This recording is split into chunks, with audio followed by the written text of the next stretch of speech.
This is Roma Reacts, a series where I watch patron-submitted videos with all of you guys, and the first video was sent in by Assassin. And this is a video that they've told me they've wanted to send in for a while, but they're waiting for me to actually finish the final Jeht quest. And this is Shadows in the Sand, an animated short by Subutai. Subutai? And we've watched some of their stuff before, so let's check this out. She's humming that song of her home. Is that Baby Jeht already? Like, are we starting off with Baby Jeht? We should turn on subtitles as well. I'm sorry, but like, we're starting off with Baby Jeht. This is nuts. Her soft, curly hair. Stop already. That innocent smile of hers. Why couldn't I have told you a little more about Oh, he's talking about her mother as well, yeah. Jeht. Jeht. I have to go on alone from now on. That moment, yeah. Forgive me. No, I'm sure you won't forgive me. After all, it's my first time breaking. It hit her hard. It hit her so hard when this happened.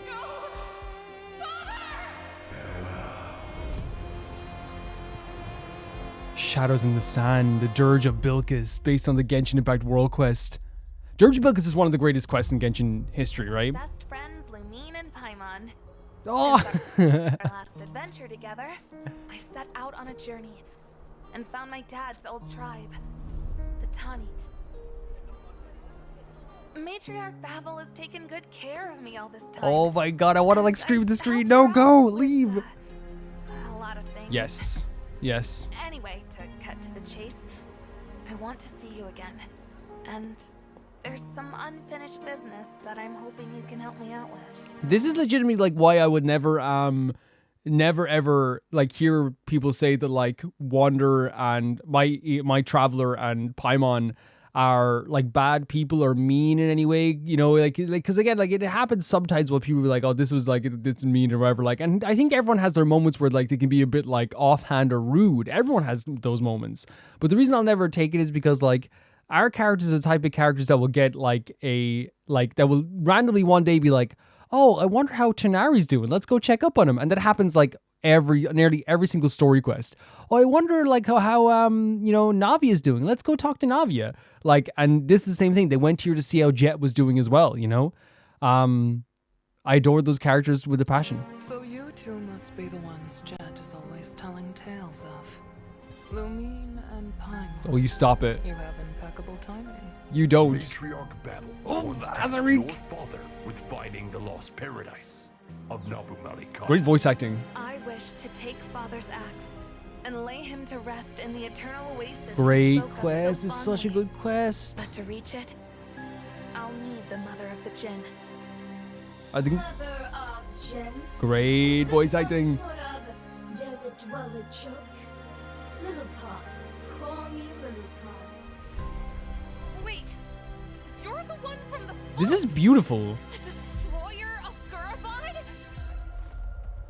Oh my god, and the setup as well. They're showing this, like the way they're depicting this, like it's amazing because like this is all with the story we've seen, but like it has a different like type of like impact. It's almost like we're watching it from the outside, not experiencing it ourselves. And I want to like scream through the screen several times during this, being like, "Get out of there!" Oh, the emotion on Paimon's face. Whoa.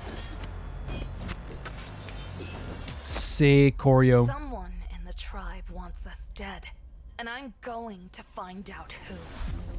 All my And you can see Jet's anger right away, and there's Azariq. all my rage. All my reasons for love and hatred. If she would only awaken once more. So freaking good. It looks so good. The Northerners circle us in the desert like hyenas. Oh, baby, you're working with them. You're working with I them. don't know what they seek from us, but they are dangerous. Our fate as desert people is to come from the soil. It's crazy how impactful Dirge of Bilqis and other world quests are, because like, and like the quests in Genshin are, because I saw them walking into this thing and all I thought about was the death of Azariq, right? That's the first thing I thought about. And that's how like good like locations are almost tied to story points at this point as well. Like it's all so freaking amazing. Life is hard, and death comes cheap. We need that Jinny to bring prosperity to the Tanit. Azariq, what have you done? This is Fantastic the end of voice the road acting. for you and our guests, Jeht. You have forgotten your mother's name. Traitor! Oh man, what a moment this was as well. Well, if we kill you here, then the No, only it's not gonna happen, buddy. remember is you. And then they just cut right to the freaking Eternal Oasis? I waited for this moment. Long has this wish been mine. Holy hell. Will come true. That girl named Jeht. She's a monster. A real monster. And they're adding this to like the monster was created by the Tani tribe. That's who created this quote unquote. I don't see Jeht as a monster. Jeht's my best bud. But like that's who created they created this violence inside of Jeht, or like nurtured it. And that's what ended them in the end. That's what destroyed them in the end. Alive. See what I mean? Oh, you'll capture me, all right. Once I bled Yep. my last Holy drop of blood. hell. And hearing this from her mouth as well in this. So it was true. And they're showing this also. The trader's daughter could never be anything but a half-grown mongrel. It's hard to like Just like her father. look at this, the way they're doing this as well with the like the bridge between them, the divide over this like chasm. Such a good look. Such a good look. Save your breath and face me. Disney Story was destroyed here. Destroyed here. Inflicted upon you. Jeht Upara Hindi. Remember the name. And that's when she took her freaking mother's name as well, right? That was incredible. There's countless dangers in our trek across this desert. Betrayals, plots, unforgivable crimes. But here, I feel calm. Yeah, that's what's supposed to be, right? Have you ever feel tired or want to Oh, take they're a showing the breather? goodbye? I believe that our paths will converge. Oh, but they didn't show the hug. Thank God. That would have killed me. Thank I God. might even invite you to go on a crazy adventure. I hope. May we meet again. Under a What? lovelier sun. What? I did not think they were going to show her eyes at all. What the way? That's such an interesting choice. I suppose this might be Under a lovelier sun. their way such pretty eyes, but this might be the way of depicting the idea of her, like, you know, no longer being a part of like the desert tribes, right? I think that's what they're definitely trying to show off here, is like that she's no longer welcome in a lot of those tribes, which like sucks. But like I think that's what they're trying to depict there. Yeah, that was freaking awesome. It really showed off, like, I guess in kind of a trailer kind of way. It's an animated short, but it felt like almost like a movie trailer in some ways, or an extended trailer. But really it was a summary, right? Because you can't really show off all the spoilers. But like really, like, this is probably one of the best like depictions of like a bunch of world quests I've seen so far. But Summertime makes like really fantastic stuff. Usually it's like really cool stuff. The choreo is always really cool in their videos as well. With this here, like the voice acting was really sick. It's different from my interpretation of a few characters as well. But they really got across the idea of like Jet's journey. And I feel like here, like if you've played through Jet's journey, as we felt like this through the whole short, you would understand, like you'd understand everything that's happening. Like we said, we got to the freaking giant golem, and our first thing we thought of was like, oh my God, Azarik's gonna die here. Like that's how good the storytelling is in these stories, where the way locations now become synonymous with moments. Like I saw like the Tani tribe walking to meet Jeht, and it's like, oh, I know what's gonna happen here. Like those moments are so seared into my brain, and you picture them in your head. So it's also good to have someone like put the animations to like an actual cutscene. It's crazy because like you see exactly what I saw there as well. I'm so glad that they put this stuff in here. Like we didn't get to see Jeht in a cage, but she was in a cage. That's why it's hard for me, and I don't care what anyone says. It's hard for me to have sympathy for people who are like, my friend was ripped to shreds. And it's like, yeah, that's horrible. That's absolutely horrible. But you locked her in a cage, and you were bringing her to be experimented on, no matter what. Like, to me, the way I put it is, I'm going to sound horrible by saying, maybe I won't sound horrible. If you lock someone in a cage and you're bringing them to be experimented on, you're treating them like livestock, right? And they come out, they break out of the cage, and they kill you. It's, I think I'm siding with the person who was locked in the cage, no matter what. That's the way I look at it. And it's like, it is the violence that they create, and they showed this in this as well. Like she showed like, oh, this is all I did for Babel, and she did do so much. She committed so much violence for Babel. I just noticed in the thumbnail she actually has like her eyes uncovered. Actually, I just noticed that now. But yeah, she did do so much for Babel, and Babel nurtured this violence inside of Jeht when she was at her lowest point, and the violence that she nurtured inside of Jeht was the thing that destroyed her in the end. This violence that they supported in the Tani tribe was the thing that ended them in the end. And that's what's crazy about this. Amazing short. Absolutely amazing short. Beautiful stuff. I love the choices that they made with this as well. Really, really, really cool stuff. Thank you so much for sending me Assassin. That's awesome to see. The next video sent in by Lian. It's JoJo time once again. I hear the variants for some of the openings. I almost got all of them in one, but Giorno has stupid separate variants for his opening, and that made it go over the time limit, so he and Jolene will be next week. These are spoilers for individual parts on the villain's powers and some upgrades that happen. Yeah, like, the way I described to Liam that, like, yes, like, there could be a time down the line where I watch JoJo's Bizarre Adventure. But right now, it's just not on the cards, just because, like, I'm watching Free Run right now, which is fantastic. I'm rewatching Haikyuu, and I'm watching Cowboy Bebop for the first time. Which, by the way, I was totally wrong about Cowboy Bebop. I watched the first 2 episodes and I was like, it's good. Like, the style is good. The energy is good. Then you watch, like, literally, like, I was like, I'll stop watching it for a bit and I'll come back to it. You watch the 3rd episode and you're like, oh, this is, like, one of the greatest shows of all time. Like, you're like, oh my God. Not even, like, maybe I just, like, I watched the 3rd, 4th, and 5th episode in a row and I was like, okay, this is amazing.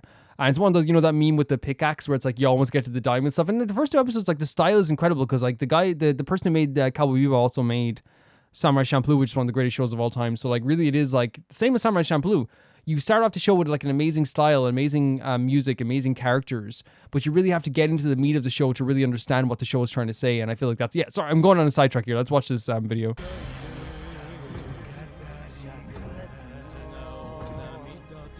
Interesting, starting with cogs and wheels. A more modern take on something, perhaps? No. But it's kind of a mixture of the, like, you know... the sound effects in this as well. Because to me, JoJo always feels very modern, right? But then they also have mix in, like, a lot of, like, very classical stuff too. Oh, nice. A vocal performance and a half. Cool thing we're doing with the shadows here as well. Similar, like, stylings of visuals we've seen before, right? So it seems like they're consistent per season. This is like his stand? Yeah. Great, them looking down the city as well. Looks great.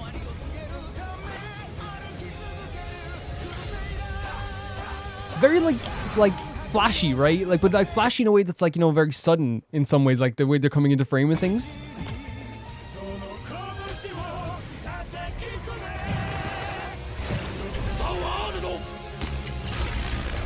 They have, like, the sound effects on full blast in this opening.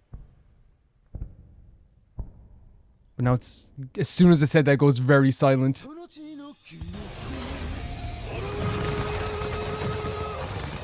There's such a flashy violence in these openings all the time, but I think that's probably what JoJo is. Great logo. Yeah, really cool. Really cool stuff.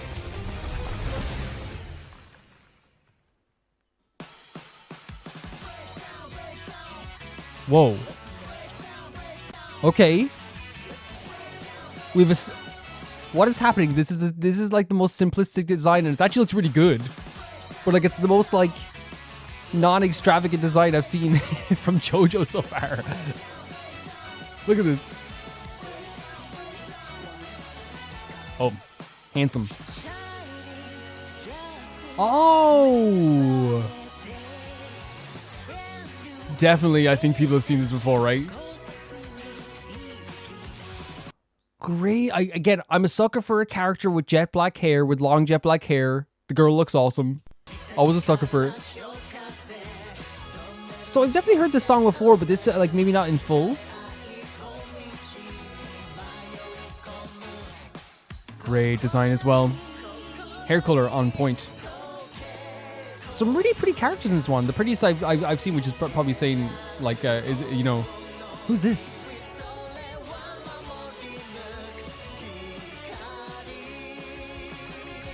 They look awesome. Those two looked awesome.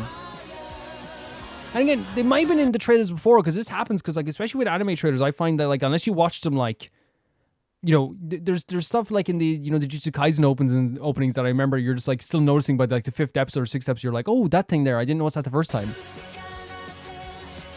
But I think that's a good thing about anime and stuff like that, though, is that you get new rewards every time you watch them. Colors are so vibrant in this.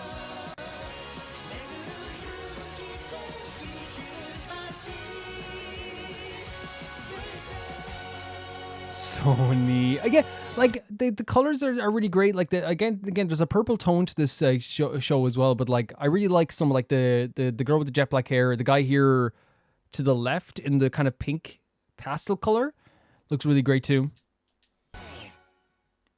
I think if I'm looking for simplistic designs though, like, you know, you're looking in the wrong place. You're looking in the wrong kingdom. It's not what it's about. What? What's happened? You were winding? Oh god. Was this like a special opening for what? Oh, he's changed his hair.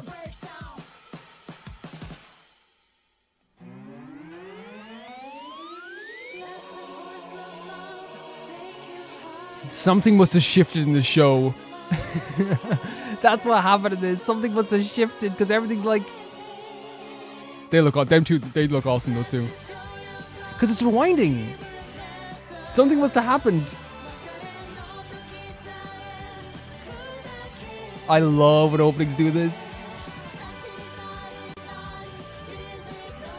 Something has happened that everything is rewinding. That's what we're getting from this.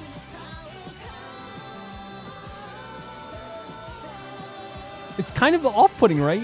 In like a very freaky way.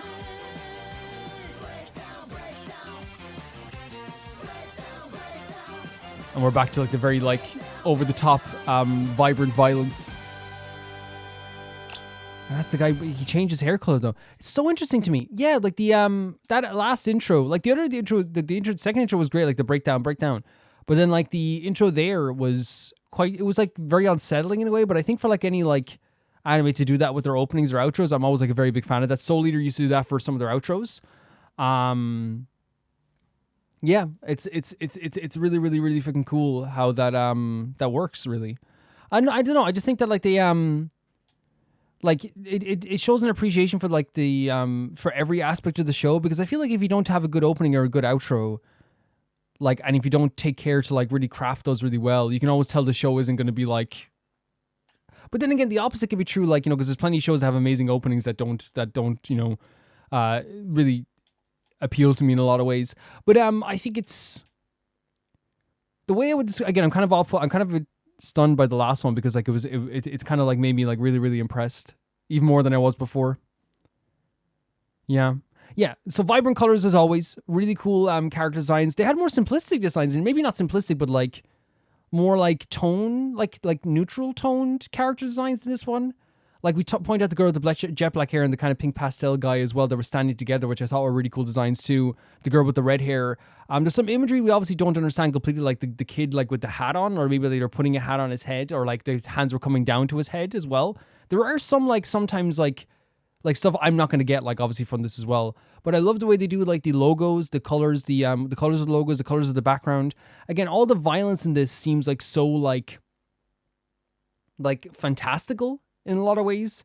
Like there's nothing in this that like maybe ever makes you go, oh, like what's that? Oh, and I don't know if that's as different in the show, but what I find when I'm watching these openings, like I never have to look away. It's always like almost like enjoyable seeing like these like crazy moves happening on the screen as well. The Shining Justice thing like was a meme of some kind. I don't know if it was, but I heard it like years and years ago, like maybe on like Twitter or something like that. But I remember just hearing Shining Justice. But then again, people make JoJo memes and you wouldn't even know it's a JoJo meme in a lot of ways. Yeah, like really cool stuff.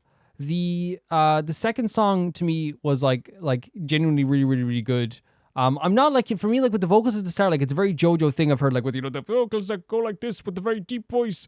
It's never like something like I'd listen to personally, but then there's other songs in JoJo where you're like, oh, like the openings were like, oh, this is something I actually love, or I would listen to like all the freaking time as well. Yeah, I wonder what the context is with the rewinding thing, because the guy changed, and I wonder if that is like gonna be the bad guy, and something changes in his life, so his appearance changes as well. That could be possibly it also. Yeah, thank you so much, Leanne, for sending it as well. It's always cool to see a whole new world of anime that has been around for years that I haven't really gotten the grasp on, I suppose.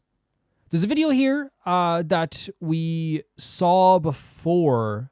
Yeah, I think we watched this before. Okay, that's my. It's hard again. Like I always say, like the with videos like this, what tends to happen is that we'll have, as I said, like sometimes 30 videos per week, sometimes 120 videos a month. It's hard. People aren't going to remember exactly what videos are sent in, and I don't expect them to. You know what I mean? That's like crazy.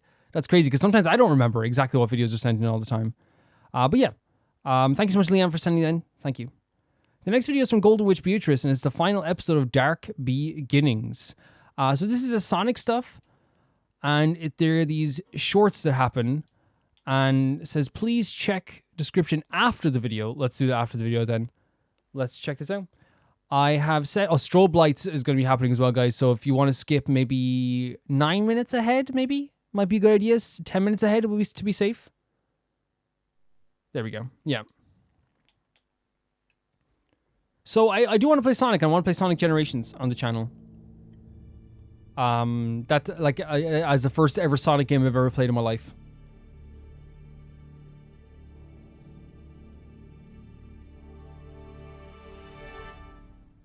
To the Ark. So this is episode 3. Because a lot of people last week were kind of like, not a lot of people, there's a few people like, I say a lot of people because it's a reflex. A few people were saying that like, that I missed the last episode. It's really just like, because as you said, there's like a 10-minute like hard limit on the video, so everyone can send in a video. So like you can't just like all three. Like I'm pretty sure if it was like a higher limit, they would have all been together. We can't like again. It just doesn't work because if it was more than 10 minutes, then it would be a situation where like it would be first come first served at this stage, right? And I don't want to do that. I want to make sure everyone's video gets sent in because they are supporting me. So like we do a 10-minute hard limit, and that's a hard limit as in like it doesn't go like anything over because it's meant to be like almost like a basket, like where like it's not supposed to be like it's like a basket where like anything within 10 minutes can like fit in that basket, if that makes sense. Yeah.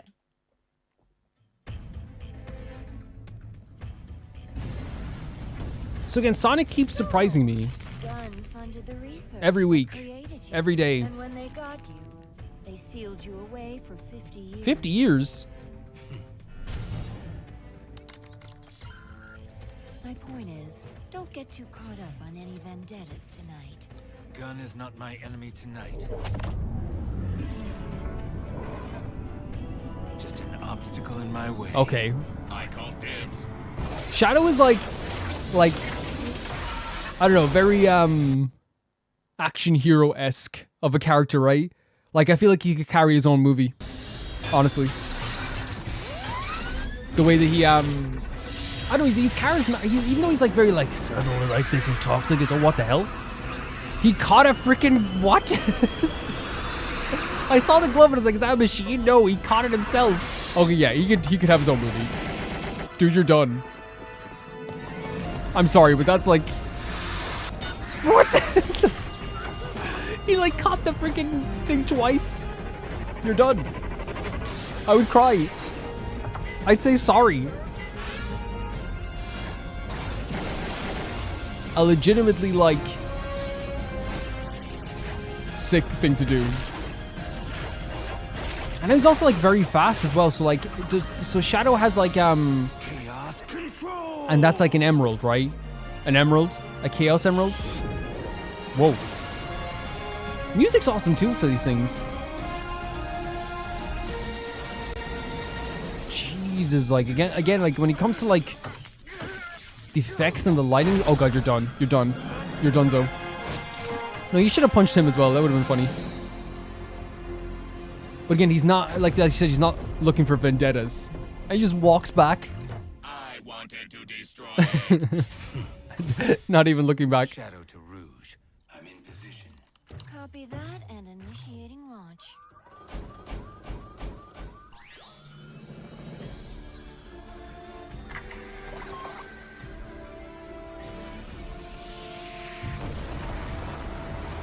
The budget on this and like the animators that like they went really like they worked really hard on this stuff. Oh, someone trying to shoot them down? Yeah, it's never that easy, isn't it? Omega, hurry! You have to take out those guns! This is tower. All forces, stand down. So he's like the commander of the like all these forces? He said, bro, stop. Look at that. It looks so good. So pretty. And with the sun rising as well above it. I brought that intel you requested. The soundtrack as well. Aided in the destruction of millions in gun assets. Sorry, but Shadow needed some help saving the world. If that's the case. That's the voice of Aegis, right? Persona 3? Despite all that's passed between us, he saved the world from Black Doom. He should have known I would have supported him if he asked. It's interesting because again, like I hope I never insult Sonic by saying that like sometimes I'm surprised at how like deep like the story can go and how like much emotions are rang through it, you know? You could have talked him down, Rouge. It's a cool song. Person who could ever do that. Oh, She was lost to us a long time ago. that's heartbreaking. What is this? This is like an epic. Oh no. Oh no. You could tell how much he cared though. You could tell how much he cared. And his heart beating faster. That life was taken from me long ago. I need to focus on the mission at hand. This is a beautiful song. A threat lurks aboard the Ark, and I must eliminate it.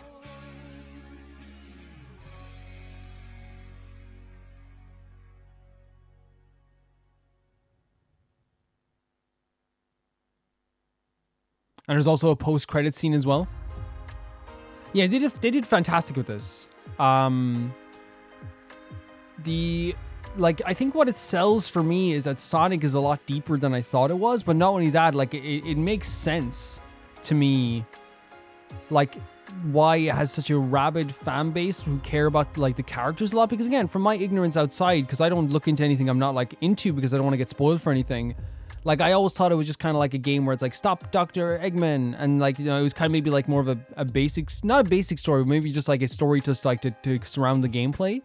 But it sounds like as time has gone, it's definitely become both, right? Where it's like, it's a story and it's gameplay. It's both that are really, really important. Cool. Very cool. And here's the post credit. Is he with her again? We can start our new lives on Earth. We'll see all the world has to offer and learn all there is Oh, to it's a know bit low. firsthand. Won't it be lovely, Shadow? Maria, I don't know if it will be right for me. I'm not like you. What if I can't find where I belong? I believe in Oh my you. god, this must have... With your courage, you can do anything. And if you ever Holy hell. you can always count on me to help you. There's so many just... And then, oh, she disappears. There's so many, like, emotions, like, as I said, just, like... within this, like... And again, I understand, like, from a Sonic's fan perspective, it can be, like, you know, a bit, like... You're probably used to it at this point, people being, like... not understanding Sonic from the outside, right? And I think that's like so normal for like a lot of like any franchise for people not to understand what's happening from the outside. Like I think a lot of people like for like, you know, like I remember like with like 13 Sentinels, for example, which I think is the greatest story in the history of video games. Like how many times like when people were like, when I was saying, oh, I'm playing 13 Sentinels is incredible. And I had so many people being like, oh, that's that like anime visual novel, this game. And it's like, yeah, like that's the genre. It's a visual novel adventure, but like what, you know, there's more to it, and they wouldn't even like, you know, entertain that idea in some cases. And like, I can totally understand that that can be kind of frustrating from the outside, I bet. And you can tell me if it is frustrating from the outside. Yeah, there's a lot of emotions in this. I think they did a really good job, like with showing off Shadow as a character, because like I've actually like, you know, already grown attached to like his story, just looking at this stuff as well. If we do like try to play a Sonic game, I like wouldn't mind playing Sonic Generations, just because it's like I said, I want to play a 3D game. That's the game I want to play if we are going to play a Sonic game. We could even play it soon. Like, I have no problem playing, because we're going to be catching up with Stardew very soon. I'd play Sonic Generations soon, just playing my first ever Sonic game. If I can, like, unless, like, I need to follow, like, a path of stories with that, if that's the case. But yeah, I thought the visuals were really fantastic. There were some really cool moments. The music was really awesome as well. They had some really emotional moments. They got, over the 3 shorts, they got Shadow's character and his relationship with Maria across really, really, really well. And I really feel like they like almost like made him kind of like like, you know, that the idea of like a punished character. He feels like a character who's like weighed down a lot by his past, which is like, you know, always like in some ways like good writing, I feel like, as well. Very, very, very cool stuff from this short as well. Yeah, I think that they did such a good job with this. Like it could be its own like freaking animated movie, and he really could carry his own movie, to be honest. Thank you, Golden Witch Beatrice, for sending this in. That was awesome. I'm becoming a Sonic fan now. That's the thing. The Norm Reacts turns me into a fan of different things all the time. That's how it happens. So after Golden Witch's Beatrice's video, they said, fun fact, flowers. The flowers in the post-credit scene are called balloon flowers. They mean endless love and desire for reconnection. That is so, so, so sweet. The next video is sent in by Alligator. And it's the next on the list of Ali's top songs of 2024 is Serious by FT Island, a Korean rock group. I discovered them in 2017, but they've been around since 2007. They have 3 members currently, Lee Hong-gi, Jaejin, and Minhwan on the drums. Let's check it out. So it's a rock group. Rock is usually my genre. Let's check it out. Now, I don't think I've actually ever heard Korean rock. That's the thing.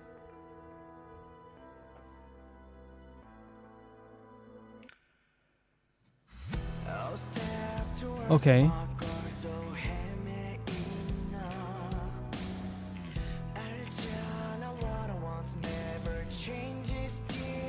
A really nice voice. Standing on this shattered glass as well. Very powerful. It's almost like, Whoa. Whoa. Drummer's great, by the way, grounding this song really well.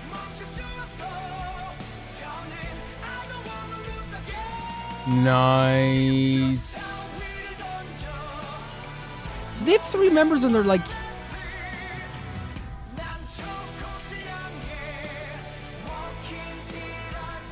So someone's probably playing the guitar in the background as well, right? That's probably what it is as well. It's like again, it's not something I can really grasp in like my own music, like, because I listen to heavy metal and rock. It's not really something I can grasp like and tie to something I know. I guess, like, you know, it feels like a ballad that's woven through rock melodies. That's what it sounds like to me. And the song's called Serious. Cool visuals.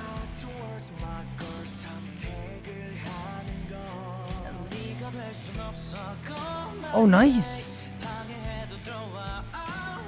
We can always appreciate it.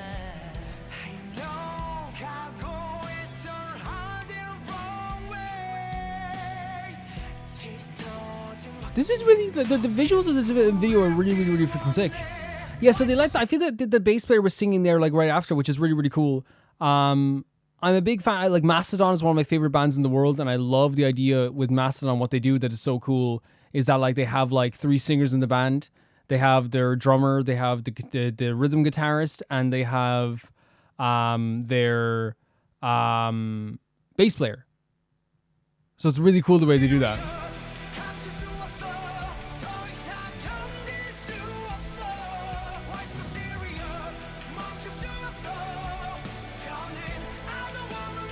Yeah, it's a really powerful voice in this guy.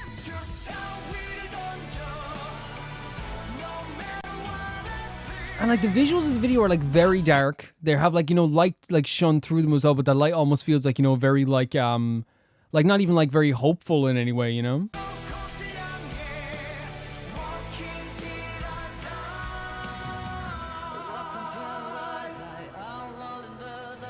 Yeah, I love that. I freaking love that. I adore the idea of another member of the band singing as well.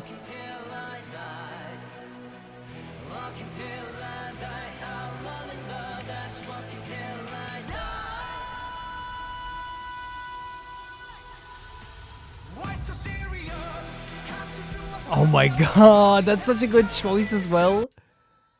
Like how, like, and again, rain can add drama to it as well, but rain, like, that's coming, like, that's, like inside as well. Like, I know it sounds so silly, but, like, it is, like, a, like, I don't know, how would you say it? It is kind of like, a very dramatic, in a good way, by the way, a very dramatic choice.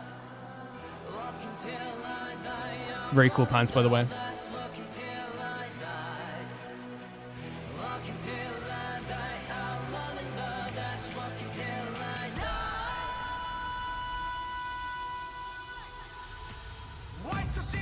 There it is, yeah.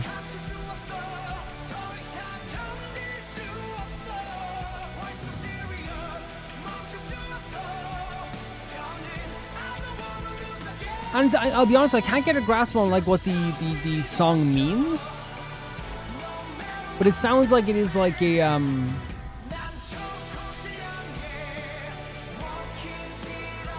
is it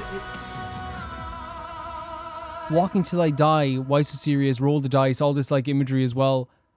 Is it like, I wonder if it has something like, which is really cool looking, really cool looking. I wonder like if you can just like read the like walking till I die sounds like it's like about keeping going, right? But again, I could be wrong with this.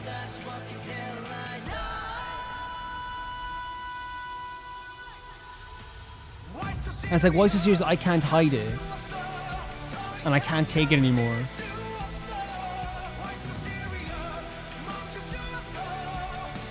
And I don't want to lose the game. And rolling the dice though also implies that it is like, you know, the game like is like random stuff that might happen to you through life, or stuff that you can't control in life as well could be the case as well. But like if you go through like maybe a verse as well. I can't be you, go my way, try to stop me, I will break. It's about life not going your way, but you'll keep going. And I'm taking the... Oh, okay, maybe. But your conviction is very strong. Okay, maybe that's the kind of like tone of the song. Let's get to that point where we're at again towards the end. Yeah, I think it's a cool visual. I do have a lot of questions about this as well, because it is a different kind of like genre when it comes to bands that have been sent in than before. And I wonder, the question I have is, it's 7th album, so that answered my question. Is it that like, it's just K-pop where like kind of like bands are like given contracts and they're kind of put together from different groups or maybe for different sections and they become friends?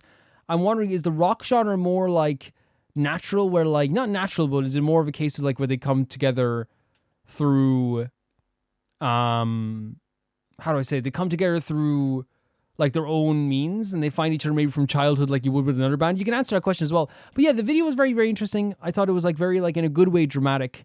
There was a lot of visuals there that really, really felt like it was like almost like it was very dark, and there was like a breakdown where like they were kind of like being caught from themselves and things like weren't like as they seem. It's hard to get a grasp sometimes on like videos, especially when like they're like have these like crazy visuals all the time throughout the entire video. But they had like these like telephone poles that were like broken down as well, which like to me like could be a breakdown in communication, but those old things also like were like attached to the bass player as well, where he couldn't move at the same time also. And then also like there was also the drummer, who was very good, by the way, very good at grounding the song in a really nice way, was walking through like these mannequins as well. And I wonder if it is like walking through like a space where like, you know, you can't relate to people, or maybe you can't relate to other people, because they did talk about the idea like I can't be you. It's the idea of like you always like get what you want, or you always get your way. I don't always get my way. Maybe that is the case. Maybe it is the case. It was really cool. It was really, really cool. It was my first time, I guess, hearing like Korean rock music ever. For someone who like I've listened to like rock and heavy metal since I was like a kid till now, and still listen to it. So it was really, really nice to actually like to hear this as well. So thank you so much, Ollie, for sending this in. That's awesome to see as well. Yeah, I definitely answer those questions for you as well. Tell me what you interpret the meaning of the song to be as well. Maybe it's something like that I'm just getting completely wrong here as well. But that's what it seemed like to me. Like they were just saying to someone, it's like, you know, things don't go my way. I have to like work extra hard. I have to have extra conviction. Maybe it's a possibility. I think above all else, Alligator, like this is just very slick and cool, right? And I talk about it all the time how like different like all like because I feel like people paint, you know, in a very like awful way, but people paint all Korean music with the same brush, and you can't. And this is another one of those reasons you can't paint it with the same brush. And for me, like I've never heard like rock from any rock band from Korea. But like, I love that like you can instantly relate to it, especially as a rock fan like myself. I can instantly go like, okay, this is like this type of music. This reminds you of this band. This reminds you of what this band's able to do. I love the way they swapped the vocals, like I said, between the bass player and the main player. Like everything worked in like perfect harmony with each other. I wonder like if they have like if the lead singer plays guitar as well, but it's like just a backing for the guitar as well. Someone else plays the guitar for the recording. Some cool imagery that I don't quite understand all the imagery, but I thought that they looked very like slick and very cool as well. It's always like very interesting getting to see new bands, and Alligator like, you know, always will like be very wary, and I just want to praise Alligator as well, if that's okay. You know, of being like, hey, would you like this or would you like that? And for me, like, you know, they just I feel like people like rarely miss when it comes to this stuff, so I do appreciate it so much. And don't worry about like, you know, you can always ask, would you like this or like that more? I always appreciate when people do that. But you know, it's always about like, I think you haven't missed, and like especially all the Korean music that people have sent in, and just music in general, like whether it be like stuff with like the Eve stuff as well, and other bands that we've seen throughout this stuff, like, or like even like anime music that's like, you know, a whole separate thing. It really does feel like people rarely miss with this stuff, and because I think it's because music just like this, as we said here, while it's so different from other music we've heard, it's a universal language, and I just appreciate being able to see stuff like this. Yeah, very slick, very cool. The imagery was very cool, even though I don't understand it fully.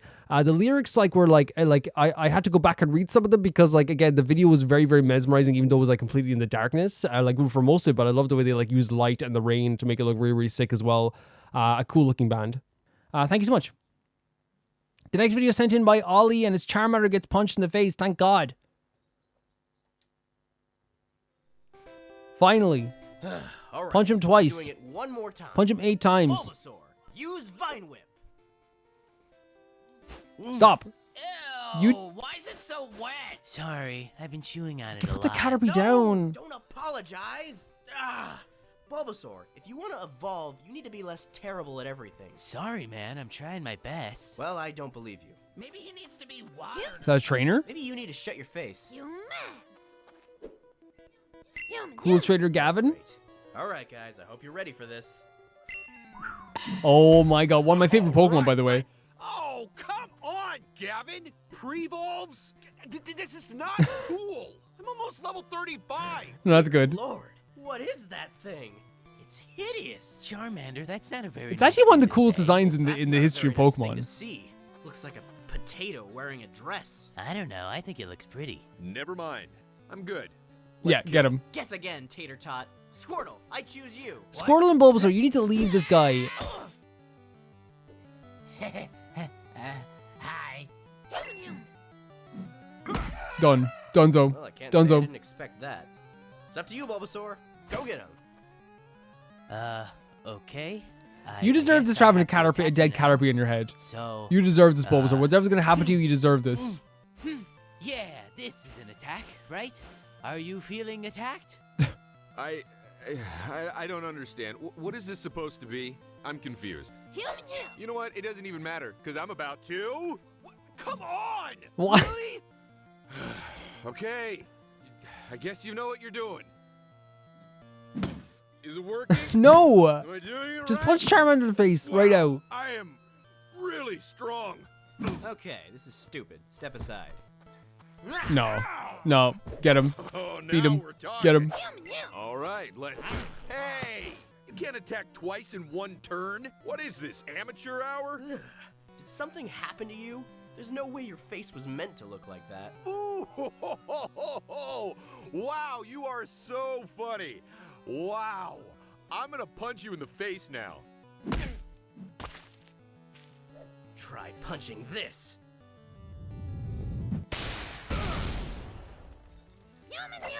Yep, Dunzo. Good, good. Get him. Destroy him. End him. End him right now. Throw him into the rock. Ah, crap. Is he dead? Nah, just fainted. Nah, Go again. It's a shame. We could have used him on our team. Lucky you. Honestly, they all deserve it at this stage. What the? Oh, hey, good morning. Were you gonna do a funeral pyre? I covered you in sticks because, you know, I figured that's what you do with a campfire, and you're... I don't know. Looking at it now, it was pretty dumb. No, you should have started a funeral pyre. Took him. What? He can't do that. I told you Pokemon can't be trainers. Now you tell me a lot of things. None of them matter. Now come on, we're going back for him. Oh, and what are we gonna do? Attack them head on? That's an If order. Charmander wins again, I'm gonna be so upset. Yes, tell him. I am your trainer. You have to listen to me. Bulbasaur is my property, and No. we are going back together. No. And why should I listen to you, huh? What are you gonna do? Hit me? Yes. Squirtle, you're more powerful than What Charmander. makes you think you're qualified to train us, huh? You have no idea what you're doing. Excuse me? I am the what? Strongest? Most experienced? It takes more than that to lead, Fireface! All you do is use force to get your way, and you don't know anything else! Bulbasaur is with a real trainer now, and I'm happy for Good. him because Yeah, he's on a exactly. team, not Exactly. a dictatorship! Yeah, that's not very effective. Jeez, at least learn the basics. Please do not let him win in the end. I'm so happy he's losing. Squirtle. No. Okay. Don't give him anything. You're right. I hate to admit it. I really do. But you're right. I really don't know what I'm doing. I'm sorry. But No, I no, refuse to submit no, to the humans. No, no. Die. You have done too many horrible things. Someone destroy this Charmander right now. We're both better than that, and you know it. And we can't beat them unless we stick together. So I'm asking you, not as your trainer, but as your partner. No. Squirtle, get our don't. friend back. Squirtle, don't. Okay. But if we're going up against that punch monster, we're gonna need a better strategy. What did you have in mind?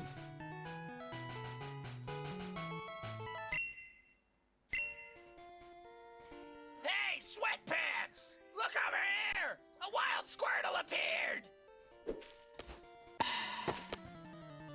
You again? Are you guys that desperate to get captured? Yeah, sure. I love doing whatever you said. Charmander now!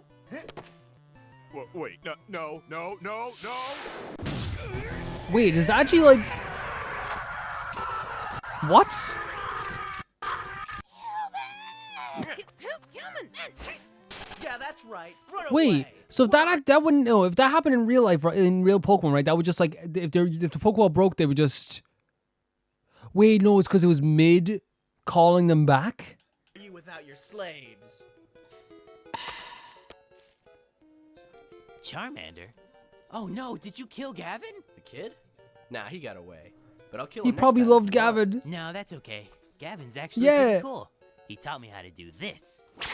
Ah, sweet. We gotta test that out some more. Oh, by the way, I I'm have so something upset. for you.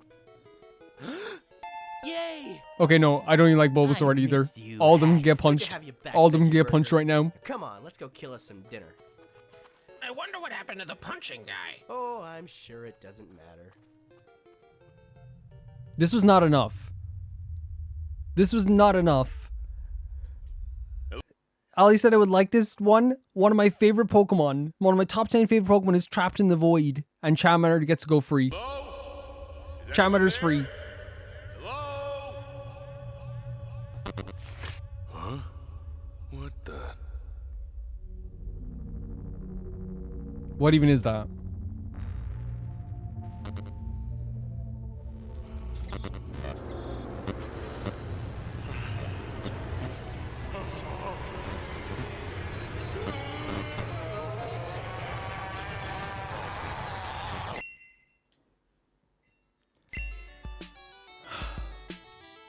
I'm so mad.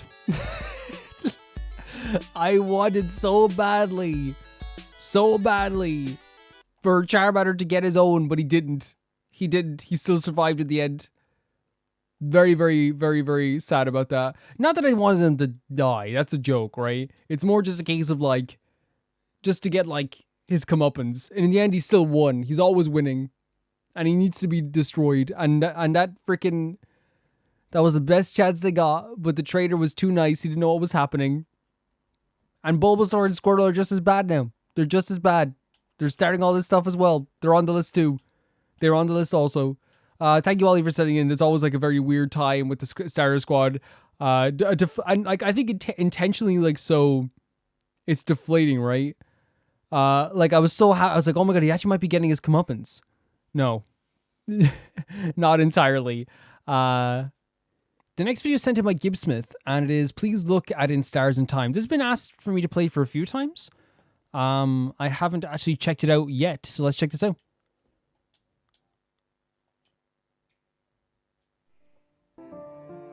Interesting art style. Actually, very pretty art style already.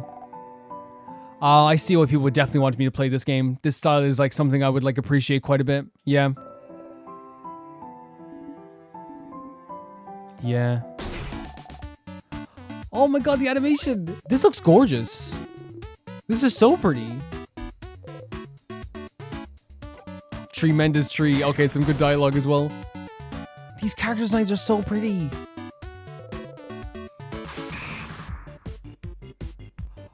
Wait, there's a combat sequence for a banana peel? Loop 1. Interesting. Okay, so it's like a loop system?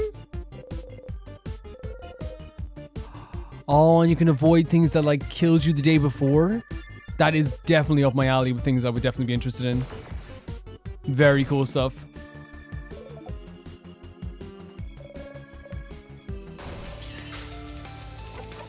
Oh, and the UI looks fantastic for the battles as well. Look at that.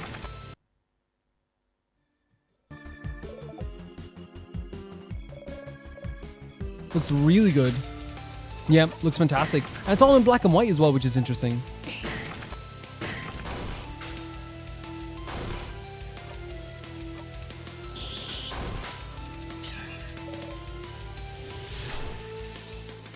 In Stars and Time out now. Yeah, no, like it looks really it looks really cool. And like again, I heard people talking about this a few times, but I just never got to get into it myself.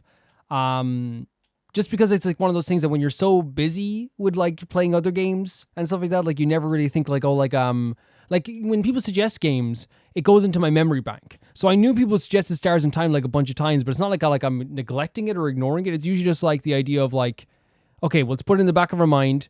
We know there's a lot of people suggesting this. That's kind of like what happened with Slay the Princess. It was like put in the back of the mind. So many people are suggesting it constantly, and then we eventually played it, you know? And suggesting games does help. It does help with that stuff, guys, because what happens is that I eventually know that a lot of people would want me to see it and want me to play it, and then I end up playing it. So, like, legitimately, like, don't ever feel bad about suggesting games like this. Very cool art style. Pretty character designs. The UI looked really fantastic, too. The music was really neat from what we heard so far. It looks like a game that I would definitely be into, especially since it does seem like it's a loop system. So we'll see if, like, at some point we can get into this game. It seems like it's on the Switch. I'd say it's on like other consoles too, but I have the Switch anyway, so it's like it won't be that big of a deal to actually play it on the Switch. Yeah, really cool from what I've seen. I think there's a reason why people want me to play this game. It's a game that seems to be right up my alley of something I would actually very, very much love. Especially since we played One Shot and the likes of Undertale and Nomori. It kind of looks like it is on the same vein of that, especially. So yeah, thank you for sending this in. Thank you for showing me as well, because again, it's also something we can add to the memory banks to be like, okay, you know what? Let's put it on the list. We'll put it on the Let's Play list. I'll update the Let's Play list today, and it'll be in the description below the Let's Play list. So we'll update that now with Gibbs Smith. Thank you so much for sending in. That was really, really cool to see. The next video sent in by Felicitas Felix. Been waiting to send this one in. Enjoy. I'd say put caption on, but they're probably on for you right now anyway. Sometimes they are, Felix. Sometimes they're not. Let's check it out. Are they on? Yes, they are. Once upon a time. My captions sometimes will like auto. Why is this enhanced bitrate? Captions on. Yeah, sometimes they auto to different languages. United Kingdom, of course. United States, let's go. As a god who cherished her people. Really pretty artwork already. Born of water, they yearned for the allure of human Yeah. This is gorgeous. creating the existence they longed for, was Algeria's justice. Yet, it was this Stunning justice. with Scylla in the background. There is no escaping fate. For we all That's beautiful. This is such a like a stunning artwork and such a stunning depiction of this as well. at the final feast. Even symphonies will fall into dissonance. Its songs will lead you no closer. So good, look at that. Faith will only lead you. Yeah. For even the divine falter, falling back on past our lives, disguised like a It's so funny because the animation, maybe unintentionally so, is lucid like water as well, right? It's like very like moving like water as well. don your mask. What? The curtains are drawn. Oh my god, this is amazing. How much Oh, there's are my you gal. going to lose? Stop crying, never cry, please. You can cry if you want to, but What do you hope to gain? and there's Linny's card as well, and there's the freaking knave. We need to like watch a part of this again just so we can grasp what we've just seen here. Falling back on past This is really pretty. disguised like a masquerade.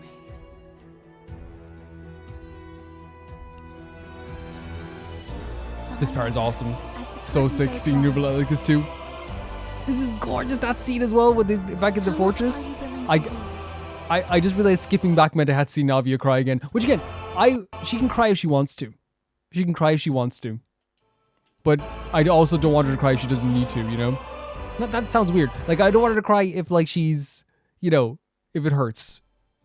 We want her to feel better. I did it again! No, I meant to just go back a little bit. What do you hope to gain? The knave looks awesome as well. And there he is. When the curtain Savior of my call life. comes, which way will you let the scales tilt? Hydra Dragon, don't cry! Yeah, this is incredible. Really beautiful. Oh, Furina. Alas, every performance has its finale. And in that moment when you saw that as well. Oh, Paimon. Whichever way you decide to defy fate, You look amazing. the stage is Heck now yeah. yours. That was beautiful. And the depiction of Wanderer and Paimon at the end was gorgeous as well. Such like an amazing like piece of work there. Like, and like so many stunning depictions. Like the animation was really beautiful too. The animation was like bouncy, like and like kind of framey in a good way, where it felt like it was like, you know, the almost like the primordial waters like pushing things along as well. I think that the way they like the fans understand characters in these animations is like so freaking amazing. I had to watch Navia cry 3 times. That's my fault. I didn't want to do that, but she looked amazing. All the other characters looked amazing. The knave looked fantastic. Even like when I saw like the people from Rumeria, I was like, holy hell. Like I need like a whole show about this, like how good they looked as well. And the depiction of Wanderer as well at the end was like beautiful. It was stunning with the bright light, the colors, the color of the sun as well, the sun rising above everything else. Anytime they depict Furina and what happened during that time when she came out and saw everything was much better, it gets me so much because, here's the thing, it's not just me. Like, this is something that's in the game. Like, the other Archons have said this too, that, like, nobody could have done what she did. Nobody. And this is, like, not me. This is like the other Archons saying this, right? So it's not just me, like, you know, giving my opinion on this. It's also the Archons' opinions. It's also Zhongli's opinion. It's everyone else's opinion. Like, this is, like Furina is incredible. And to suffer what she did, and then they depicted this way that her tears, like, get to me every single freaking time. But I thought this was incredible. I thought they did such a fantastic job at this. It was beautiful. I think sometimes, like, you know, with animations, like a lot of people make them too clean sometimes, which like can sometimes be nice. It depends on what you're trying to go for. If you're trying to go for something that like trying to depict something that is like one-to-one, like sometimes clean is a better idea. But here they're trying to like give their own interpretation of a lot of things. They're trying to like show off like what they can do with their art style. And like it's not like it sounds like an insult, but anyone who does art will know that like saying something that is not too clean is like actually like a compliment. It's in a way that it's like, okay, this is like your own style, and it's absolutely fantastic the way they did this. Thank you so much, Felix, for sending this in. This is awesome. The next video is sent in by Aka, and they say that this time I wanted to focus on a slightly different aspect of K-pop that I really love, and that is the fashion and the photo shoots. Okay. Obviously, the idols themselves are pretty jiwung. But the way it all goes together, thanks to the photographers and stylists' hard work, is really cool. That's such a good point. It really gives the idols time to talk and be silly while waiting for the shoot, so I love that too. That's actually such a good idea. Let's check it out. That's such a good idea. Yeah, like the work of people behind the scenes is always like something that should be appreciated quite a bit.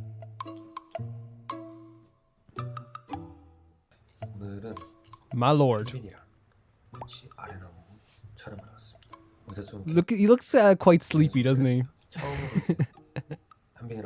Quite tired. 컨셉이 뭔가 각을 잡으면 안 될 것 같기도 하고 편안한 그 자체에서 나오는 어떤 그 내면의 어떤 그 감정, 분위기. Look how they're perfecting his hair as well. He's so pretty. He's so pretty. It's actually insane. I genuinely believe that him and like Hook, AEW's Hook, he's a wrestler, are like the two prettiest men alive. I really think so. I'll stand by it, guys. I'm sorry.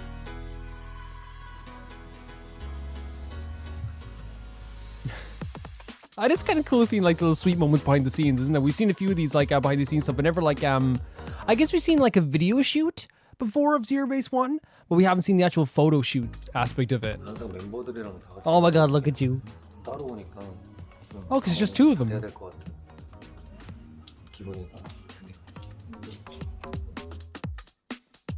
So feeling more responsible because there is like so few. Oh my god, those pants suit you so much.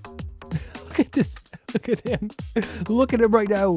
I'm telling you right now to look at him.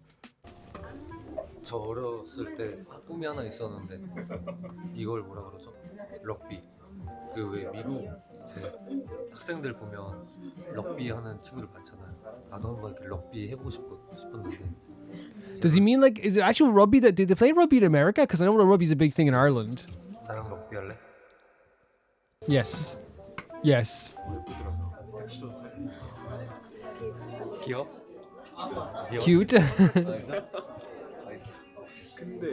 Lovely smile. Lovely smile.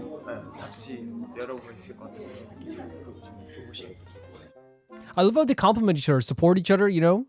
Uplift each other. How is 2 minutes gone by? It feels like 2 seconds. What the hell's happening? Wow. You're laughing, but you probably destroyed a fandom in one look.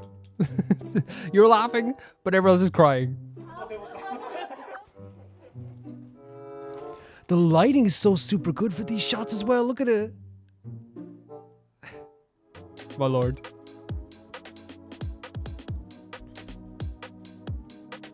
It's so interesting seeing these behind the scenes shots as well, because the photos end up looking like so like yeah, like in the best way possible, dramatic and like they tell a story sometimes too. 이 색이 이번에 시그니처 색이래요. 버건디가 이번에 시그니처. Burgundy, okay. You can still dance in it. That's good. I wish I had the rhythm and like the skill to be able to just dance at a moment's notice and be good at it like that. Like look at that, effortless. 지웅이 형이랑 지금은 더블샷을 기다렸어. It's a beautiful room as well. 드디어 우리 막내가 올라왔습니다. 귀염둥이 막내가 왔습니다. 제로베이스원 막내 김중입니다. Isn't it because he's like actually the oldest in ZeroBaseOne? 저랑 얼마 전에 볼까요? 근데 나온 앵글에 나오면 안 된다. 워낙 잘해가지고 저한테 잘 배워서. 저랑. 얼마 전에 시즌 뷔비 보셨어요? 지금 마지막에. I love that there's like not an like there's not 1 ounce of an unhealthy ego in anyone in this group. You know what I mean? Like from what I've seen, like they all like, you know, very much care about the group as a whole, but also like uplift each other, and they don't, you know, they're not like, while like they're very good at, like I said, like, you know, some of them are very good at finding the camera. That's completely different from like, you know, trying to, because there's a vibe sometimes. You ever see like celebrity interviews? Sometimes you will find that like they're trying to like make themselves feel like more important. Sometimes, and not every celebrity. It happens sometimes, because especially when you are like brought up to be like, I am like an actor, I am this, I am, you know, the star. It can be that way. But whenever I see these type of videos, all I feel like is like these guys just uplifting each other. They care about the group as a whole. It's really nice to see. That outfit's so nice. Stop. Okay, cease this. Cease this right now, but don't. Oh, he's such a beautiful smile. This is the best. This is genuinely the best. The shorts that's such a good look. Look at them. The red and the gray together looks really good too. I imagine on the actual photos it's gonna look amazing as well. Sweethearts. Absolute sweethearts. You see what I mean? The outfits are great, but I wish I could just yeah, casually do this. It's a beautiful place as well, isn't it? Yes. Yes, I do. It's weird because his hair is a lot like not thinner, but it's like a lot more closed in, I guess. What would you call it? Like I don't want to say flat because I think flat is like always like, you know, has a connotation on it. It's less like bouncy and fluffy than it usually is. We're at this stage now that this is the stuff I'm noticing, guys. This is it. He wears leather very well also. Ah, Jesus Christ, it's so sweet. They are so sweet together. Ah, they're sweethearts.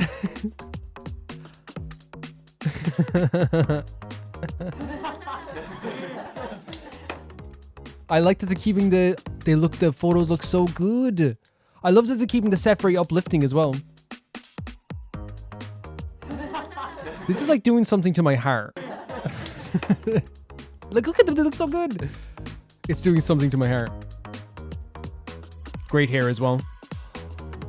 Really nice outfit. Perfect cheekbones. You got it, you got it.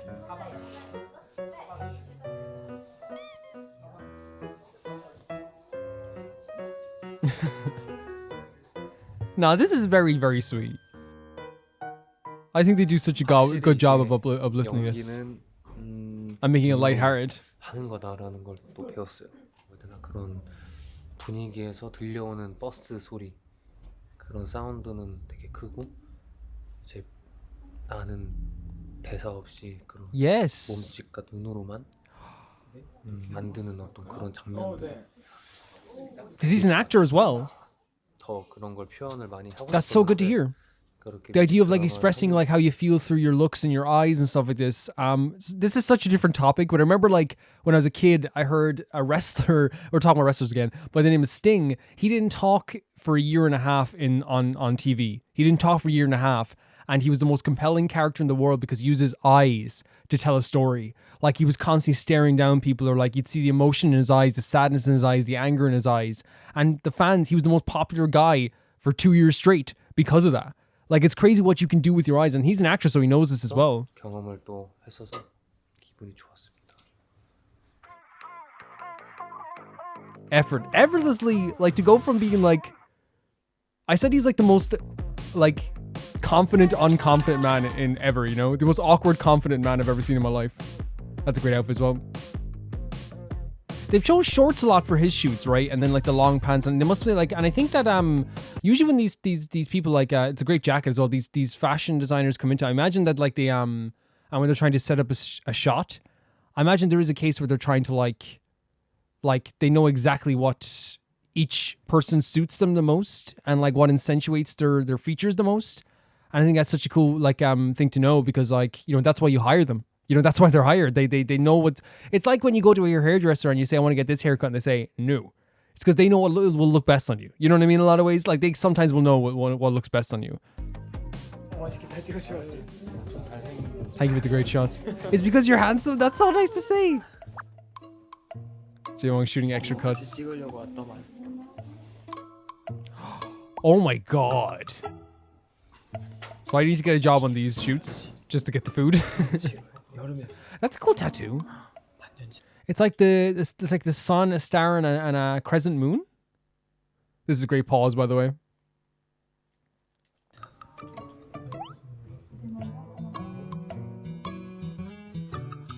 Nah. They are very adorable.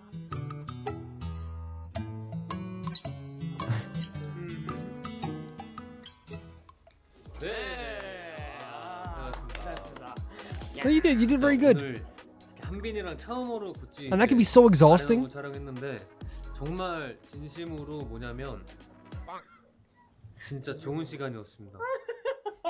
근데 이게 큰 브랜드인 만큼 감독님한테도 뭔가 저희가 배울 점 되게 많았어요. 맞아요. 눈으로 쏘시는 뭔가 아우라에 So mature, right? And I know like he's the eldest one, so obviously like it's like you know, oh, he's so mature. I'm not trying to say it in that way, but like I really feel like I always got like, you know, bigger brother vibes from Ji-woong in like every video I see, and I really feel like in a lot of ways he's like he takes it like very seriously, but he's also very like casual about a lot of stuff that happens in these shoots.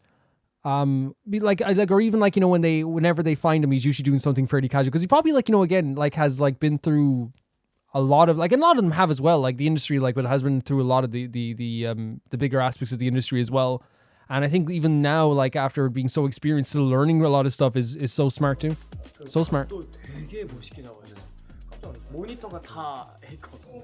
옷 의상도 딱 보고 잘 맞게 분위기. Yeah, your outfits were amazing. This was awesome. 구찌 한빈. This is so awesome to see. 아레나 너무 많이 기대해 주시고 앞으로 또 화보 촬영도 많이 있을 거니까 이거 나오면 또 예쁘게 많이 봐주세요. 공성주 구찌용. And the Gucci as well, by the way. Really, really fun. Doctor. Yeah, like stuff like that is always really, really sweet to see. But it's also like not only just like, oh, I get to see them behind the scenes as well, because it is awesome. It's also like a matter of, to me, seeing like I guess like how the whole production side of things works as well for the, because again, one of the coolest things about this video you'll see is that not only just the banter they had together, but also like at random moments, these sweetest, goofiest sweethearts you've ever seen in your life turn into megastars right before your eyes, right? Like they like instantly like will like both of them, like they go from being like the laughing and smiling and all this stuff, and then like click at the finger, like they cut to a scene and then they're doing a pose, and it's like, okay, these guys could be on like any billboard in the world, any TV screen in the world, and people would feel like they're a megastar instantly. And I feel like that's like a talent as well, like to truly be yourself, but also then like, you know, understand like, you know, what it means to be like on camera. Like, and I know it's like like one of those things where like you're still yourself on camera, because like I've seen like a bunch of videos with Ji-woong in it, and I guess I focus on him quite a bit. He is what they call the bias, right? That's what I've been told it's called. But like you'll see in videos like all their personalities shine through still, but they still know how to, like when they're on camera, it's also a business time type thing. You have to be like locked in some cases, and I think they did a really good job of showing that too. I loved the conversation between. I love seeing them dance together. I love seeing how much fun they had as well. But it's still like hard work. Like while like a lot of people might say, well, like, oh well, it's easy. It's easy. I think compared to like maybe like construction or like, you know, working in like a factory, yeah, you'd prefer to be on a photo shoot 100%, 110%. A lot of jobs are more grueling. But like to be on all the time probably is very draining. That was a really fun video to see. Thank you so much, Aka, for sending it in. That was a really nice behind the scenes video. I love stuff like that. I genuinely love stuff like that. So it's Hanbin and Ji-woong is the two guys. Yeah. We're slowly learning names here. Thank you. The next video is sent in from What's Your Damage? Okay, this is a random, but I really want to begin showing you some of my favorite girl groups, I-dle's songs. It's a tonal shift from Twice, but yeah. So this is I-dle, Oh My God, official music video. Let's check it out.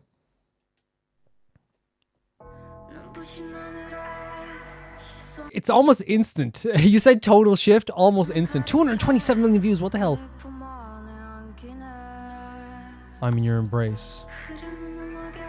Oh. Your hair is gorgeous.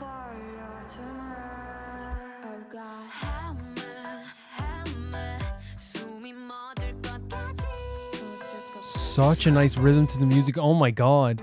But as well, like the scenes that we're seeing already, like when you said tonal shift, like I really feel like there's like something like unsettling about, and probably intentionally so, about like some of the imagery. But it's also like because like already the girl we saw at the start was like looking so cool.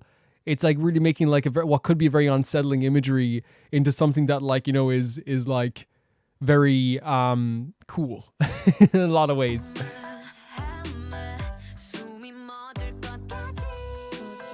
Man, we talked about megastars as well. Look at this. Look at these dance moves.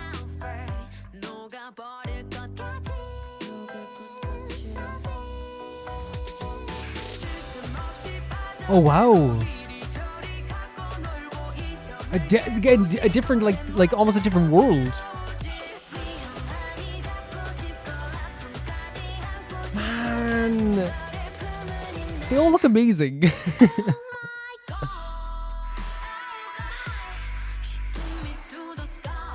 This is like, this type of imagery is genuinely like, and I mean this in the nicest way possible. Like it's like almost like they talked about how like they through the embrace to feel like they're about to burst, to feel like they're about to burn up almost. And I wonder if like, you know, there is this like thing where it is like this like, I don't want to say hell, right? Because that always makes it sound like it's like very, very hard, but it does feel like this kind of like interpretation of like something a lot darker. A devilish energy, right? Which isn't always a bad thing, but then there's also this here as well. And maybe that's just the red lighting. She showed me all the stars.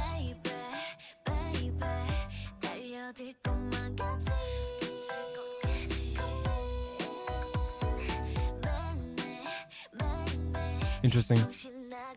Because I can't get over here like so like the transitions in colors, like, and that's so like sorry for skipping back forward. I just think that the different changes like in the video a moment to moment are so interesting to me. Like look, it's like the purple changes like the energy so quickly.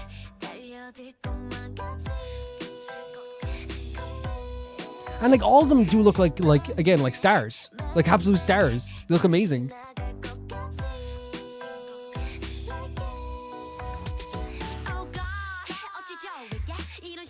And then it's about temptation, so I guess yeah. Okay. The idea of kid is a call from hell, like it is. I'm so sorry for I keep pausing. What's your damage? I'm just like so interested in like the actual like this video is so cool. Comparing the temptation to hell, right?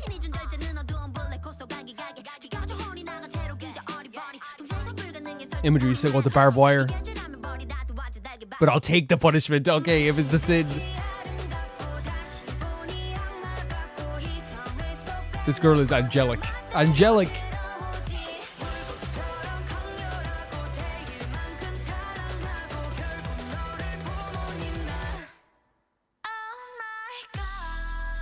And then like it's so interesting because the chorus like changes like it's building up to something, right? And like almost like they, you know, like, and again with the song talking about like a burning sensation, the temptation that like is burning inside you and all this stuff.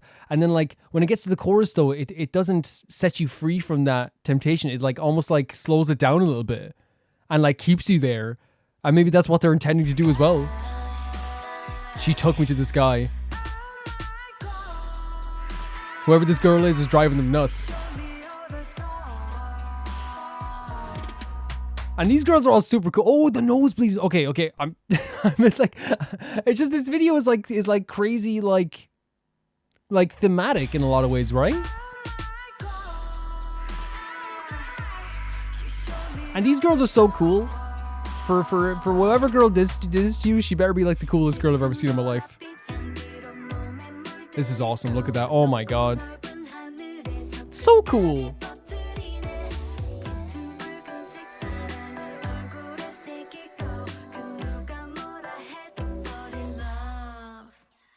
I'll say whatever anyone says, I'm still falling in love.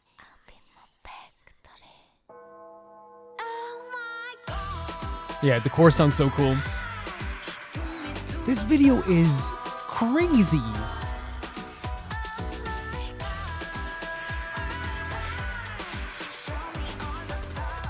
I'm glad I used the word hellish and devilish. Like, I feel like I was accurate. With my site covered.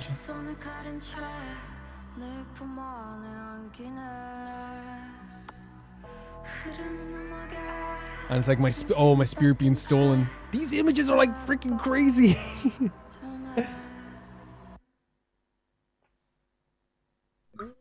And we went right into a ZeroBaseOne video. But no, like you said tonal shift, 100% a tonal shift. It felt almost like, I don't know, like the words used to start, I was kind of worried about using those words, not because like it's like they're not accurate, but because some people can always take it, not that what's your damage will, but you never know, people might be like, oh, I don't think hellish and devilish is what you call, but I feel like that's what they're trying to like depict, that like every like almost frame and every different color was some type of version of like the embrace or the temptation or the love that they felt for this girl, I believe that they were talking about. And like even like every single scene was different, but like they all had their own elements that like really felt like there was something like that had to do with decadence or temptation or something like crowding you or something like embracing you, but like sometimes that embrace can feel like very, very, very like not painful, but very like closing in and like claustrophobic in a lot of ways too. And I thought they did a really good job of like showing off that too. But the thing is as well, there was no effort in this in the videos, and I think they did a good job with this as well. I'm so impressed by the video. It was incredible in terms of like its imagery and stuff, I guess. And I really feel like they were trying to send some sort of message with that, because there wasn't one point in this video that any of the girls tried to get out of it. They were embracing this like dangerous place that they were in, whether it's in the barbed wire, whether it's like the blood kind of colored wine falling on their face, or like the hands grabbing onto them. They were not trying to escape. They were just like, I'm here. This is my place now. And I thought this was fantastic in terms of video. Again, like the music was really good too. I think that they were really talented. I thought it was really cool how like when it got to the chorus, they like didn't stop as well. I like, or how it didn't like set anything free. It kind of just like kept everything trapped. But I think that's kind of like what it means for like the song as well. Seriously cool stuff here as well. I never heard of I-dle. I-dle? Is that what I-dle? Oh my God. This must be a very popular group. Indeed. I had a absolute blast watching this. I would say that like the like whenever I see K-pop girls, the one thing that has binded them all together from Twice and I-dle, they're very different groups, but like they both have this thing where it's like all of them look fantastic constantly. And it's the same with like when we like I think that the I don't know if it's just your guys' taste.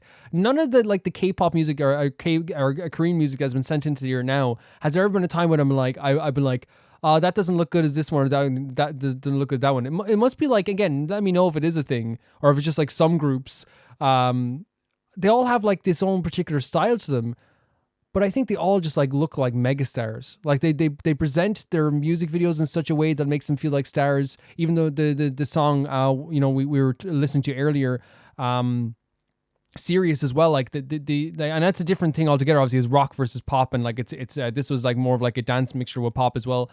They're all very different, but I think that every time you guys are showing me this stuff, like I'm just like instantly like, oh my God, these guys are megastars. They're absolute megastars, and these girls here understood the assignment 100% perfectly. I say it every single week. I've listened to a mountain of not a mountain. There's a little bit of K-pop, I think, from the people that send stuff in. How different is it? The ZeroBaseOne videos we've seen, the solo videos we've seen from solo artists, the EXO songs, the Twice songs, now I-dle songs. We started with the Serious song as well. Like there is like, and there's other stuff as well we listened to as well. So, sorry that I don't remember absolutely everything we've listened to, but I will say that like all of them like are so different. So again, if anyone's listening to this and they're like, K-pop is all the same, you are silly. You're so silly. It's like there's so much different personalities trapped in every one of these videos we've seen, and they're so different from each other. I love it. I love this new world we're getting awakened to us. Really, it's awesome.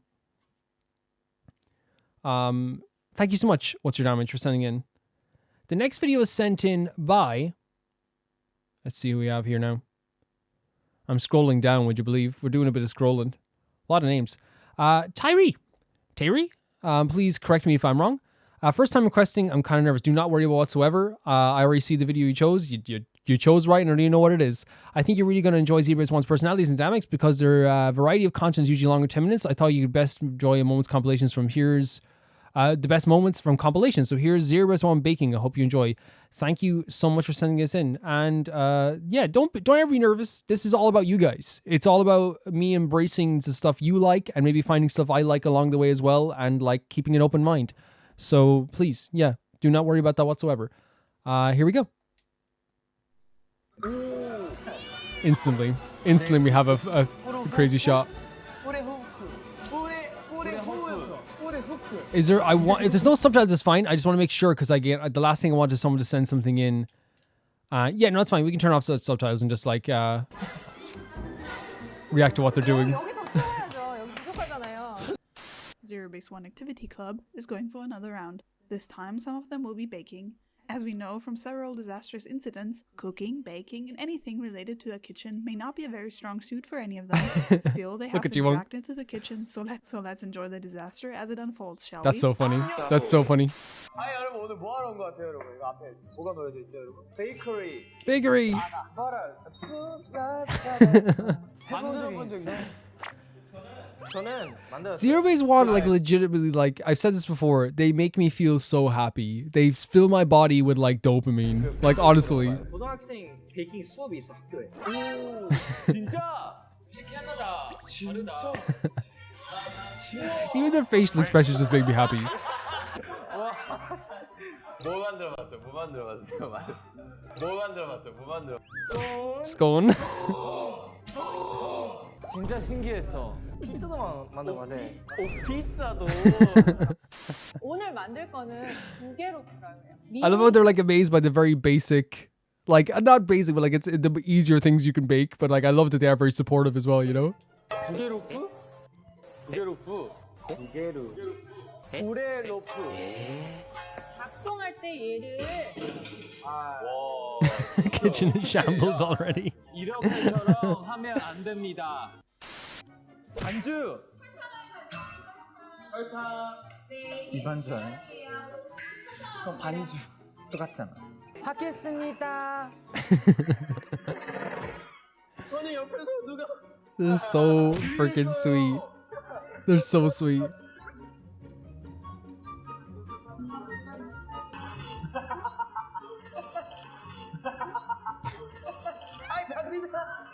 This is what I was talking about, like the idea of like, you know, they're such professionals but don't take themselves too seriously. It's awesome. 안 넣어도 될까요?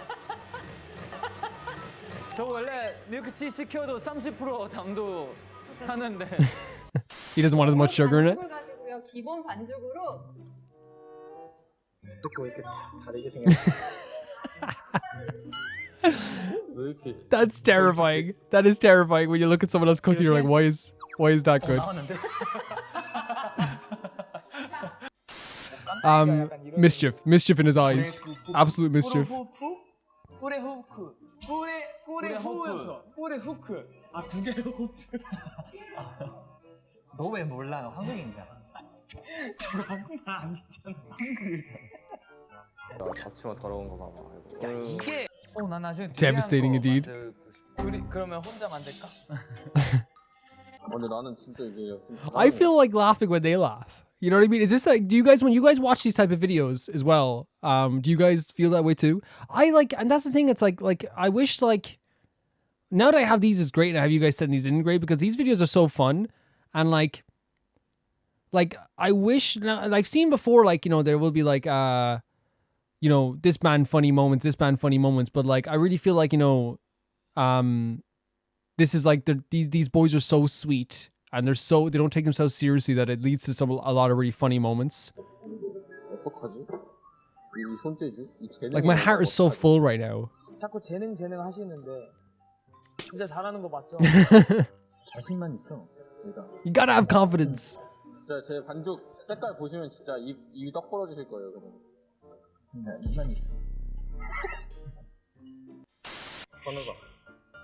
A battle with batter? 잘해. 그렇게 하지 말라고 했잖아, 선생님이. 와, 왜 이렇게 빨리? 오. The look he gave him as well. 그래서 저를 시키시는 거죠, As he was cocked. 감사합니다. 와, 완벽하다. This is so funny. 아까 그거 선생님 한 거 It's so sweet. 지금 완벽하게. Oh, did he ask them to edit out the part where he got help? That's so good. Yeah. So funny. 네, 여러분 지금까지 재밌었어요? 네, 끝났나요? No, she said so far. She's so far.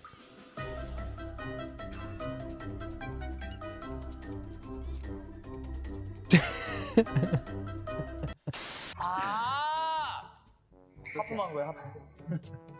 John.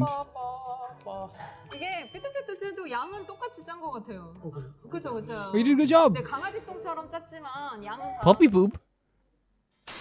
어때? I'm so interested to see what his turns out like. 선생님, 왜 스크래퍼로 반죽 갖고 놀아요? 송면주가 하는 일 다 일러야겠다. 근데 계속. Yes, telling him all the time. This is so sweet. 레몬 많이 남았는데? 레몬 많이 남았는데? 이거 반반 해도 돼요? 그렇게 해도 돼요. 맞아요. 그러면 맛있겠다. 2레이어가 되죠. 잠깐만, 그거 아니죠. 여기 더 채워야죠. 여기 부족하잖아요. 선생님 이거 봐요. 이거 이렇게 해도 돼요? 이거 그렇게 안 해도 He just ratting him out every time. 잘하셨어요. Well done. There you go. 이유가 이렇게 하는 이유. 송면주만 좋아하셔. 야. See, that's what you get when you tell on someone. By the way, I'm joking, but like you know, like you're telling on someone, and then you find out that like he's actually doing it right. You know. 어디 있어요? Come here. 위 아래. 위 아래. The dance moves. Are you serious? 쉬웠어? 역시 매튜는 베이킹 많이 해봐서 그런지 쉬웠나 봐. 역시 경험자야. 번호기는 뭐가 되어야 되겠어? 저는 옆에서 성매튜 놀리는 거. Yeah, you definitely like tease him. Definitely. Oh. 티라미수 진짜 좋아하거든요. 티라미수 케이크. Is that a song? Is it as well? 봐봐. 미키마우스 만들었어. 우와, 너무 잘했는데? I need a response. Wow. 봐봐. 미키마우스 만들었어. 우와, 너무 잘했는데? 우와, 뭐야? 이게 된다고? 와, 어디가 하나. No, the dynamic is so funny because again, like I said, not just that they don't take themselves too seriously, we can tell that they're like, by the way, if I just want to say this, after all the videos we've seen so far, like my face is like hurting from smiling. But like it really feels like they have a dynamic where it's like we said, they're so comfortable around each other. They can make fun of each other, they can do all this stuff, and it's not like something that they take personally. It's the lack of like dangerous egos. Having an ego is not bad, but the lack of dangerous egos is so good here. You know, the lack of egos that like ruins the experience for everybody else, you know? Genius! 이거지. Because when I say ego can be good, by the way, I mean it in a way like where it's like having confidence in yourself is good, but like having like an ego that like overpowers things, not a good thing. And they don't have that here. They're very selfless with even their interactions. Maybe naturally so. Genius! 이거지. 지훈 형한테 줄 거예요. 지훈 형이 감성이 좋아서 내 작품이랑 잘 어울려. So he's full of sentiments? Is like meaning that he's full of like wisdoms, I guess? Is that what he's like? He's full of like little like emotional moments or stuff like that? Meanwhile. 스케줄 속에서 갑자기 이렇게 Oh my god. 신발 커스텀으로 그리고 오니까 정말 이상하다, 그지? It's so interesting to see him in like really bright colors and bright hair. You know what I mean? It looks lovely though. 신발 커스텀으로 그리고 오니까 정말 이상하다, 그지? 형, 그래서 F라는 거. 미키야, 예. 너가 미술을 전공했다. Oh my god, the overalls as well are so nice. 잘 그려요. I know they're probably provided, but it suits that outfit so much. 의욕이 떨어졌어. Sweetheart. Absolute sweetheart. 쌤, 저 과감하게 가겠습니다. 지금 이거밖에 안 돼. 근데 너무 잘하셨는데 그거. 이거 장미예요. 너무 예뻐요. He's so happy. 걔를 좀 살리고. 안 죽었는데. 시den코체 노래지고. 하면서 많이 무너졌었거든요, 스스로가. 아, 이거 포기도 많이 하고 싶었고 고난이 많이 And suffering. 그걸 사실 이겨냈어요. He did it. He did it. 여기 포인트는 더블 스테이크라고 합니다. 더블 스테이크, 더블 스테이크. 그래서 유진이를 굉장히 아끼는 규빈이한테 이거 네 글자 디저트 선물할 거고요. 코펜하겐. 네, 보겔 호프. 저 사실 베이킹 잘 할 건 거 알았어요. 와, 진짜 거만한 거 봐. 넘어갈게요. He's getting it all today. 마더 테레사 이제 따가지고 모던 테레사로 따겠어. Modern Teresa? That's so sweet. I thank you so much for sending it. That's so sweet seeing the dynamic between them. Like I love seeing these type of videos. We saw a video recently like that was like a funny moments or whatever like that we saw last week. And with ZeroBaseOne, like they're just like they have such like a fun beautiful dynamic amongst them that is like very comfortable, and it makes you feel very comfortable. Do you guys get that too when you watch this type of stuff? For me, like it does make me feel like extremely comfortable as well. I get to the point where I am feeling like my first of all my face is hurting from smiling. But it's also like this thing where like instantly, like from 2 seconds into the video, I'm like, okay, this is like cozy. This is something that like, I feel like on the saddest days you could watch this and you could feel like absolutely amazing. These type of videos as well, like, and these behind the scenes videos are something that like, I talked about how I used to love as a teenager, you'd buy a CD and then it'd have an extra disc where it'd be like behind the scenes of the Biffy Clyro album. Or something like that, which is one of my favorite bands as a teenager, and still is one of my favorite bands. And it's kind of a lost thing right now, so I'm so glad they do this thing and upload it to YouTube now, because before, like, it was like it's not. I guess it's just not lost, just that because I didn't know that it was still like a very vibrant thing on the internet because I stopped buying CDs and they stopped putting those things in CDs. But I used to always love seeing the behind the scenes stuff and seeing the dynamic between them, like seeing them go to a shop together was so nice, and seeing them like bake stuff together. Again, there's no one who like feels like they're bigger than the other one. You know what I mean? There's no one who feels like that, and they all have their own role. They all know each other very well. I love how they talk about each other, even in the fun way or like the teasing kind of way. It's really cool too.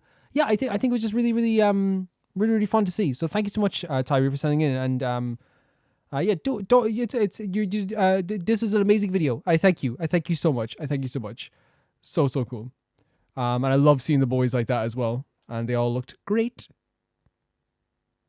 The next video sent in by, thank you, Tyree. The next video sent in by Visas, and it's Yoku by Eve. Closed captions for English, sorry. I always see CC for English, and I'm like, huh? Let's love useless things. We don't have enough time to speak about its meaning. One of the most aesthetically beautiful MVs. This was a collaboration about the makeup collection, but it's a message somehow that transcends that really well. Really love it. Let's check it out. So Eve does some very fantastic stuff as well. And a collaboration for like a makeup brand is very, very cool. Oh, already very stylish, very slick. Like it draws you in almost easy. Oh, yeah, the makeup, yeah, very cool. Oh, I have closed captions not on. There you go. There we go. We got it. This is gorgeous. I love how, like, again, it's I'm a sucker for that type of stuff, adding color to a colorless world, I suppose. Gorgeous. The voice is so gorgeous.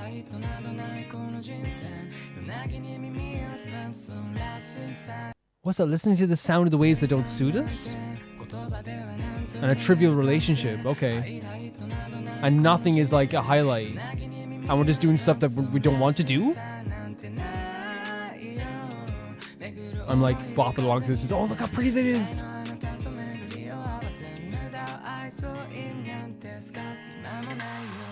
Well, maybe it's like, actually, maybe so far the idea of like, let's love useless things and not think about the meaning is that it's not just, it's this thing where you don't have to find meaning in absolutely everything. Sometimes, like maybe like stuff like, oh, we like, going out together and just like getting a coffee. Sometimes I just love putting on makeup. Sometimes I love just doing stuff that like is just random. Sometimes I love like lying upside down on my couch. It doesn't have anything with like, hey, it's something that means something to me anyway, you know? Maybe that's the message you're trying to get across here. We mimic what we desire. The video is gorgeous. Stunning.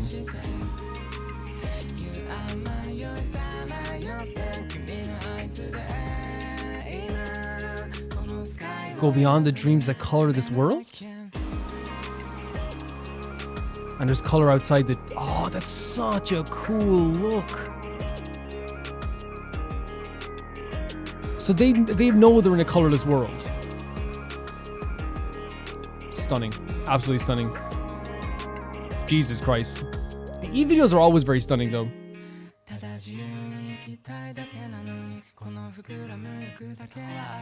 What a shot. Did you see expanding over the top as well?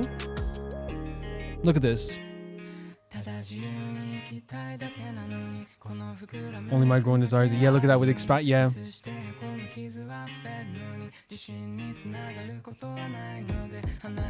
That's a very cool shot. I'm going back again. I'm sorry. This is a beautiful shot, but just the hand brushing the color across the face as well.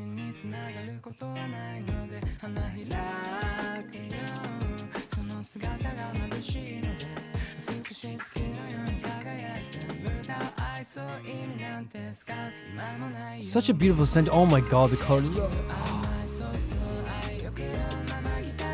So pretty. Love me as it is.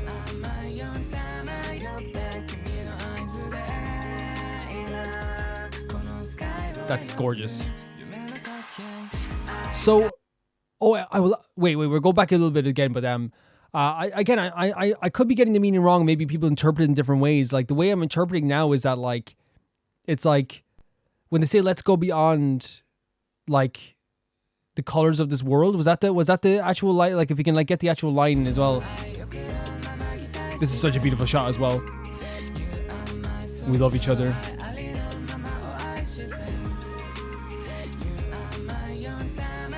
Great vocals as well. Let's be on the dreams of the go beyond the dreams that color this world. So I wonder if it's saying that like, I wonder, because if it's saying like that that it's the love useless things, and that idea I think is so beautiful in itself, where it's like, hey, like we don't have to like, I don't have to find a meaning as why I like something or why I'm into this thing, you know. I just know that I'm happy being here with you. I just signal let's go beyond the dreams that color this world. So are they saying that the colors that are coming into this video here are kind of like the dreams that are coloring this world?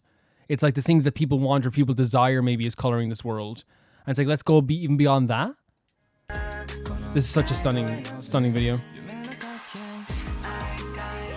I will add a color that suits you. This is so nice.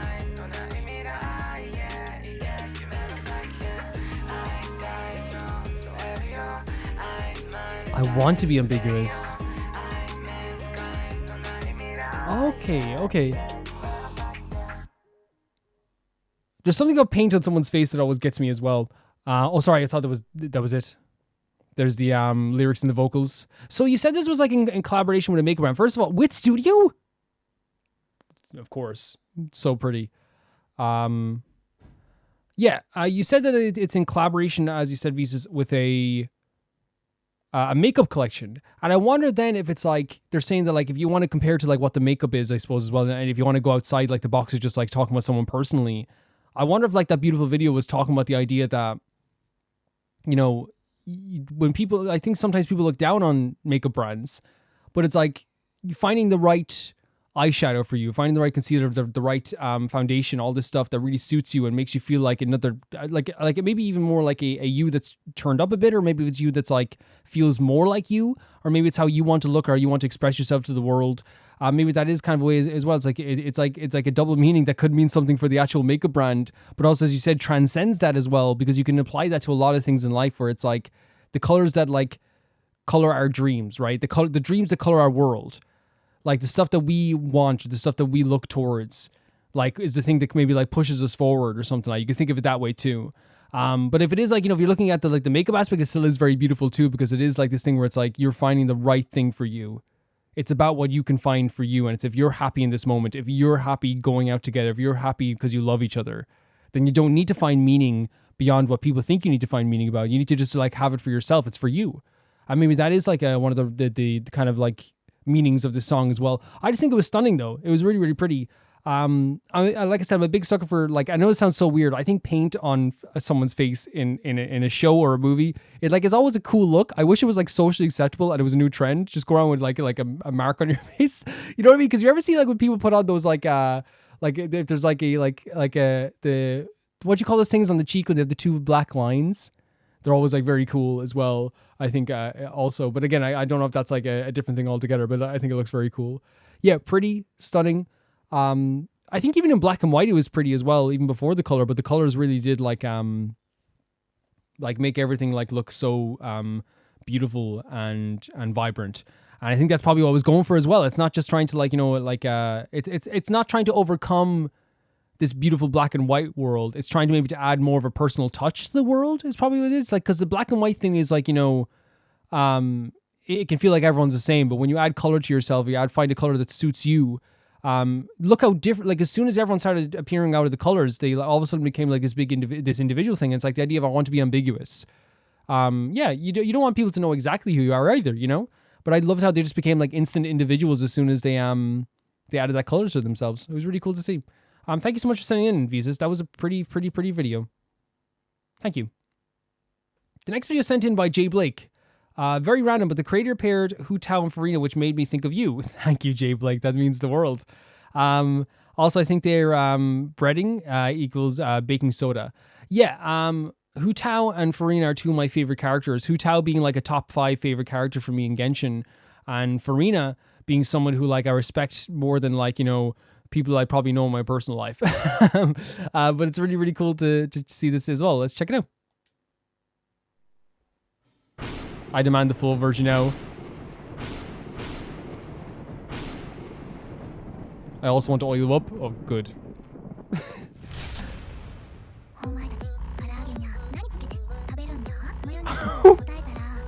Same mayonnaise on release. I did not expect this. What?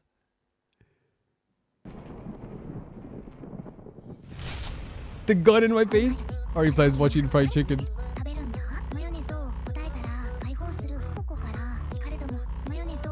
If you know what you'll be. The Magnum? And Hutao doing the dance. Oh my god. Oh my god. Oh my god.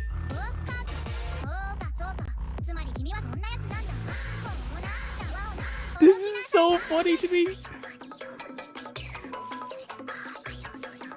Doing this ASMR thing right in front of us. As they're untying her. Article baking soda. This is like, I know this is like it's very sinister, but like the music is very good and they're actually adorable.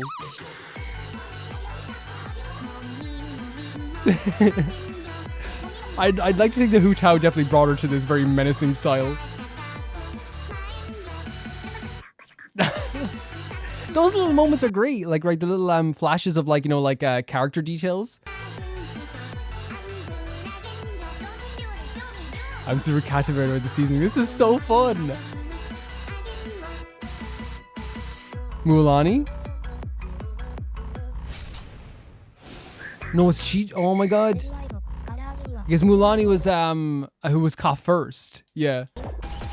Let's see what Chi-Chi says. By the way, catching Chi-Chi, Hutao finally caught Chi-Chi. She's barely tied up. Vegemite? The hell is that?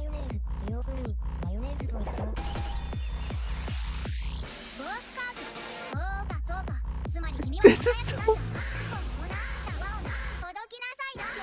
I actually think it's like it's sinister but super sweet, if that makes sense.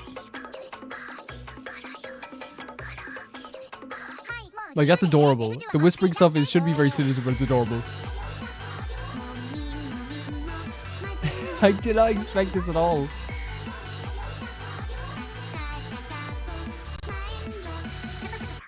Like that's awesome. I love the little moments there as well. And that light, I'm super captivated by this seasoning, and then the dance moves in the background, the little tiny, like they're not too crazy, those dance moves. Who's the next captive? Kadij. Wait, they just killed him?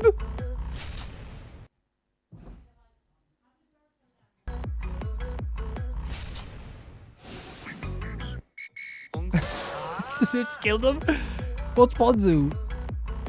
Who's the next captive? Let her go! Honestly, like lemon on chicken, not bad, but I don't know how people feel about that. I think lemon on chicken is pretty nice. It's pretty good.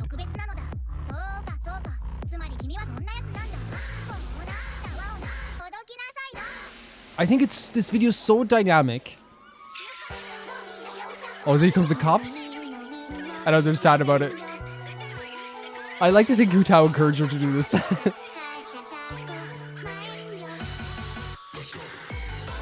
She just this video. Why is this video so cute but so wild? Like it shouldn't be this cute. And this song is actually good. Shake, shake, shake.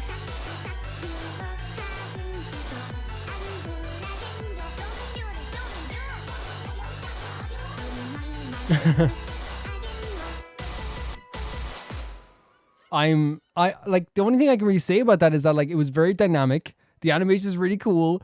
I like loved the little dance moves and how like it made me smile a lot, even though it was like so like dark. Like there's because like they were so adorable and the little dance moves they were doing and the little changes when they cut to Hutao doing like shake, shake, shake. Like the music was actually nice. The music is actually nice. If you close your eyes like it and like you know it becomes less funny and just like a really cool song. But I love Frida's little dance moves too. Like I don't know what the concept of this song is. Is this like a like an actual real song or something? I don't know. But I really thought this was super, super fun. Even though like she just shot Kenichi dead, which is probably not good. But like I think, you know, I think at this stage, like already if Frida's holding a gun, you have to just accept it's not it's not in the real world. I loved it. I absolutely loved it. And I don't know why, because like I feel like, you know, usually this would be something that would make me feel very like I'd be like, oh my god, like what the, don't shoot this guy. But like it was obviously I would be like, don't shoot Kenichi, right? But I think there was something about it that was just so out of this world and fun and sweet about it as well, and like kind of like weirdly sinisterly adorable. I don't know what it was about it. It was really, really funny. Yeah, that was a really funny video. Really funny. The next video is sent in by Solvix, and I'm not even looking at the list, but it's a Fate video, and Solvix loves Fate quite a bit, and it's been really cool seeing all the different things from Fate. Some more Fate. This is for a mobile game, which is a different story from the previous one with links, so here we go. Let's check it out. And Aniplex, which, oh my god, so nostalgic. Aniplex. So nostalgic seeing anything to do with Aniplex. Aniplex.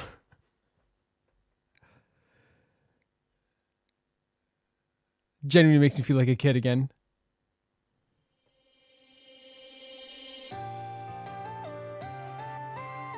Interesting, okay.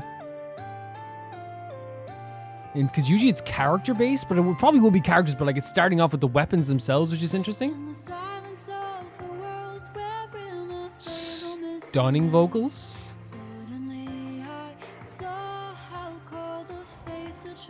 The imagery is so freaking cool. Like with the cut in the screen. Oh my god. This stuff looks so freaking pretty. But now we have like a more modern character again there, but like again it's kind of like swapping between the two. Some characters we've seen before, right? The animation's incredible. This is gorgeous. This is gorgeous. Gorgeous. Every frame is it could be a painting on a wall. Every frame. Chills. Solvix, I just got chills. The voice is so pretty. Let's go back to the start of this because I can see where it is as well. I'm sorry, but it's such a pretty transition into a chorus.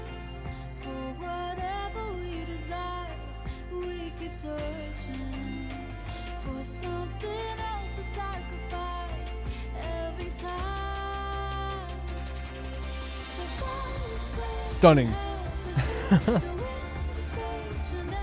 These characters are so beautiful as well. They're so beautiful.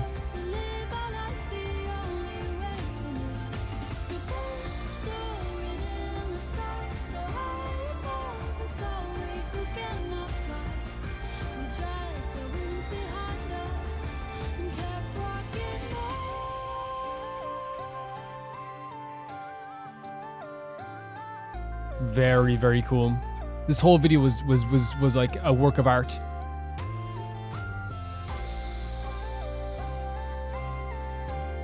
She's looking at her past self of how she got here, but now she's transitioning out of completely.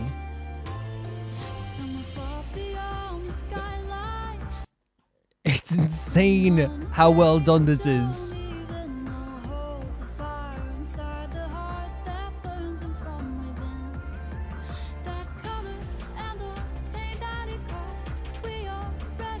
It is like there's some like very interesting like transformations here that are almost glitching in a way too.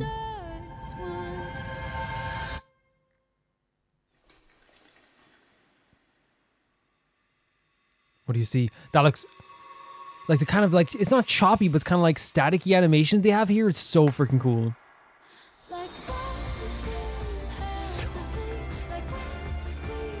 genuinely like chills, genuine chills when that comes in as well.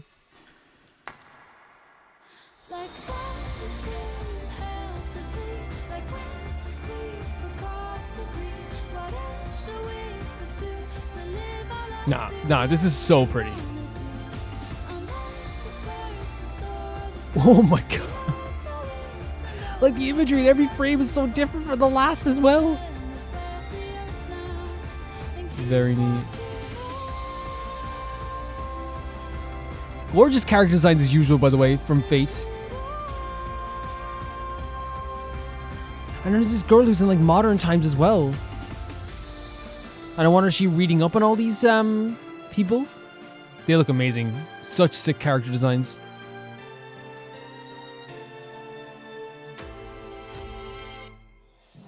Someone saying, grab my hand. Just like in the video itself. Fate Grand Order. No, this was not unexpected. Because I think like what I expect from Fate so far, Flowers of Hope, Hana Hope, what I expect from Fate so far, Solvix, is great character design. So that's not unexpected whatsoever. I think you would even say that the style is very different from what we're used to with Fate videos. And I think it is like a very different approach to like a lot of the stuff we've seen so far. And maybe it is because it's not an opening, it's more of a memorial movie for the actual game itself. And like the difference I feel like we had with this is that like it's every scene that we saw was like almost trying to like tell a story and almost a picture book-esque story for each character. They all had their different personalities that they had like throughout their I guess like personalities through like their weapons, through like the facial expressions they were giving in each frame as well. But some of the characters are just stunning. But that comes to be expected. But this time I feel like the Fate characters like were just so extravagant and like detailed in this sense as well in this video too. I wonder if it is like a story where the girl here is reading up on these books and that's what is she's seeing all the history of all these characters, because they did transition a lot between like in a static kind of way through like times, like from like you look like World War I or World War II, from Roman times, from all this time, and they saw like these weird transitions. I don't know what like the actual story of it is, but all of it was very, very pretty. It was very pretty, Solvix. So thank you so much for sending this in. Thank you. The next video is sent in by Emerald, and it is the Emilie character demo. I heard this one is very good. Let's check it out. Hoyoverse. Already 10 out of 10. There we go. Kitty, where are you? Worry, confusion, anxiety. All these emotions are like the aroma Beautiful of a shoes. long night of endless rain. But add a drop of something unexpected. This music, are you kidding me? Are you kidding me? Hold on. Add a drop of something unexpected. Hit my soul. And you never know what Whoa. Emilie. Life is Emilie. like a soft Emilie. breeze that sweeps across the land.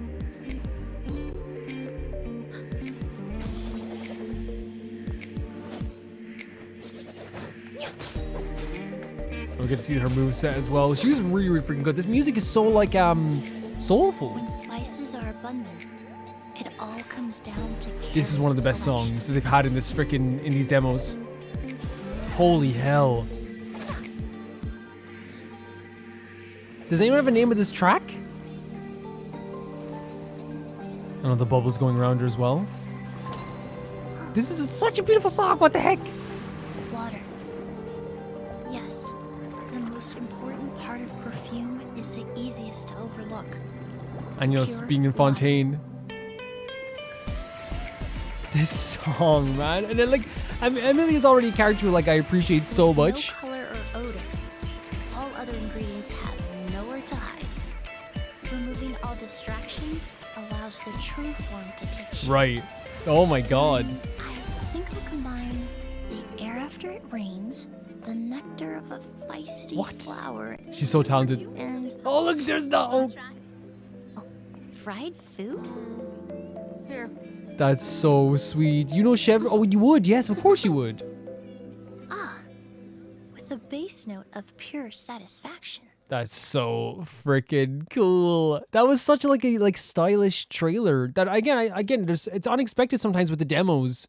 What approach they're gonna take, and when Emilie's song is a very like not reserved, but it was like a very like almost like chilled kind of song that felt like it was kind of like, you know, taking it like one step at a time, as I feel like Emilie does too. It felt like, you know, it was almost like I said in the other video with Emilie, I think she is a effortlessly adaptable and amazing character who like understands the world around her very well, but is also like very, very intelligent. And I feel like that got the energy through the music there. Like it felt like a character who like is like a few steps ahead, you know, like is not feeling that same anxiety that other people are feeling throughout the days, like and is kind of like shouldering a lot of the stuff for other people. But I just thought the song was so cool. And the scenes were obviously really cool too. They're, you know, it's a Genshin demo, but that music was stunning.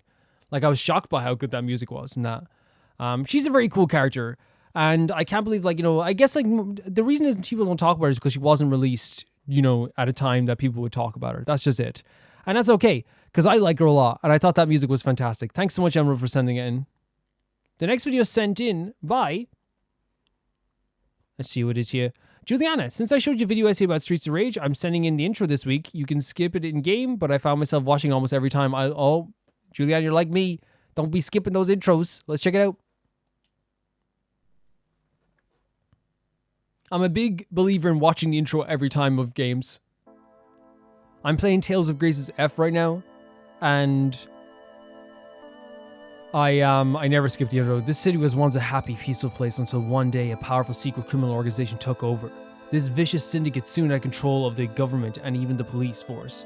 The city has become a center of violence and crime where no one is safe. So cool. The vibes, the music. Amid this turmoil, a group of determined young police officers have sworn to clean up the city. Among them is Adam Hunter, Axel Stone, and Blaze Fielding. They are willing to risk anything, even their lives, on the streets of rage. The energy of this, the ambiance of this, the vibe of this. Oh, the song as well. It's so much style, isn't it? It's so much personality in the style too. Name, Adam Hunter. Age 23. Really cool character designs as well, right? They are so young, what the hell? They're so young. They're babies.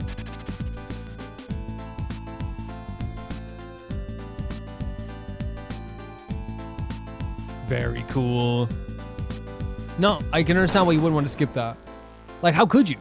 Like, it doesn't seem like there's any and in the press start button, so like nostalgic in a way. Like, again, like they talked about in the video essay how impressive it was for the music at the time to like sound like this, and how you could like, you know, almost like listen to it like almost gleefully and socially as well. And I think that's so true as it comes to the Streets of Rage soundtrack, but also the intro there, like, to me had such a like beautiful, like, what's the word, like, again, the word vibe. I know like people don't like the word sometimes, like I don't care. It is like an interesting like almost like city vibe, but almost like it feels like a early 90s to late 80s like drama or like movie, it feels like as well when it was going by also. Very much like has the 90s, you know, I guess. No, it's like a 90s movie. That's what it is. It's like a 90s movie. And which obviously took over from the 80s, but had a different style for sure going on with it. I thought it was really cool. And I can definitely like see not skipping this because it's one of those things that, like, for me with intros, when I watch an intro, it gets me into the game, right? That's why I watch it. It gets me into the game. And like, even though you don't need it to get you into the game, but like, I feel like if you have an intro of any kind, it should adapt to the game. It should feel like the energy of the game. And I feel like that's like, you know, like Persona is a great example. The Trails of Cold Steel series, great example. getting you into the game before you actually play the game itself. It's such a good idea. And that was really cool. Thank you so much, Juliana, for sending in. The next video sent in by Scenic Season. So I was when I was Wuthering my waves, I accidentally came across a beautiful song. It plays one random fight challenge on a new map. Took everyone by surprise. P.S. I don't know what order you'll watch the videos, but I love the video solve extent. Reminds me of why I love the Fate franchise. I might edit it in the wrong order now, just for funs and giggles. No, I'm joking. I haven't even like gone near. The only thing I know about Fate is from Solvix. But yeah, very, very, very cool. I always like edit it and like try to do it in reverse order, but sometimes like, you know, some videos do. I always feel like it depends. Like sometimes you might put like a different video at the end, or might put a different video at the start. Like, you know, to be like, that's a good starting point, you know, that's a good ending point. You know, I think like that's always a good idea to do, because all of them are good videos. But I always like, you know, you always try to like, you know, make it a nice video too. And sometimes, like, I'll just be honest, just being completely honest with you guys, most weeks, and I would say 99% of the time, it's just reverse order. I'm not that smart. The next, I was about to skip your video, Cena, because we had a conversation there. The next video is, let's check it out. Dancing Through Fantasies, dancing with Lorelei, hitting OST. Let's check it out. Jeez, this game is so pretty, isn't it? It's actually stunning. Everything we've seen from this game is just a gorgeous, gorgeous game.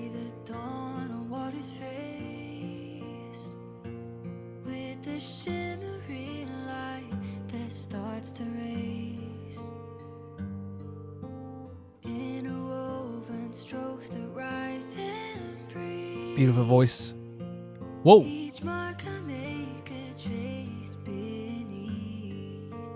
This is so pretty.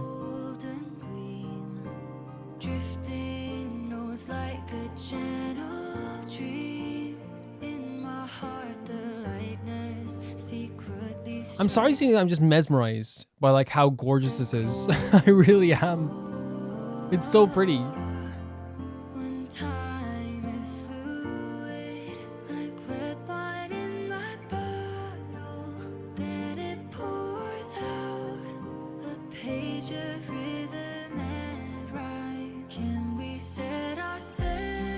This song is stunning. Like, it really feels like it's almost like a perfect accompaniment for the video, right? And there it is. Like, can we say it again? The rainbow arching up to the golden flight in the sky. That's so like a hopeful lyric, right? Or at least like asking for hope.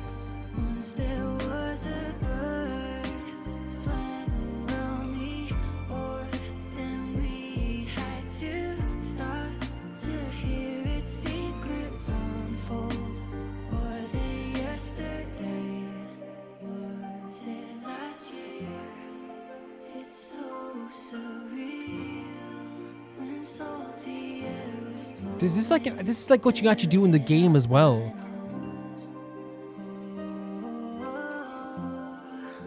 Like, it'll be a long time before we get to play Wuthering Waves, I'll be honest with you guys. A long time. But it's so pretty.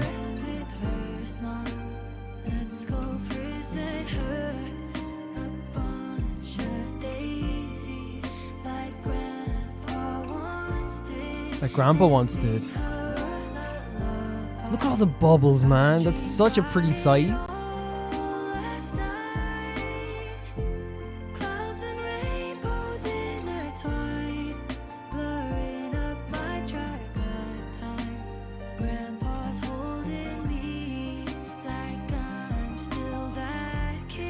I'm sorry. I know like the song is beautiful. I can't get over just like how visually stunning this game is. It's insane.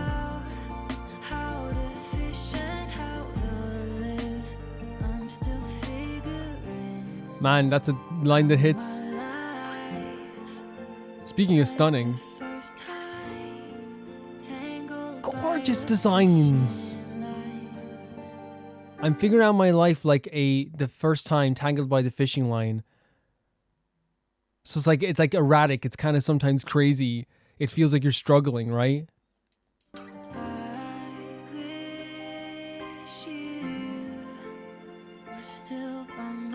by.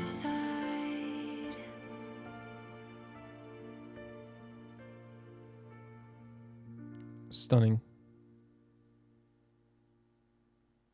Yeah, like it's one of those things that if we eventually do choose to play Wuthering Waves, it will probably be like, it would have to be like next year or something, because we have a busy year ahead of us. So it'll be like 2026 if we ever choose to play Wuthering Waves.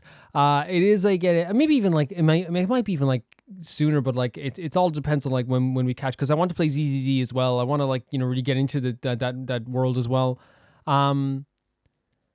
Really freaking gorgeous stuff.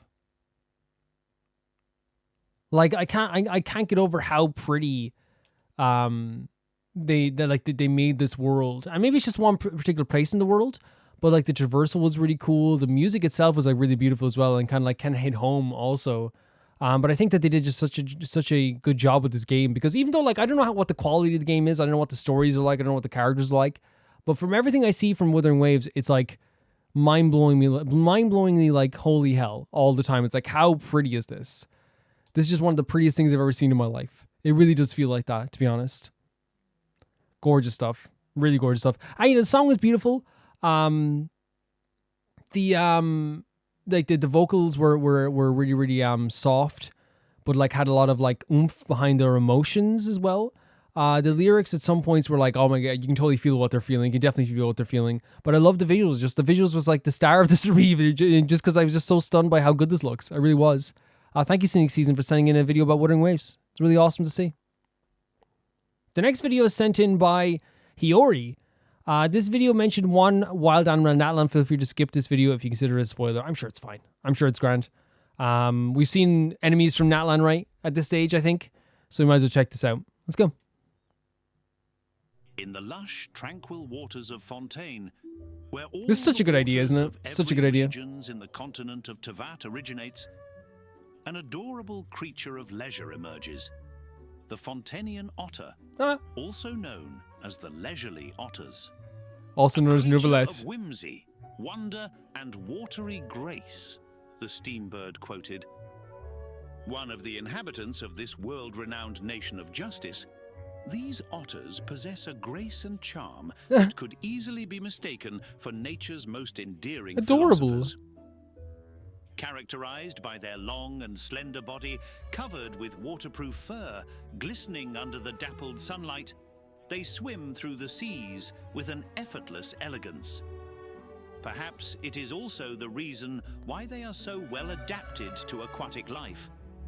These I've seen one video like somewhat like this before for other games too, but I also feel like one of the things that's so cool about this is it really like adds like a lot of like realism to the game in a way where it's like this is actual wildlife, and that's what it is. It's like this is the actual wildlife that inhabits this area. It's so cool to see. It's really fun. That they're closely related to boot, masked, and snow weasels of other regions. Leisurely otters can grow up to 3 feet tall and can weigh up to 10 kilograms depending on the season. Big boys. Their long tail is Big also boys. an important navigation They're adorable. tool for them. They use it to wag and change the direction of their movement. Also, their webbed feet, like the Natlan capybaras, are what they uses to paddle around. Sleeping most of their time. That is so fine. I got nothing from that. I got absolutely nothing from that. I'll be honest with you. Don't worry about that whatsoever. Thank you, Hori, for even like looking out for me in that sense. But I got nothing from that in terms of a spoiler. Do not worry about that whatsoever. Putting on their backs on the surface. Although sometimes they use strands of kelps to keep Thank you for looking out, though, drifting Hori. away when the waves aren't stable. They spend so Oh, much look at them time in swimming through the water waves. that it only goes to land when it needs to burrow a nest and reproduce. I love the way they bounce like the clams on their nose. Sometimes, after finding themselves stuffed from a massive meal, they will slack off. Look at for them as lying long on their as they back. want, until their tummy tells them to hunt for food again. This is so cute. They also enjoy around humans and shows off their shell tricks Are you to serious? every humans passing by. That is so Although cute. they are strictly banned in the court of Fontaine, as they are always the reason for the blockage of underwater sewers and pipes. Oh, due let to them it block it. accessible Let as them otters' block it. nesting grounds. Their diet varies with the seasons as they adapt to what the waters provide. whether it's plump mollusks hidden among the riverbeds or fast-moving trout darting through the currents. Stern-shield crabs are what they fear the most. Really? As these crabs' main diet are fishes, No, leave him alone. and even otters. Leave him alone, please. Some locals says that blubberbeasts also hunts otters, but it has never been proven. These guys? I always just walk past them. I don't want to hurt them ever. Perhaps the most remarkable aspect of these adorable otters is its deep connection to the rhythm of the land. In a world filled with bustling cities, complex machinery, and endless pursuits So well of edited progress, as well, this video. the otter is the embodiment of the calm, reflective pause. A brief escape into the quiet wonders of the natural world. Even the I think it's such a nice way of putting it. It's like in this world of Fontaine, like that is so full of like, you know, it's a hustle and bustle. Everything's going, everything's fast. Everything's like about like, you know, efficiency in a lot of ways. They are the embodiment of like something that is like the opposite, which is like very relaxing. Like, and even seeing them there, like, you know, you would feel relaxed just looking at them. A brief escape into the quiet wonders of the natural world. So nice. Even the Iudex of Fontaine, It's raining. Monsieur Neuvillette praises these little swimmers, and he even estimates that there are over 6,000 leisurely otters currently living in Fontaine. Wow. Neuvillette's appreciation though for like little ones and things that need to be protected is like such a sweet thing. The Fontainian otter, a creature at home in both water and heart, ever so casually mastering the art of living in the moment, enjoying every bit of seconds of their lives. So sweet. That was so nice to see. Yeah, it is interesting because it is like these creatures that like I think I brushed by once, but I haven't really seen a lot from them, honestly. But from what I have seen, like they're just like absolutely adorable whenever we do get to see them. I wonder if it is like this case where like Neuvillette like obviously has a soft spot for them because like they look like they have the same powdered hair color. But no, Neuvillette has a soft spot for them because like he definitely is just like a sweet person and always has been a sweet person. From what we saw there though, like these otters are adorable. I love how they like will play around and like do tricks for humans when they encounter them. But also they just love relaxing after eating a bunch of food, but they also stay out of predators' sights as well. What's so cool about like seeing like videos like this is that it really does ground the world quite a bit. Like it really feels like the world is real. Why wouldn't they make documentaries about like the animals and wildlife? If they make movies, why wouldn't you make a movie about like the animals and wildlife in Fontaine? Like it makes perfect sense that you would. And in this sense, like it does make like the way this is edited, it's so like an actual documentary. It's like if they made a documentary in Fontaine, this is what it would be like. So I really do appreciate seeing this type of stuff. And I think that the person who created this, which by the way, like their name is Seargerus. Fantastic idea. Really fantastic idea. I don't know if someone has done it first or whatever, or you're the first to do it, but still really, really, really freaking cool stuff. So I appreciate that quite a bit. Thank you so much, Hori, for sending that in to Roma Reacts. Who's Roma, you say? Who knows? Thank you, Hori. The next video is sent in by Fizzle. I don't have much, so this is me combining through my likes. This is another Let's Player mashed up with sprites. It's a nice little memory walk through all the games too.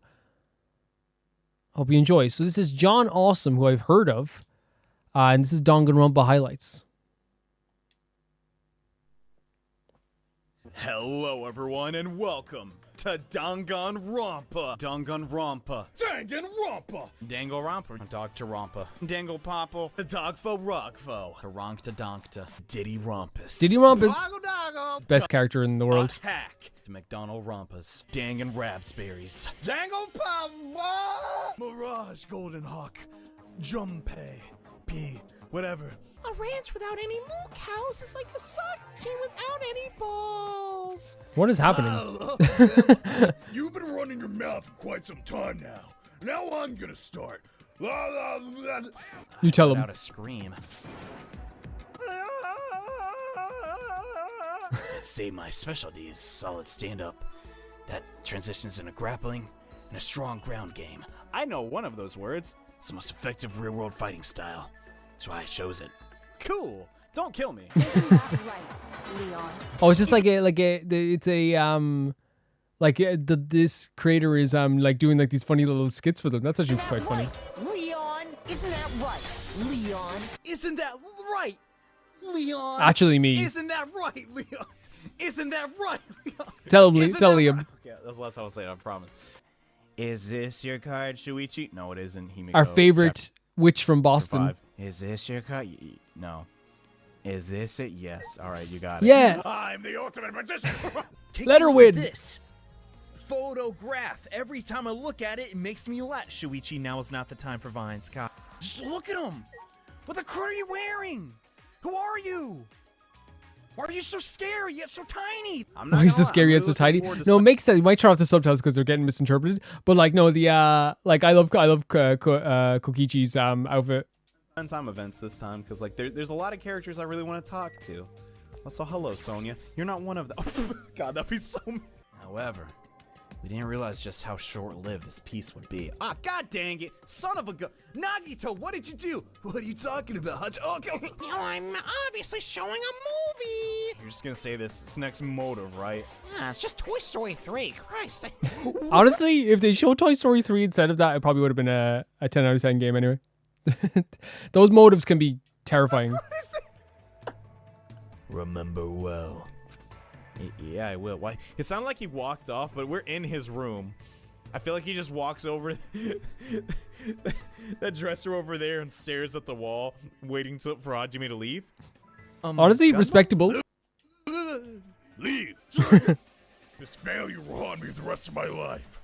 My name is Nekomaru Ninai. Now is not the time for regret or screaming. Let us make haste. Of course! What did I literally just, It's that kind of talk that lets Monokuma play you all like fiddles. Huh?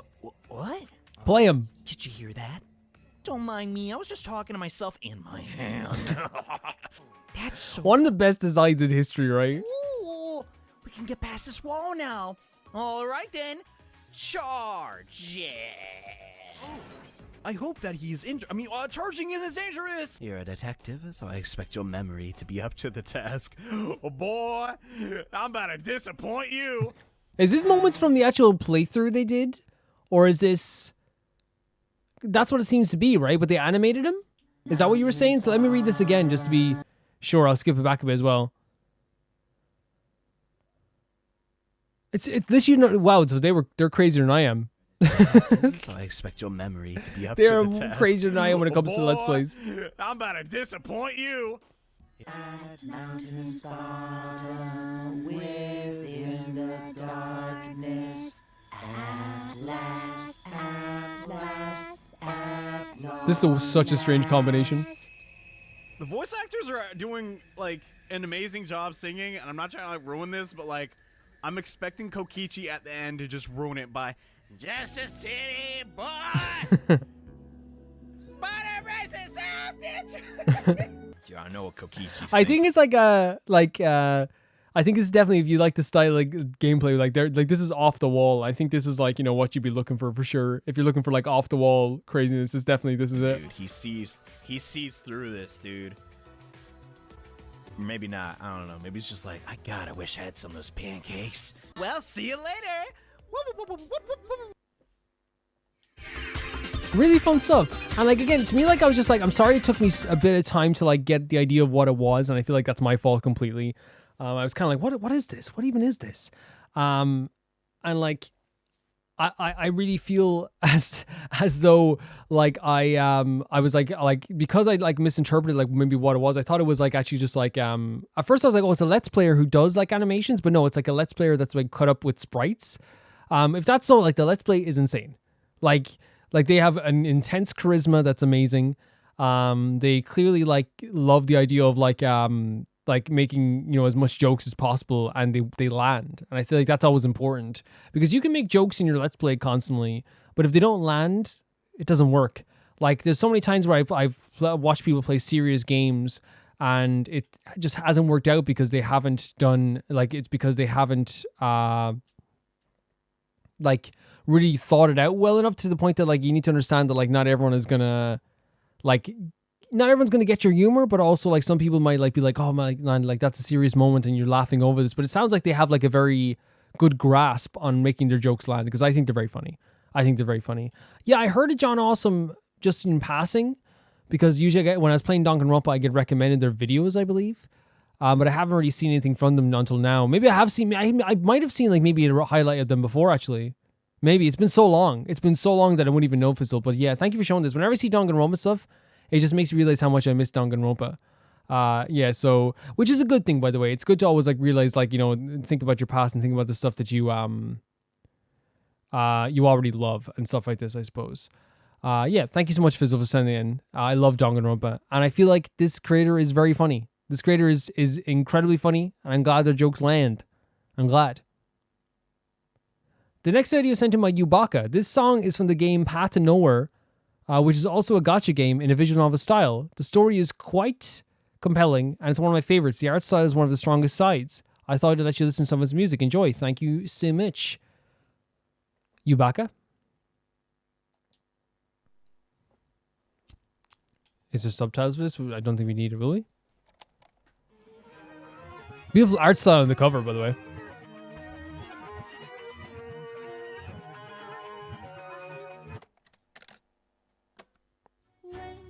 Oh.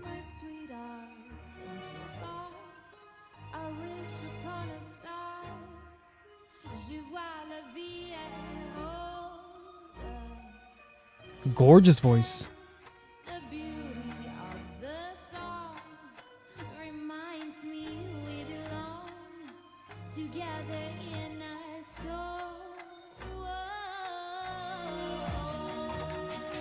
Oh, wow.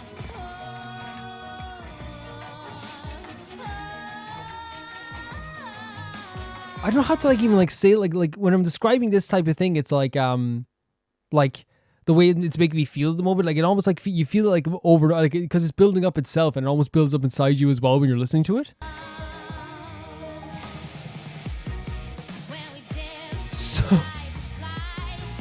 that is so cool.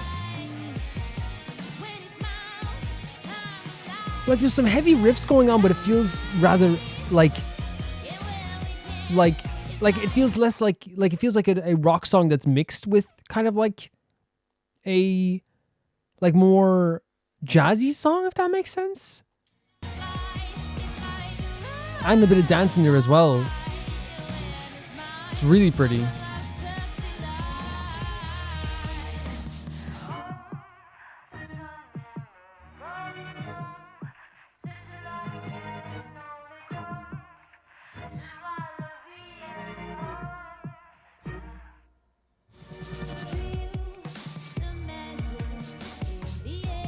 That little vocal change there as well with like the kind of like undertone of like almost like it's coming through an intercom or something, or like it's muffled into the change.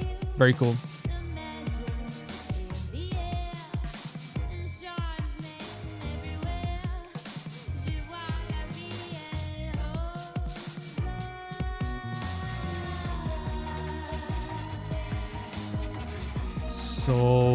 So pretty. You can almost see it in a room, like the dance happening in a room, and like it playing and like someone playing this music. It's so nice.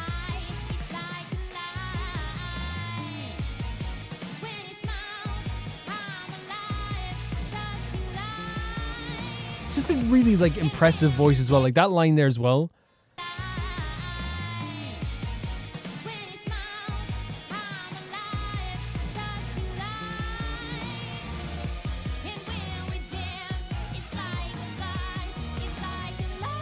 So good. The range is so fantastic.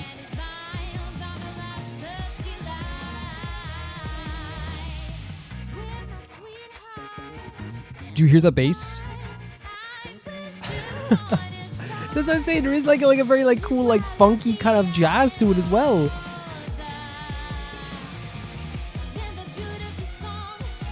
We love a bass interlude.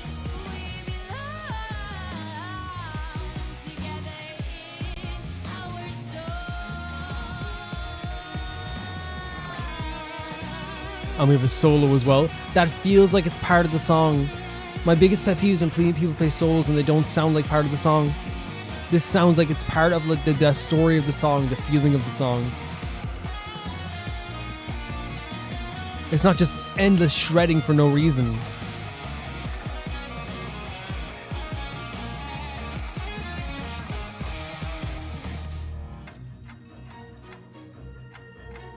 Nice. Oh my god. Oh, it's ending as well. That's an interesting choice for an ending. I thought it was going to be building up to something else. That's a really interesting choice. Because you'd expect it to go back into like a chorus. But it's fading a bit. Maybe it's intentional. To kind of leave you a bit on edge. So pretty.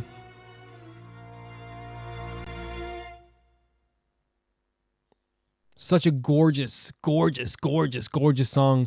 I had never heard of this before. Maybe like I've heard of Path to Nowhere. I don't think I've ever heard of Path to Nowhere. I know it is like you said it's a gacha game of some kind.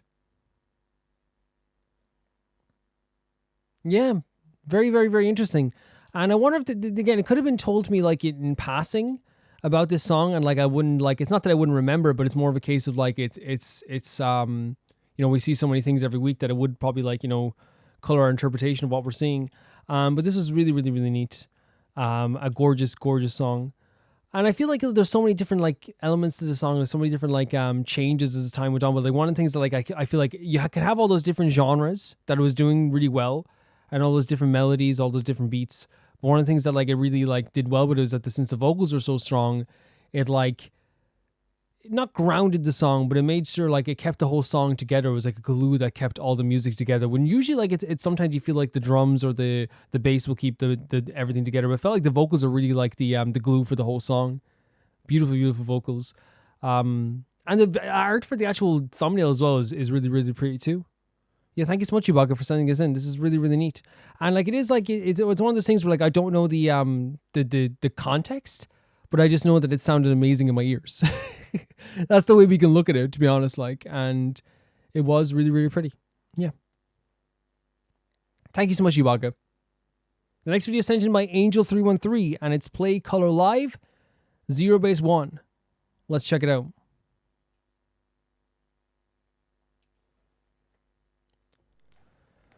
Are they wearing pajamas? There's Mr. Leader, quote unquote, right? 네, Where is he? There he is. 안녕하세요, 제로베이스원입니다. 네, 저희 굿나잇이라는 노래는 당신의 하루가 Is there subtitles? 좋은 밤, 좋은 꿈이 That's fine. 되기라는 진심을 담은 제로베이스원만의 Look how sweet they look. 곡입니다. 이 영상을 보시는 여러분 모두 잘 자요. 잘 자요. 네, 이번에 들려드릴 저희의 노래 컬러는 내 감성의 웜톤 캐시미어 블루입니다. All different pajamas as well. You gotta appreciate it.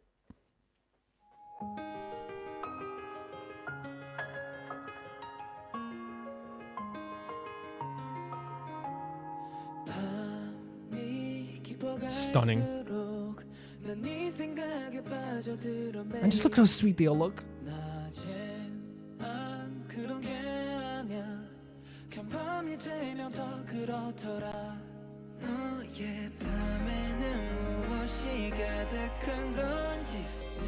There he is.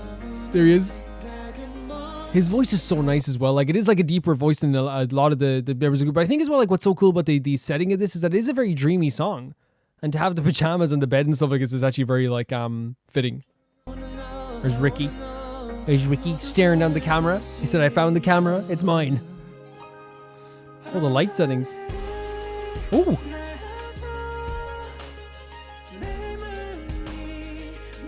I love here when like all of them just like go for it. You know? Beautiful. You get it. You get it.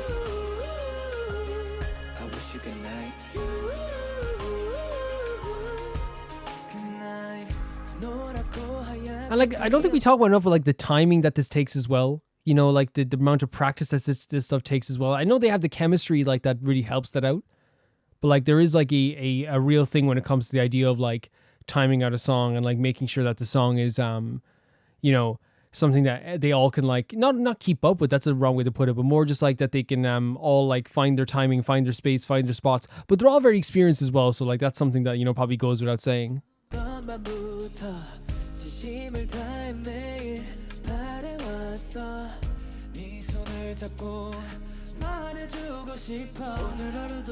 It's a really, really like sweet song, right? I love his voice. Love it.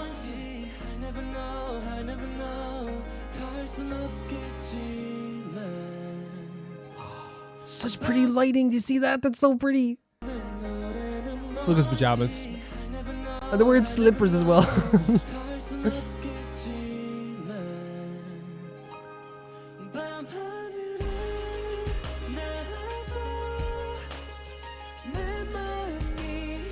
See what they do? Is this a common thing? And maybe I'm just getting delusional. But whenever they look right at the camera, it's like they're singing to me. It feels like I'm like, yeah, this is me. I'm getting to that stage.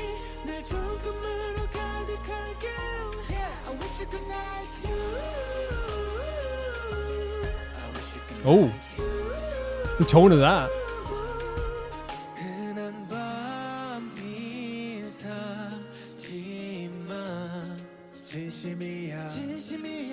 Oh my god, the rage.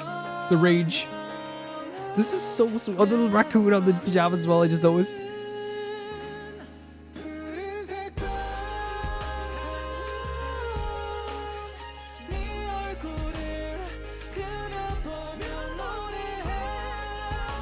They're such, again, they're so, like, they're pretty.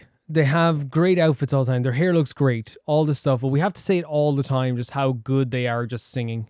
You know what I mean? They're so freaking good.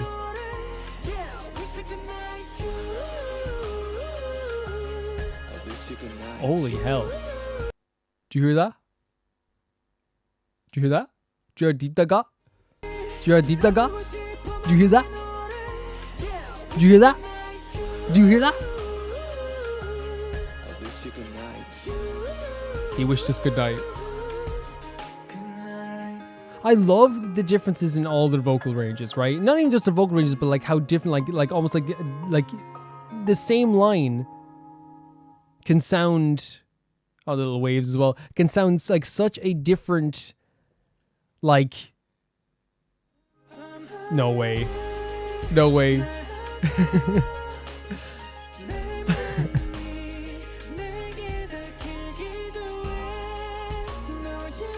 They're so sweet.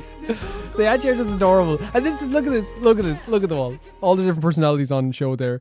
Yeah, no, like I said, like it's so cool because, like, you know, as I said, like I focus on Ji-won a lot, but I feel like one of the cool things about you know, like all of them is that whenever they have the mic, whenever they pick up the mic to their mouth, it like has it gives like, it's all like a different feeling. It's a different tone and almost like a different personality. You can see that through their vocals as well, or even like the different things, like the dancing at the end is so sweet to me, like to show off like exactly who they are as like as people also, and how seriously they take themselves is or lack thereof is always very sweet too. I thought the video setting was really cool too. The actual, like, you know, the dreaminess of the song, like I Wish You Good Night, putting it into like the pajamas and stuff like this, like they did a really good job with that as well.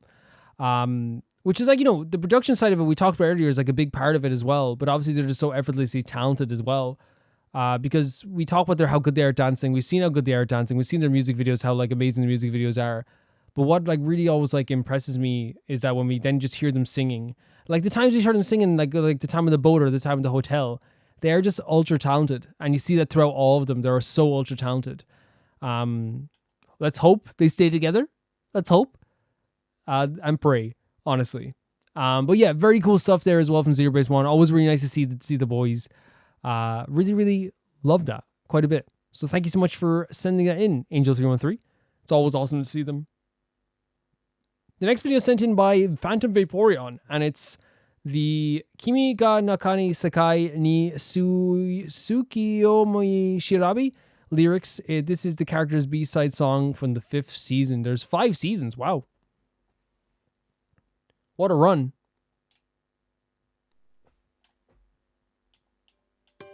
And there's usually subtitles at the end as well. A lot of these songs usually have like a lot of power behind them. And I guess this time it's like talking about like how you're by someone's side, you're always with someone.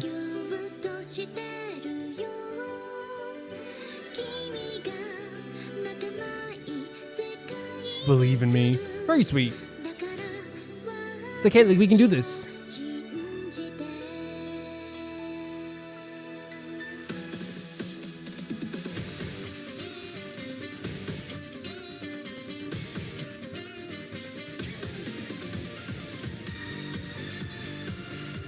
Nice little melody to it as well. It's really, really cool.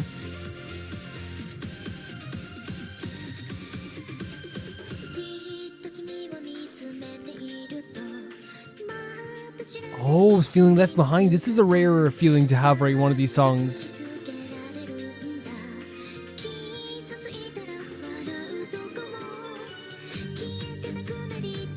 Really nice riff.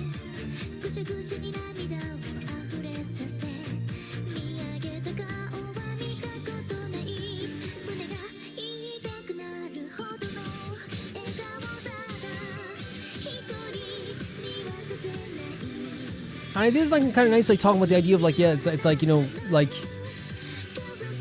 if two people can call it family.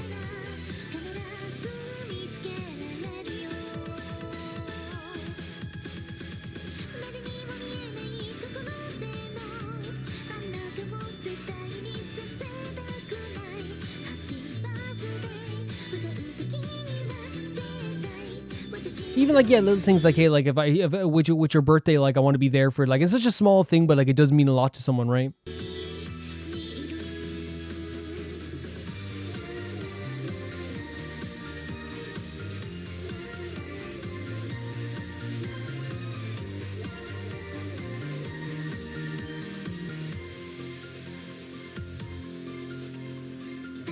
It was a nice little interlude there, wasn't it? That was a nice little interlude, for sure.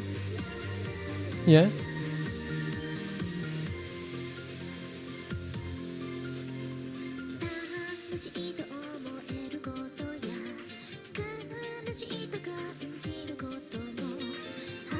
You're my other half, so even through it all.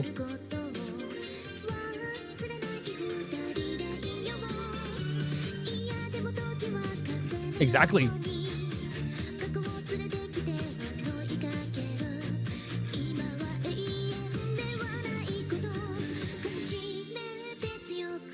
So again, it's like the idea of like, you know, fighting back in something, fighting through something. This is like a common theme throughout the show, I believe.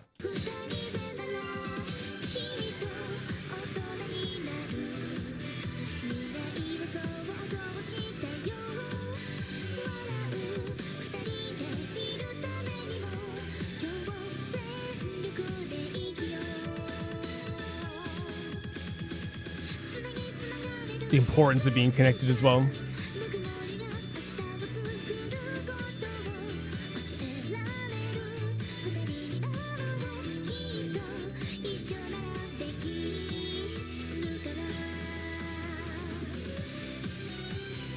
Oh, nice. You get a nice little intersection as well.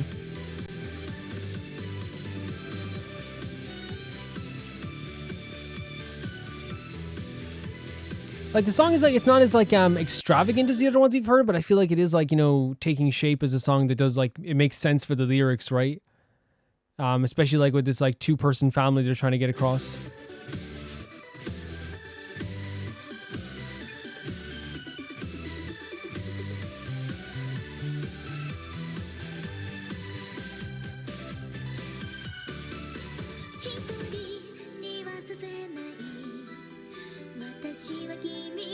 I'm trying to let him know, hey Rudy, I'm never gonna leave.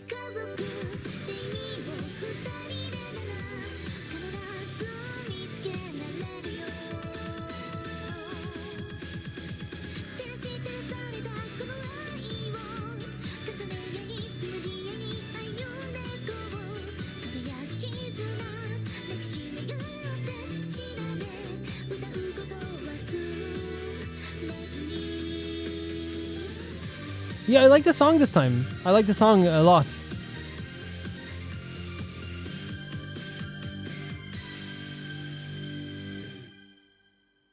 Yeah.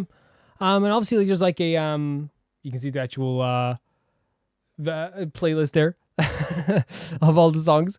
Yeah, like a very cool song that like really does like I guess like is a common theme throughout this show that you've shown me that is like, you know, moving forward. But in this time it's kind of like, hey, the little things matter too. Like our little 2-person family matters also.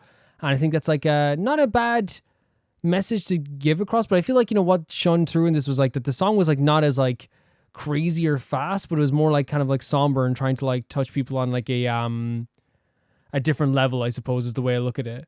I quite enjoyed it. I enjoyed it quite a bit. And I appreciated you sending this in as well. And I feel like it's like the music itself, I was bopping along to it more than usual because usually you're reading the lyrics a lot as well. But this time I feel like I was just like really bopping my head along to the actual beats as well. They had some really fun interludes there also. Yeah, I enjoyed it quite a bit. I don't know what the show is like generally like fully about, but like I do know that they all, like I said, they have a common theme and the character designs can be very cool. So yeah, thank you so much for sending that in, Fontaine Vaporeon. The next video is sent in by Victoria, and they say it's another recipe video, and this is I cook Shane's pepper poppers in real life. Interesting. I like spicy food. I imagine that this type of spicy food Shane likes is crazy. Let's check it out. Shane. One of the most popular yet troubled characters in all of Stardew Valley. He's beautiful. Where's that chef hat? Little or no introduction to the Stardew Valley community, but to those who clicked on the video just for the cooking part, Shane is a recovering alcoholic who works at the local JoJo Mart and lives with his dear Aunt Marnie, who very graciously rents out a room for him while he attempts to put his life back together, piece by booze-soaked, angst-ridden piece. In today's video, you and I will be cooking up a favorite of this miserable, disheveled mess of a man. Those brave enough to romance such a complex and unkempt specimen learn that upon reaching 3 hearts with Shane, their beloved will send a recipe to them in the mail for pepper poppers. He freaking loves like pepper the poppers. machinations of Shane's mind, the recipe is rather simple. All you'll need is a kitchen, 1 hot pepper, and 1 cheese. The game describes pepper poppers as spicy breaded peppers filled with cheese. Just one of them will fill you with 130 energy and 58 health. Oh, they're pretty good. They're pretty good, like if you're going through the mines as well. This means the crops you pick will be of higher quality, and of course, you will move faster. Oh, the cheese makers? Makes yet another appearance as the featured townsperson on the recipe page, of which the other side contains an image of what we are. There's an actual Stardew cooking book, which is so cool. Legitimately delicious, and I sincerely hope that we can get something that's even remotely close to this. One of the major setbacks of the official Stardew Valley cookbook is that none of the recipes tell you expected cook time. So I'll just make a point now to tell you that this took me about 2 hours to make from start to finish, but an experienced cook could do this much faster.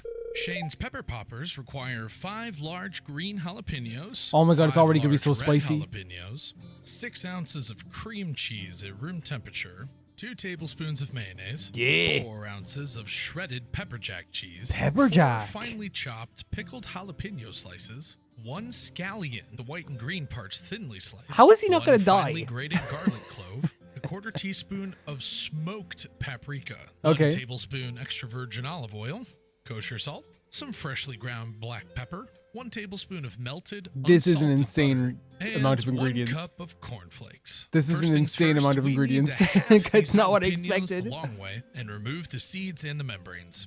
While the recipe called for red jalapenos, we will instead be using the Fresno pepper, which is known for its hotter, smokier, and fruitier taste. This is because I simply could not find red jalapenos at any of the supermarkets I went to. That's fair enough. I don't really know why. But if worthy gutting the substitution. inside of all of these jalapenos has any lesson to teach, it's that no matter what garden we're from or what color we are on the outside, we're all pretty similar on the inside.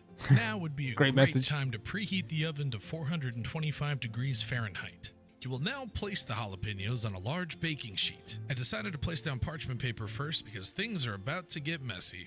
Take your tablespoon of olive oil and brush them peppers all over like your Bob Ross in his heyday. Once you're actually, done, already would be season really the nice. peppers lightly with the salt. Like that A little alone bit would actually be really kind of goes a nice. long way here. Take the peppers and Like roast just them in oiled the and oven salted. until they are just Like, about to become tender. I'd be About snacking. 5 minutes. Give the peppers a little time to cool just slightly and reduce the oven temperature to 375 degrees Fahrenheit. We'll be They look using good. it again later. Next, we're gonna thinly slice this scallion by I cutting love off scallions. the tip first and just gliding our knife blade from bottom to top without exerting any real pressure. Oh, I've never cut a This will scallion give like us that. those nice, It's always thin, been like long in green and white parts that are round going to go in the circles. filling. Next, it's time to chop our garlic clove. To stay true to the nature of Stardew Valley and preserve the integrity of buying organic and local where I can, I decided to take it upon myself to chop up my own garlic clove instead of buying it pre-chopped in a jar. That was until I realized I had no idea how to chop a garlic clove. After taking to Google, I learned I should have just crushed the clove with the flat side of my knife and pressed down really hard. This did, in fact, turn out to be a lot more effective than trying to peel the clove by hand. And to your local video game live streamer turned cooking YouTuber, this was simply like magic. Yeah, but he's saying he didn't use that much garlic, but like honestly, garlic lovers will not complain. Jalapeno Ever. slices that need to be finely chopped. So let's do that. Next, the extra fun part. Making the filling to go inside of the peppers. It actually does sound Inside of a fun. medium bowl, you will combine the cream cheese. I've never had cream cheese. Mayonnaise, cheese. American mayo always looks very yellow. I think it's because of the egg yolk. Garlic. And that smoked paprika. That's so Next, good. you'll stir everything together until it's all combined. It was at this point in the cooking process that I realized why the recipe called for cream cheese at room temperature. My arm became very tired mixing. You always follow that part. Usually when they tell you that stuff in a recipe, for sure, you got to follow that stuff. Reach room temperature made it a lot softer to mix, so it became much less tiring as a result, and all of the ingredients for the filling blended together much more It looks nice nicely. though. This would be a great time to taste the filling and season with salt if needed. Now it's time for us to break out that 1 cup of cornflakes. This is crazy to into me. a But then again, I small- think that some people do use cornflakes in recipes actually quite a bit. Neen McKinley, this is awesome, by the way.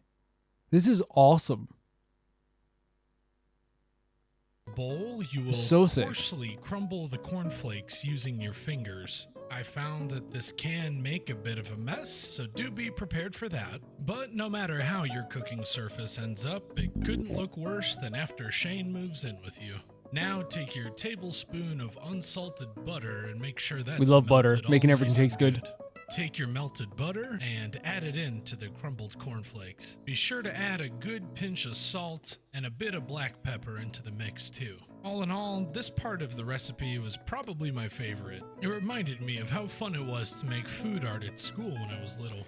Yeah, it is super Alright, creative, we are isn't it? Officially in the home stretch of this recipe. Take your tender God. roasted jalapenos and fill them about halfway. I thought it'd be too crazy to eat, like too hot, but it actually looks kind of like the filling already looks nice. And I've never had cream cheese in my life. Cream cheese filling you just mix together.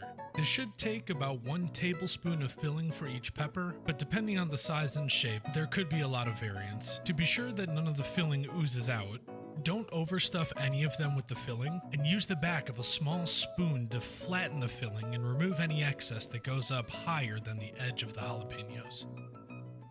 And now, last but certainly not least, I like how it's like not like it's doable, and the way that this person is showing it is very doable. sprinkle the tops of the filled jalapenos with your crumbled buttered cornflakes. Take your filled jalapenos, place them in the oven, and bake until they are tender. The filling is hot and melty, and the cornflake topping is very crispy. This is going to be about insane. 15 minutes You better time. try this on camera, please. Let them cool for 5 minutes after taking them out, then transfer to a plate and serve them immediately. Not gonna lie, I didn't really script this part of the video, so here's some up-close footage of the peppers. Okay, we're pushing them away. Ah, yes, the famous plate. It's So a I got beautiful few plate. Comments on multiple platforms asking the origins of the plate with all the flowers and the little bridge over the river there.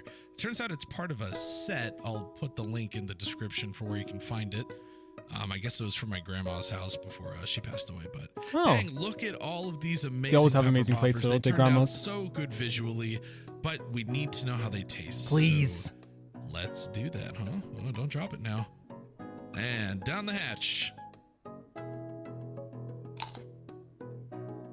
It was very delicious, if I Yeah? do say so myself. And sorry for the blurry camera, my dad was operating it. So Anyway, good. thank you so much for watching. Please consider subscribing and leaving a like if you enjoyed the video. Please and do, comment guys. down below which recipe you want to see next. Until next time, happy farming.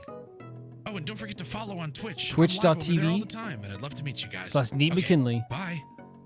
Honestly, very, very fun. Really showed how like doable it can be and also how fun it can be as well. It's not something that was like, an over the top thing. It's a recipe that you can definitely follow. And I appreciated it quite a bit, just like that. It's not something that's, or showing how like, like how you can just do it at home. But also they have a very gentle tone to them. Neat McKinley. Is this what their name is? Neat McKinley? Very gentle tone. You could listen to them for hours. So it's pretty easy to like, listen to them cook and talk about the cooking that they're doing. And it's very clear that they're passionate about the game that they are talking about, because they're able to like actually, talk about the character, how it would relate to what he likes. He does like pepper poppers. He gives us pepper poppers all the time. But what he created here actually just looked delicious. And I've never tried cream cheese before, but I would definitely like to try them after watching this video as well. I wonder if like this is what Neat McKinley does all the time. Let me just check out the channel for a second here. You can check out the video in the description below. Okay, there's a Stardew Valley cookbook videos. They make an assortment of different videos. They all look very wholesome.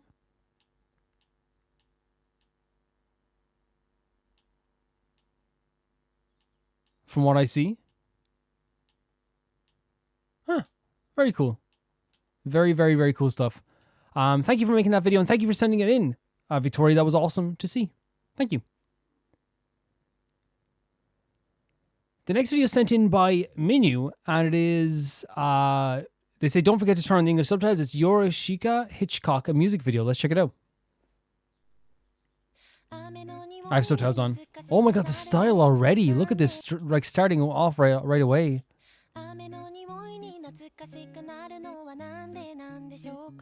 Really cool style. Amazing style.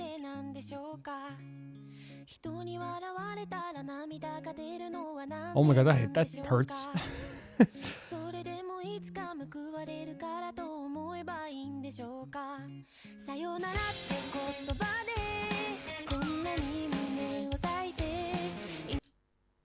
Minu, this is awesome. This is like something I would listen to as well. But like the video style is just fantastic. But like I love this type of rock. I love this type of rock, and I wish it was more prevalent nowadays. I really do. When was this made? 6 years ago.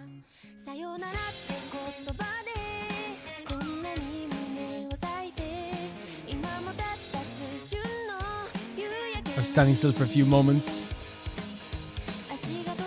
It's gorgeous. Holy hell. Are you going to tell me someone no one knows, or is that something?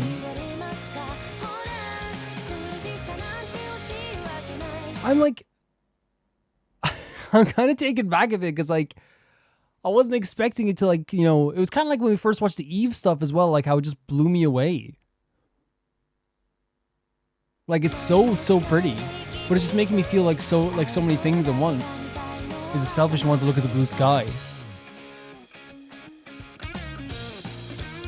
Like it's just this very like well plain quote unquote plain drawing that's animated in a very kind of like sketchy style in this like real world environment, or at least like what we perceive as a real world environment.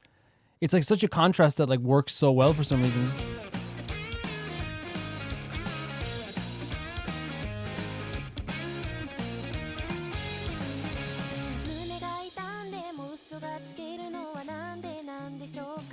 Ouch.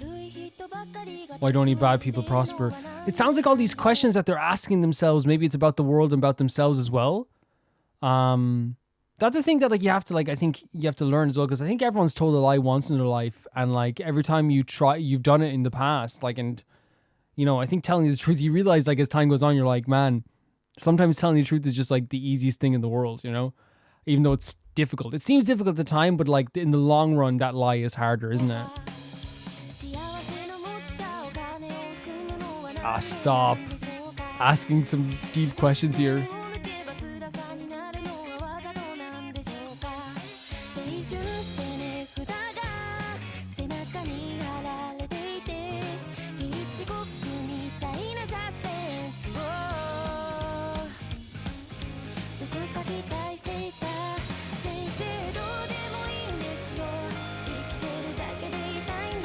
Man! holy, the messaging in this is very, very, it's a lot. That's a beautiful shot as well. It's not, anyway. It sounds like they're asking, is it selfish for me to just want to look at the sky, to just want to relive memories, you know what I mean? Because a lot of this stuff maybe seems pointless, you know? Really pretty scenes here. With some very emotional lyrics, right?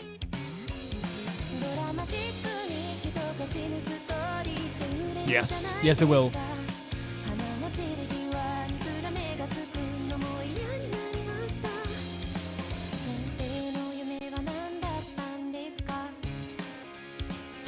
Oh, that beat, oh my god, that part of the music, listen to it.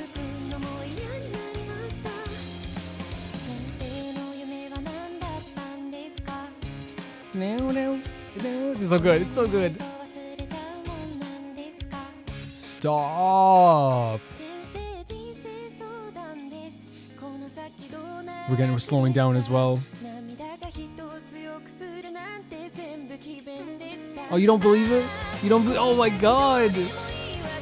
And it's drowning them as well. Look at this in this container.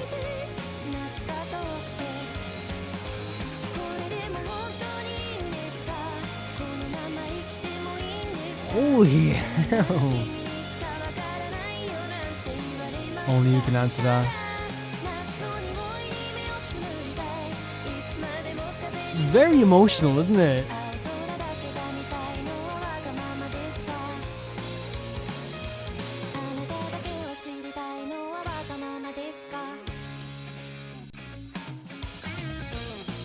This was really incredible, and I feel like the lyrics like hit quite hard.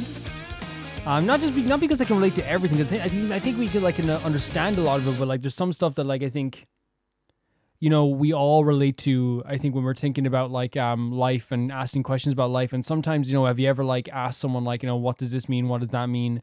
You know, why am I feeling this way? And like the answer sometimes is like, well, only you can figure it out. Well, no one knows the answer to that. And that's like sometimes more of a mind F than anything else in the world.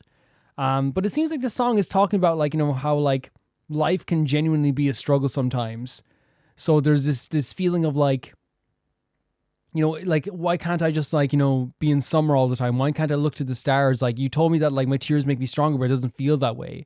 There's nothing in these books that help me feel better. Nobody talked about this stuff in history about like how to get better in this way, you know? And it's like all my feelings are not like showing up in this class and showing up like in these lessons. There was some stuff there that like was like genuinely like sad, like a genuinely sad thing to hear. Like really it was. Yeah, it was a lot. It was a whole hell of a lot. It really was. But I think the style was fantastic, and the contrast, as you said, with the real world and the actual drawing, the sketchy art style. The music was beautiful. Like, it's something I could actually listen to as well. Like, you know, it's one of those things where like it reminds me when we used to watch a lot of the stuff with like Mona and stuff like that, the Honeyworks videos. And I remember like it was Minnie who sent them in as well. And like one of the things that was so interesting about that is that you'd have this amazing upbeat rock beat, this beautiful like ensemble of music and this art style. But the underlying lyrics made you feel like, you know, so sad in a lot of ways. So it really is interesting that like we're having this here as well. And in this sense, it's more overt, I think, of like, hey, this is how they feel right now. It can sometimes feel like they are just like this, you know, maybe this grayish blur in a lot of ways, to quote Shane from Stardew Valley. Yeah, this is beautiful, Minu. Thank you so much for sending it in. The next video is sent in by Dodo Dan. And it says, to quote the documentary, in life he was more magnificent than ever to take the wing. He ruled the skies supreme, flying far and wide over the lands of the dinosaurs. His life was run full cycle, once traversing the globe.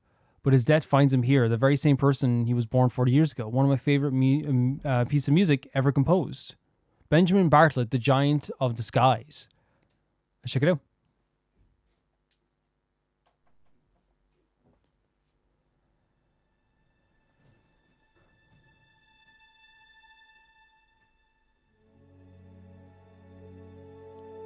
Interesting. Oh, wow.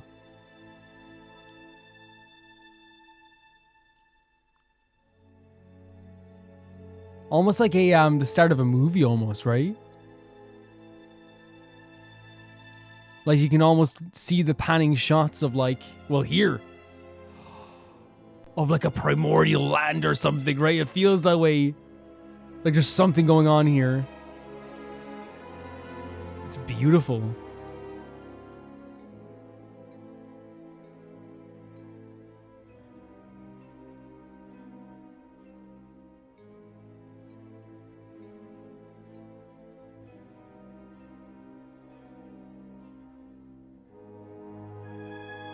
Oh man. This is yeah, it's giving off that feeling of like overlooking something that like seems a bit dangerous. That seems a bit like, you know, ominous.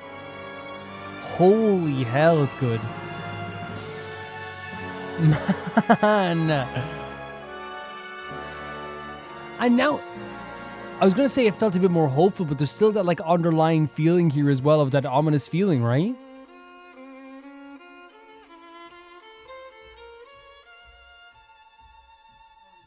Doing such a good job with this, like it's so good.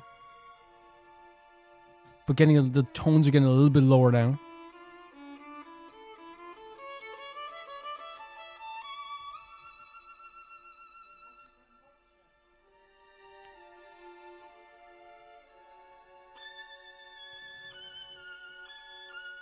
And these little slight sounds coming in as well, or the violin.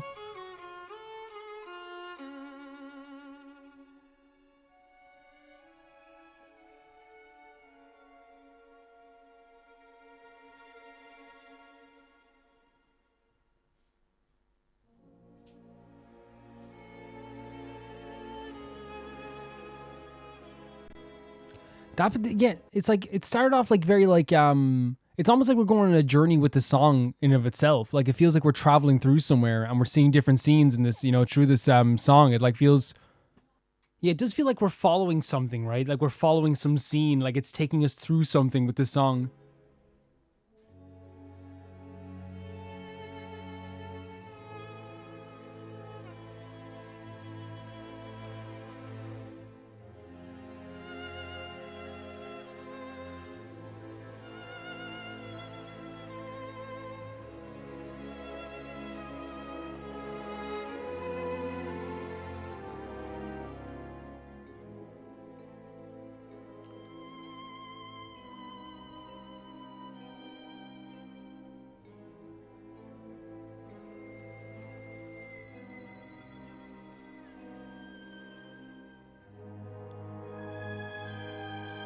It's almost like it's beautiful, but like it is scary, right? Like it's a beautiful like arrangement, but it makes you feel like it's magical, it's scary, it's beautiful. It's all those things coupled together. Holy hell! Such like a epic tone to this.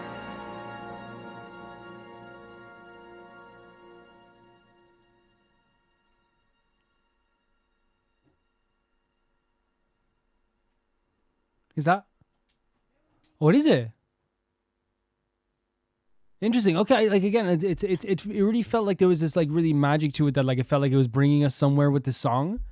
Like almost like, you know, when like a movie like drags you through somewhere and like and shows you some different things along the way. But it felt like in this sense that that's exactly what it was trying to do in this sense. Really, really cool. Like I felt like I was moving through like this, like again, if we're talking about like, you know, a like I was picturing, because there's a dinosaur in the thumbnail. I was picturing this primordial land that were taking us through. We were seeing all the things as you're going through, and things were getting more quiet as we were traveling through certain areas. It was really putting that picture in my head of like what this was. And this song like could have been in any, I don't know if it actually isn't, like, is there a description of this here as well? It's a documentary, is it? That's what you were saying, Dota Dan. It's a documentary. From the BBC TV series Walking with Died. That makes sense. That makes so much sense. Yeah. So freaking good. Yeah. Because that would like immerse me in what this was. It would honestly keep me there. It really would in that world. Or at least like take me through that world. Really, really cool stuff. Thank you so much for sending, Dota Dan. That was beautiful. The next video is sent in by Primo Hiko, and it is Furina Live Episode 2, the Genshin Impact fan musical. Let's check this out.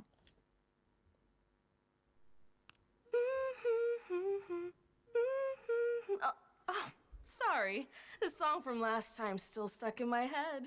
Yeah. Welcome back. The presentation of this last time was fantastic. And there's Mona. Potion that could help her feel Do we have alive. subtitles? Furina went on a journey to find it. Yep. Which didn't go so well.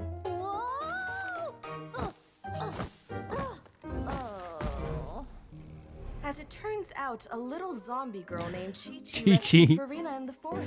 When she heard Such a about great Furina's illustration of quest, Chi-Chi. Chi-Chi was intrigued, saying, Chi-Chi is a zombie. Chi-Chi is a zombie. Chi-Chi wants to feel alive too. There you go. So, the two of them set out It's like to Wizard find of the Oz. potion together.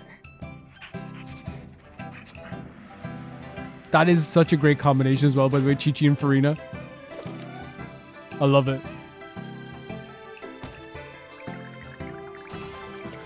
On saving her last second, Edgy does a nice dismount.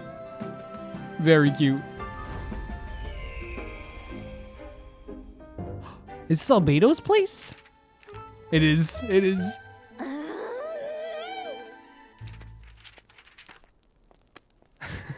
Even Chi-Chi. If Chi-Chi face pops, you know you've been on a long journey that just failed.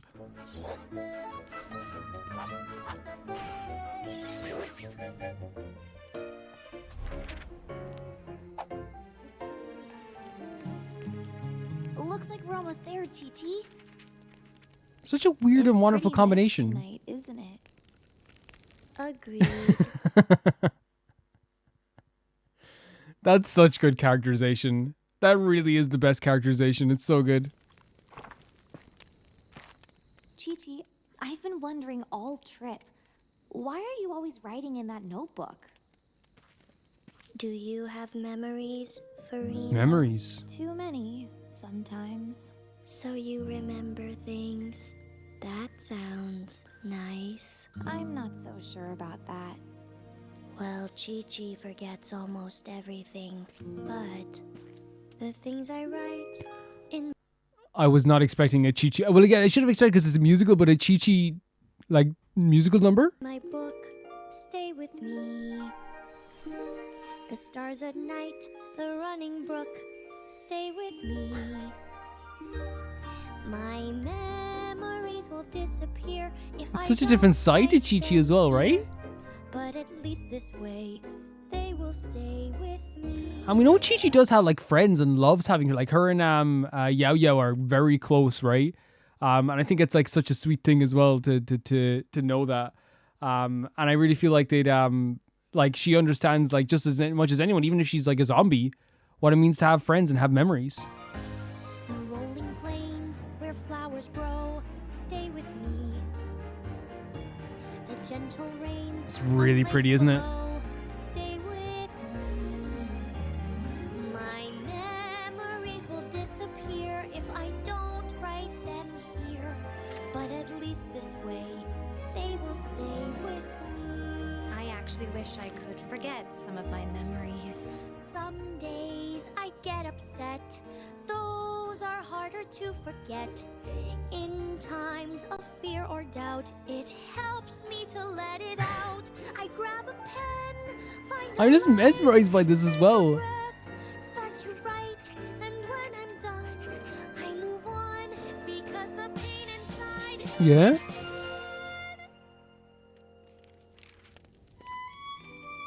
Such an interesting thing that, like, Chi-Chi is, like, imparting, like, these wisdom. And here's the thing, Chi-Chi's not dumb. Chi-Chi's always been very smart, very, very analytical. But, like, also to, like, impart this wisdom of emotions onto Furina is such a sweet thing as well.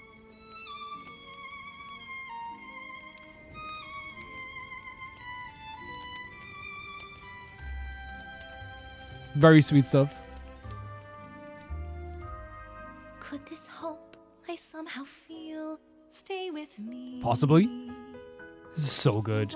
This is so, so good. Start to heal, stay with me. My memories won't disappear, but we've made Oh, that's so sweet. What a combo. I know the way they will stay with Very cool.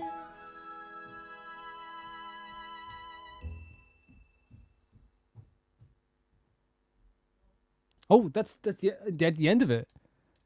I actually like very I usually happens a lot in Rome Reacts where like you're like, oh, that's the end, because like, you know, you're waiting for maybe some credits or something like that. This stuff is so well done, and I feel like it does give it like, we not only just a different side to Chi-Chi, but like I really love that Furina's getting to like shine in her own like musical. Like you would think this was official the way like it was presented so well. I love the music because it does feel like an actual musical. It feels like a movie musical to me when they're going through this, meeting different characters along the way. I said like it kind of reminded me a little bit of Wizard of Oz when they met Chi-Chi along the way. He was looking for a heart, I suppose, and that really does feel that way. It's such an awesome take on like the characters in the world through a musical. And I didn't expect the combo of Chi-Chi and Furina to like work, surprisingly enough. But I guess like if you're talking about if someone wanting to feel alive, then, you know, there's Chi-Chi who understands what it means to be alive while also, you know, being dead. Someone who is able to understand what it's like to have friends, to have people that you love, while also being a zombie. And that's a perfect combination to have there. Yeah, the colors are amazing. The art style is really fun too.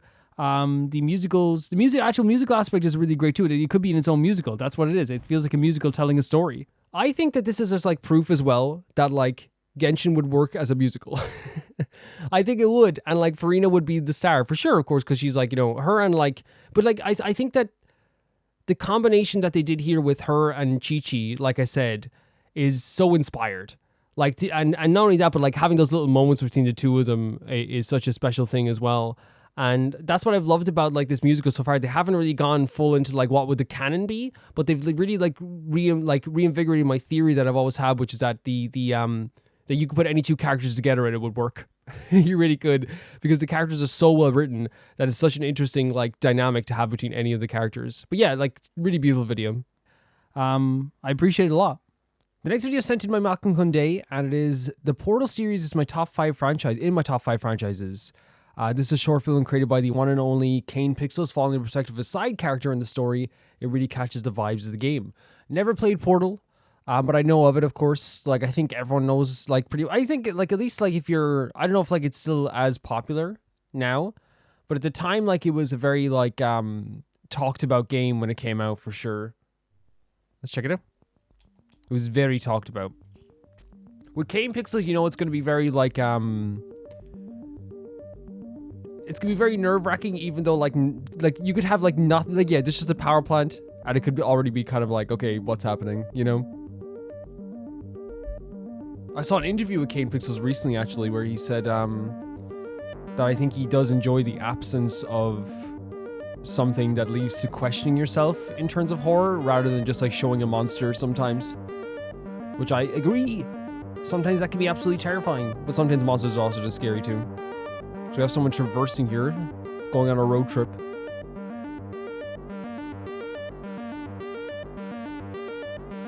This music's very strange. Not what I expected.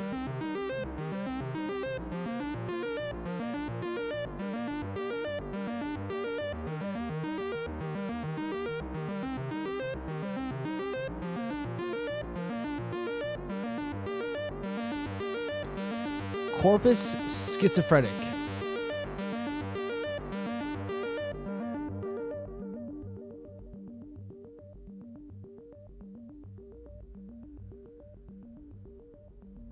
Jake should know. Okay.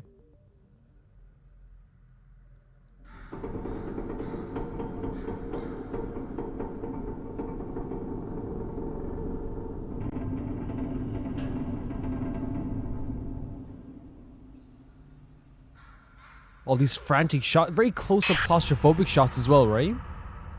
But very, very, like, frantic at the same time.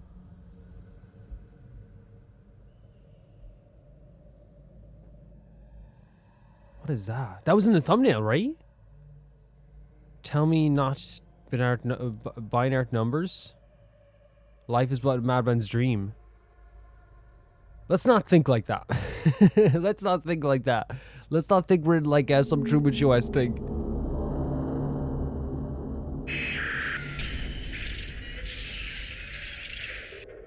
How does I have to imagine that a lot of this stuff is like either CGI or just the fact that like when was this made? 5 years ago? Jesus Christ. Because how do you get the budget for this, you know, if this was real? Like if this was like physically there, how do you get the budget for it? It would be very, very insane.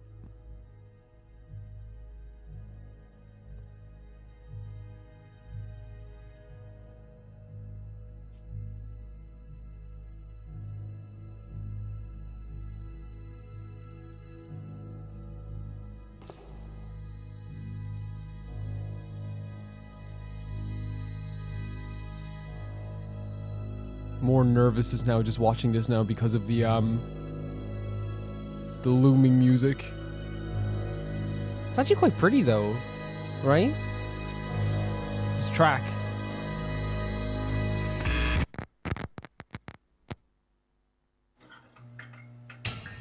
Okay, we're already in trouble. Already stuff going down.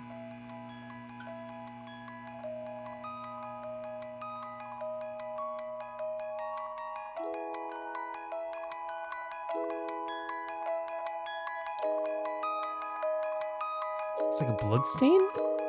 Day 12.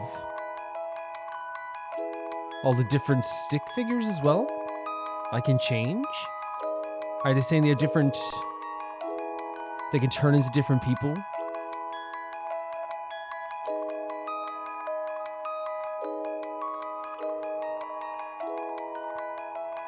Freedom is in reach. All these close-up shots, they make me so nervous. They make me so nervous. It gives that claustrophobic feeling. I did it. Freedom is... And laughter as well here. Haha, no, no, no. What is that?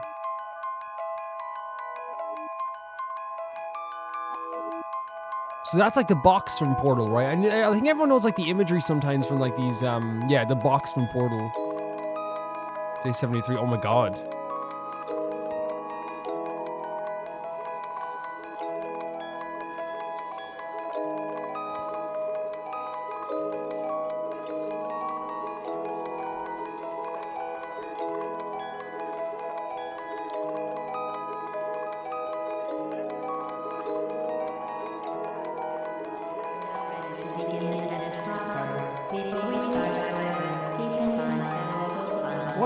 Pixel's doing a very good job of here, as usual, is like getting like a lot of, and like it's not that it's nothing. It's a lot of like emptiness and empty feelings that are leading to like feeling like a lot has happened, or like you're very drained watching something, like because it's quite scary.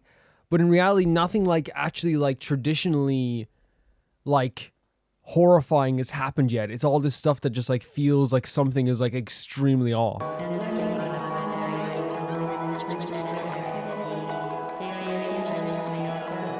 At least that's the energy I get from it.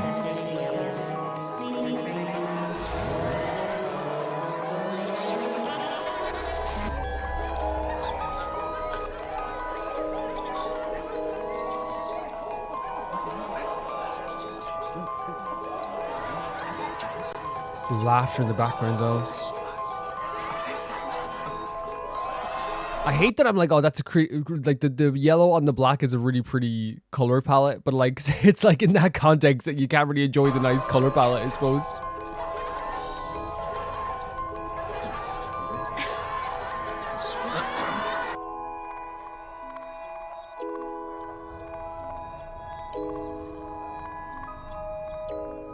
So far what I'm getting from this is someone who could change into different, like as well, I can change, and had multiple like people, so maybe they're changing every single day, and maybe they're trying to use that to escape, or maybe it's escape themselves or escape what the facility they're in. This obviously answered my question. It definitely, obviously is CGI, like it's you know, the Game Pixels would have to have a budget bigger than most Hollywood studios to do a lot of this stuff, you know?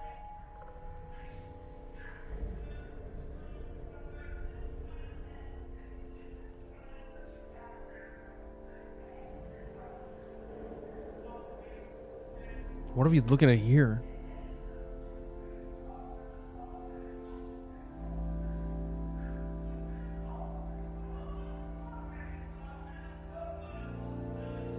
Do we need subtitles as well? No, we don't, apparently. I'll put them on anyway, just in case. The music's awesome, though. What is that? The Reaper, it said? The Reaper? Took away.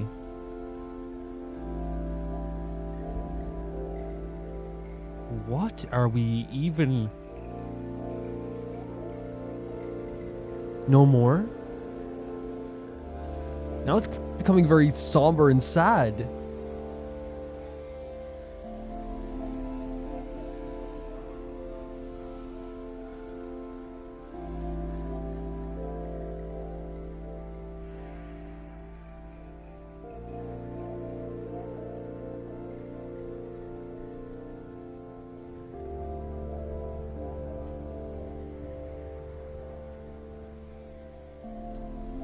Like obviously we don't know exactly what's going on here. Like we're trying to ascertain a few things that we're looking at here. But like, I just always like, you know, like feel like there's like this uneasy feeling as I'm watching this, you know, this really uneasy feeling.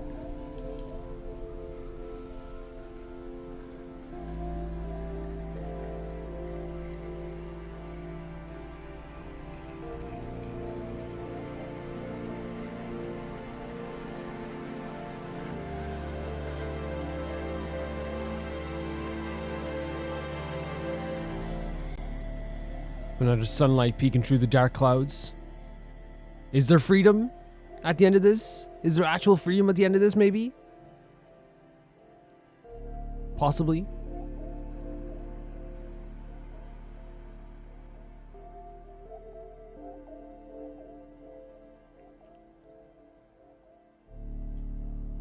Interesting. Again, like I'll be honest, like I don't know exactly what's fully happening there. It's like something I'm not really like getting a full grasp on, I'll be honest. But I do think that what we have seen there is like is very like in the best, I mean, it's the best way possible. Claustrophobic. It's unnerving. It seems like it is, yeah, it's called Corpus schizophrenic. And obviously I don't know about schizophrenia or people who are schizophrenic, so I can't really like ever like make an assertion of what's happening. All I'm just looking at the screen is like, it's like they look like they were like drawing out different like things that they could like. It was like different. At first I thought it was like multiple like almost like experimentations of like multiple people. It looked like it was an experiment facility, but maybe they were drawing themselves as different, slightly different stick figures every single time. And they're talking about like freeing themselves as well. Again, I'm sure if like the game, you know, if I played the game, I probably would be like, oh, you know, that makes perfect sense. But the thing that Kane Pixels does like extremely well when it comes to this type of stuff is just like making you feel nervous throughout the entire thing. Like this is like, again, it's a short film. It's might not even meant to be a horror short film, but like you feel scared even though nothing has really happened to you or a character that you were following. Right? It's just like you're wondering like if something will happen. That's basically what we're seeing. Yeah, that was really cool. That was really cool, Malcolm. Thank you for sending in. Again, you can explain that to me 100% if you want in the DMs or in the comment section. Whatever you want to do, you explain it to me and we can have a conversation about it for sure. Thank you. The next video is sent in by Xiaolao. Sorry for the long post, they say. So there's a full summary here of something. Yeah, and I apologize if, and this is just the truth. We go through, you know, obviously 30, 32 videos every single Roman Reacts sometimes. So if I don't pick up on this summary, I'll read it. But like if I don't pick up on it, like please don't feel bad. It just like, again, it's you're focusing on 32 different things per episode. You know, having a big long list to read is always like, you know, probably going to go to the, like, it's going to like go in and then like, you know, if I forget it, I'm just saying I apologize. That's what I'm saying. Long summarized plot of this video? Does it not do it in, I was wondering, does it do it in the video or is it just this background, I wonder?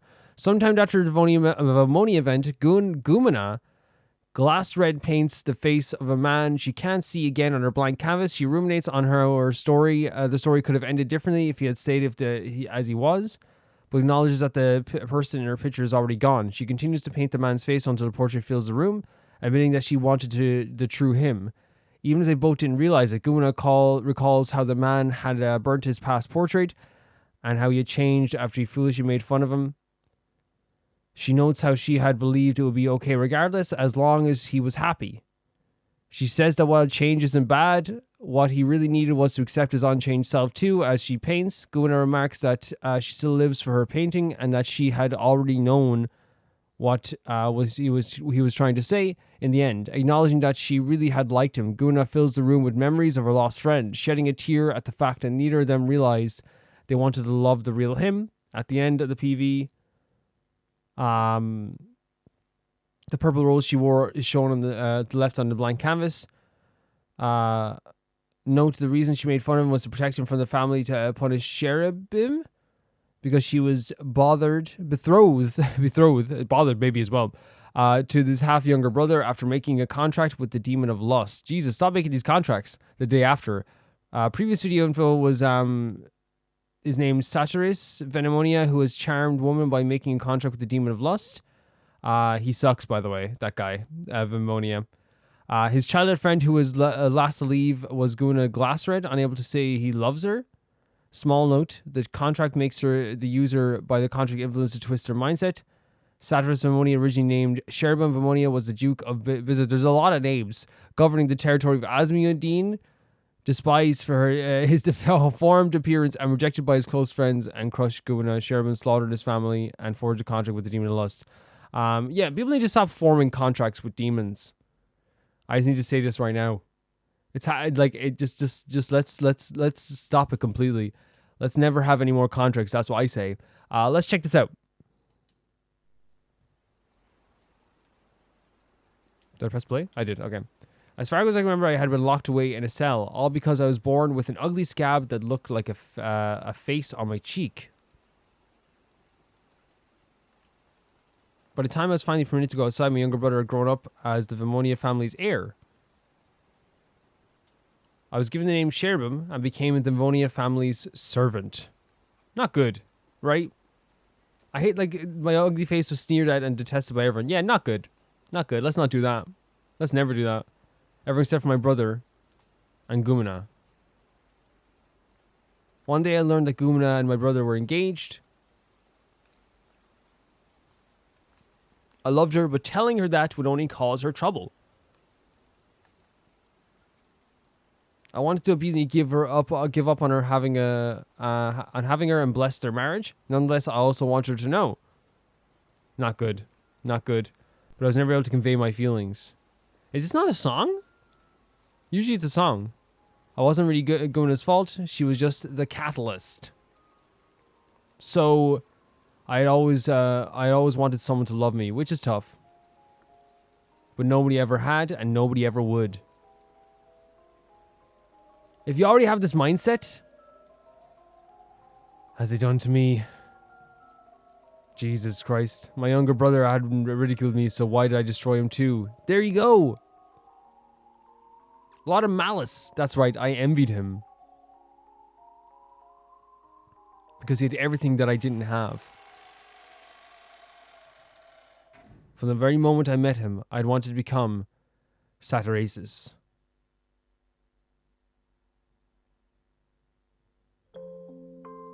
Even if this isn't a song, I can get with like the visual novel sightings. This is 2 minutes into this, and like already I'm like, it feels like 20 seconds. Gumina Glassred told me the truth regarding her involvement in the Venemonia family. Beautiful painting. I don't know why she told me, or rather Lucina Octo, this. Perhaps it was too much for her to keep to herself. She had been engaged to the real Satyrasis before Cherubim took his place. But in truth, she had wanted to break it off. She had no desire to willingly go along with an arranged marriage.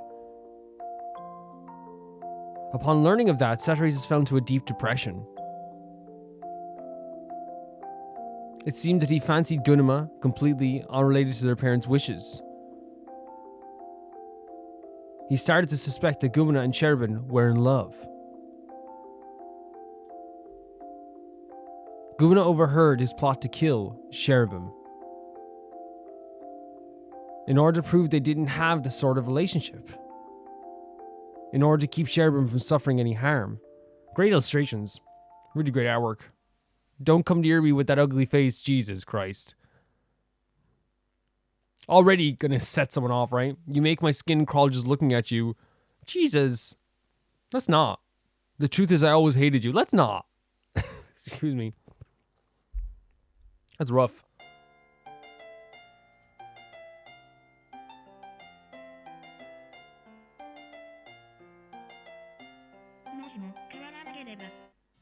Here's the song aspect of it.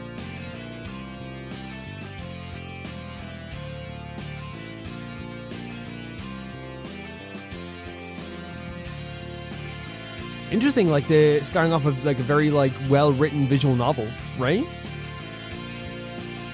Very, very interesting.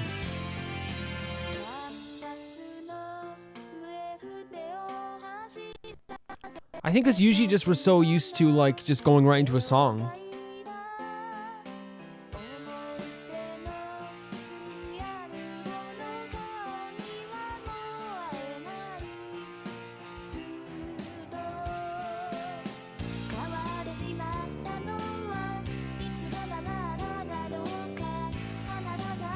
If you had been the way you were before, maybe things would have ended differently.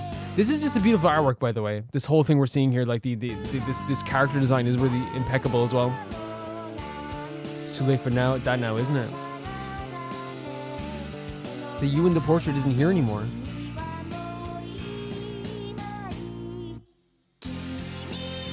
It's not that I liked your face. And yet this whole time I never stopped painting. So painting his face? Before I knew it, this room was filled with your likeness.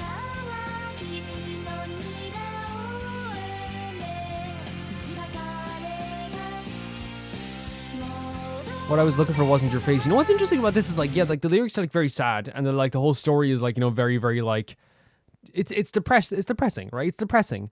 But like what I find about this song here is that it's like a very like almost like early 2000s rock song that like you can really get behind, I think.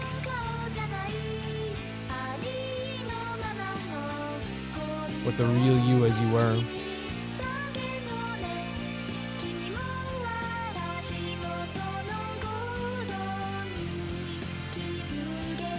Wow.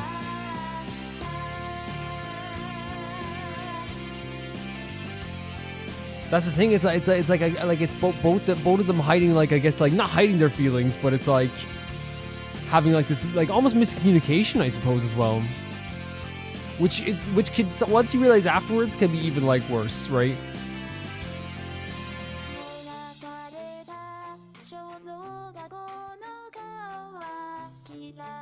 You said I hate this face.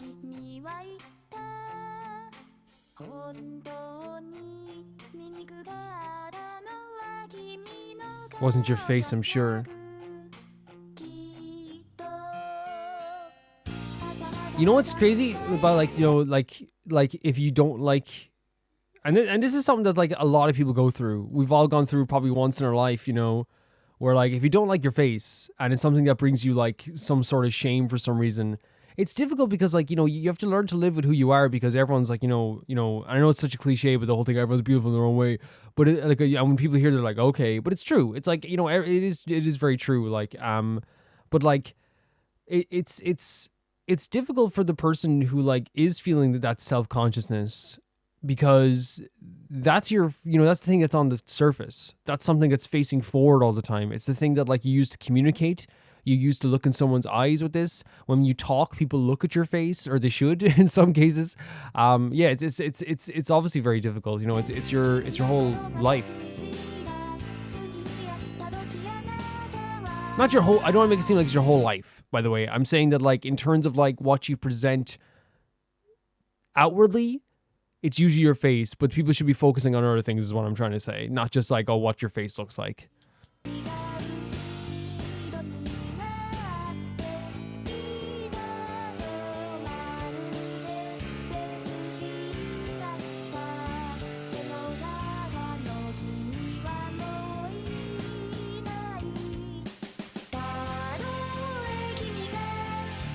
Even if you've been different from what I remembered.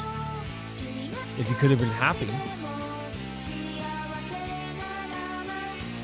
I think it might have been okay despite everything. It's such a, yeah, it's like actually beautiful lyrics, but I just can't get over how good this character design is. It's not that changing is bad. But what you really needed was to accept yourself without having to change. Exactly. That's such a good way of putting it. And that's the way I always look at it too, where it's like, you know, getting, you know, changing is bad, changing your hair, you know, changing your lifestyle. It's not a bad thing, but it's like you have to accept yourself first, right? I really feel like accepting yourself is like a way more beautiful thing than just like changing yourself, because eventually you might end up not accepting the new version of yourself as well. It's such a beautiful way of putting it. I also love the photo frames in the background. The photo frames in the background to me say, like, and they're empty. It means that they don't want to look at themselves, right? In any form. Or there's no painting to put them. You couldn't realize that. Yeah, it's so true, though. It's so true. I'm sorry, but it is. You can change 1,000 times, but it's not going to matter if you can't accept yourself, you know, the first time.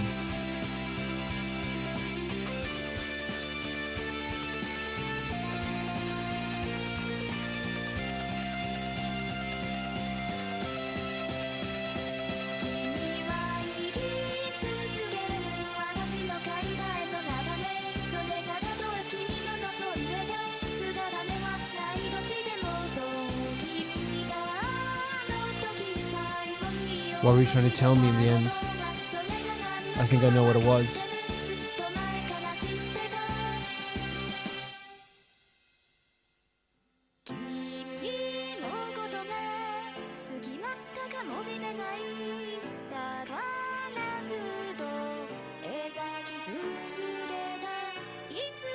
Before I knew this room was filled with memories of you.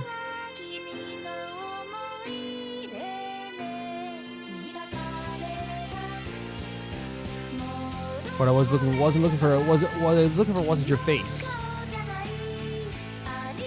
but the real you, which tends to happen a lot when like you think that people want a different version of you, but like really they just want to see a better you, you know? And the better you is the happiest you.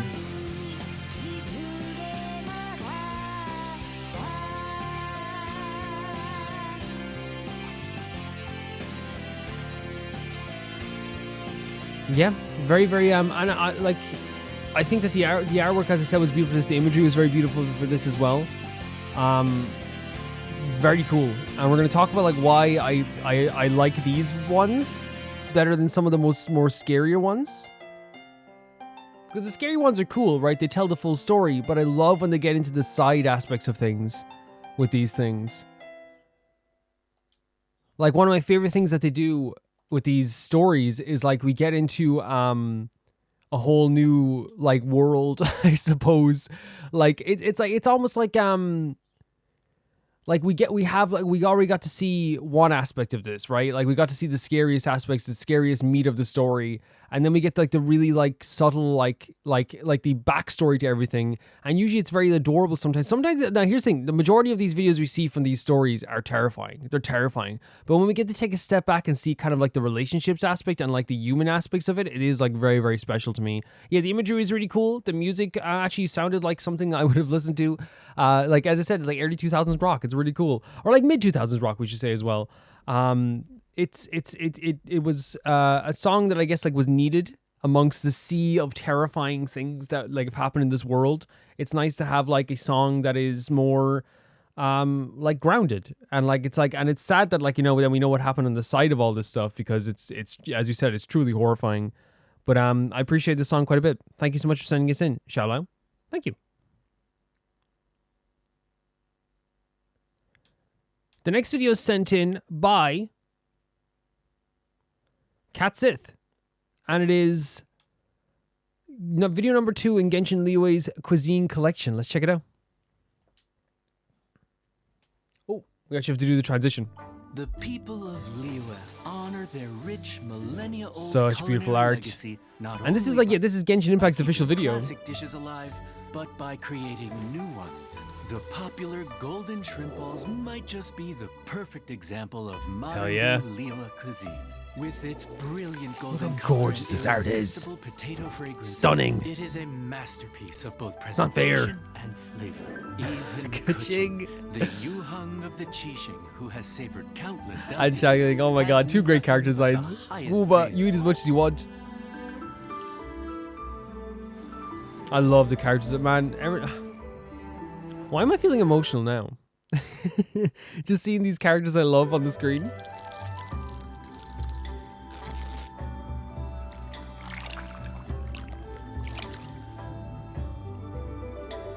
This is such a beautiful. Oh, we love potatoes.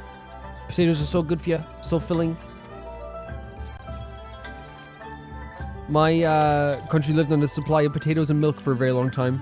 That was like our only food in our diet. And actually, it's like you get all your like daily vitamins and needs from that. You know what I mean? It's crazy. Just from potatoes and milk. So I'm a big lover of potatoes. Always have been. Oh, you like, oh my God. Is this cutting up the potatoes? Wait, what? What? Fresh shrimp? Oh, are they alive? They seem fresher than fresh. Now they're dead though. Now they're gone. Their life is over. I've never had shrimp. It kind of scares me in a little way, a few ways. I don't know. Like I like fish. Like I eat cod. Like cod is probably the most, and haddock. Cod and haddock are the two fish I eat the most, because they're the most readily available ones. Like I love a bit of salmon as well, but like cod is like really good. It's not like I don't like. Oh my God, God! Someone help them! It's so like crazy, like because like I don't want this with shrimp. Like to me, like they seem like. I don't know, because I think it's because like like with cod and haddock, and this is like such like a selfish, hypocritical way of looking at it. Like, there's nothing wrong with eating shrimp if I'm eating cod, right? It's the same thing. But like, what's so funny is that like because shrimp, like when they're like deveined and all this stuff, they still have their full bodies intact while you see them being cooked. Sometimes you're like, oh, like that's. Oh, you know what I mean? You have to like face it, in the living thing in the eyes sometimes. And also, I don't like the texture, really. You know, it's not for me. Definitely not for me. Minced fresh shrimp. But shredded potatoes is gonna...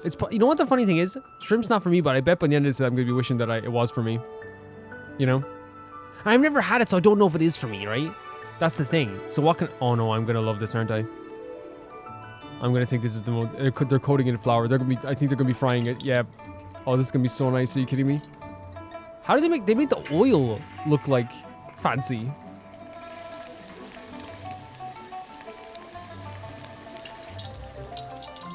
With potato as well, not just like. Okay, maybe it's for me.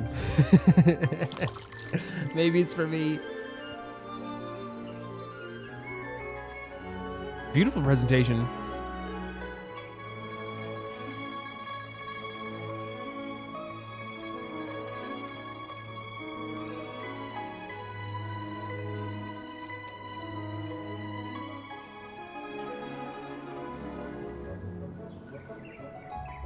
Absolutely beautiful. Yeah, these look amazing. These look absolutely amazing. Yeah, no, they do look gorgeous. Especially with the potato fries around them as well. Oh, look at I love Shagley, with the little bandage on her is always so cute. The nice is a Trinity emotion and atmosphere, and you gotta have all three to make it work. That's such a good way of putting it. Like, and I feel like, you know, we might not say that or whatever. And I think that's one of the things where it's like for us is like when we're eating stuff or when we're having some food, I think what happens is like sometimes, you know, we could say like, oh, well, like for me, it's like, it's not about the environment. Like I just like the food. But like, if you think about it, like how different does like, you know, your food experience feel like when you get to settle down and watch like your favorite TV show or your favorite YouTube channel while you're eating food versus if you have to quickly eat your food like on your lunch break, or versus if like you don't have time and you have to wolf down your dinner. It's a completely different experience. If you're in a place that's like less comfortable, like if you eat it's like eating like I love a breakfast roll, you know, with sausage, rasher, pudding, you know, hash browns, sometimes maybe eggs, depending on it, right? But I remember like if you ever like get a breakfast roll like near the beach, like because they used to have like shops near the beach and stuff like that. Like not used to, they still do, like all around the world. And you get your roll and like it's a baguette with like rashers in it or something like that, which is bacon in it with some ketchup and butter, and like that tastes good to me all the time.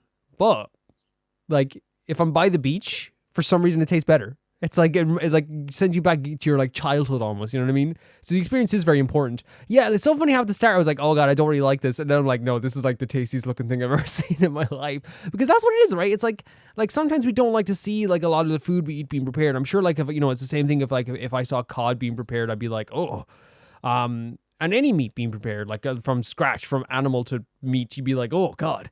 But the fact is, like, I think that, like, at the end, it looked like one of the tastiest things you could ever, like, hope to eat, I suppose, as well. It looked absolutely delightful. It really did. Yeah.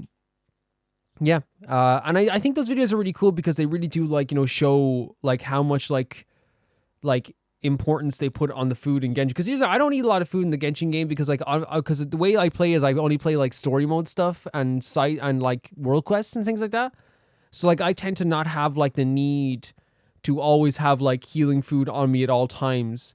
Because I don't do all the extra hard stuff in the game, right? I don't. And so, like, but, like, whenever you see the food that they make in the game, like it's so descriptive and they care about it so much. And you see here as well, like, Genshin cares so much about this stuff. And it makes to us as players, I feel like, care about it more, too. And it's a really well-presented video. The person did a fantastic job as well. Thank you so much for sending this, Cassit. This was awesome. The next video is sent in by... Halcyon Sky 06. Hi Calvin, I've been a YouTube follower for a while now, especially your Genshin, Rome Reacts, and horror game content. Thank you so much. One of the things captivating about Genshin Impact is the masterful blending of traditional musical instruments with orchestral scores. So for my first post, allow me to share you with the behind the scenes of Liyue music. Might share Mondstadt next week. Absolutely love your insight and takeaways from your Genshin playthrough.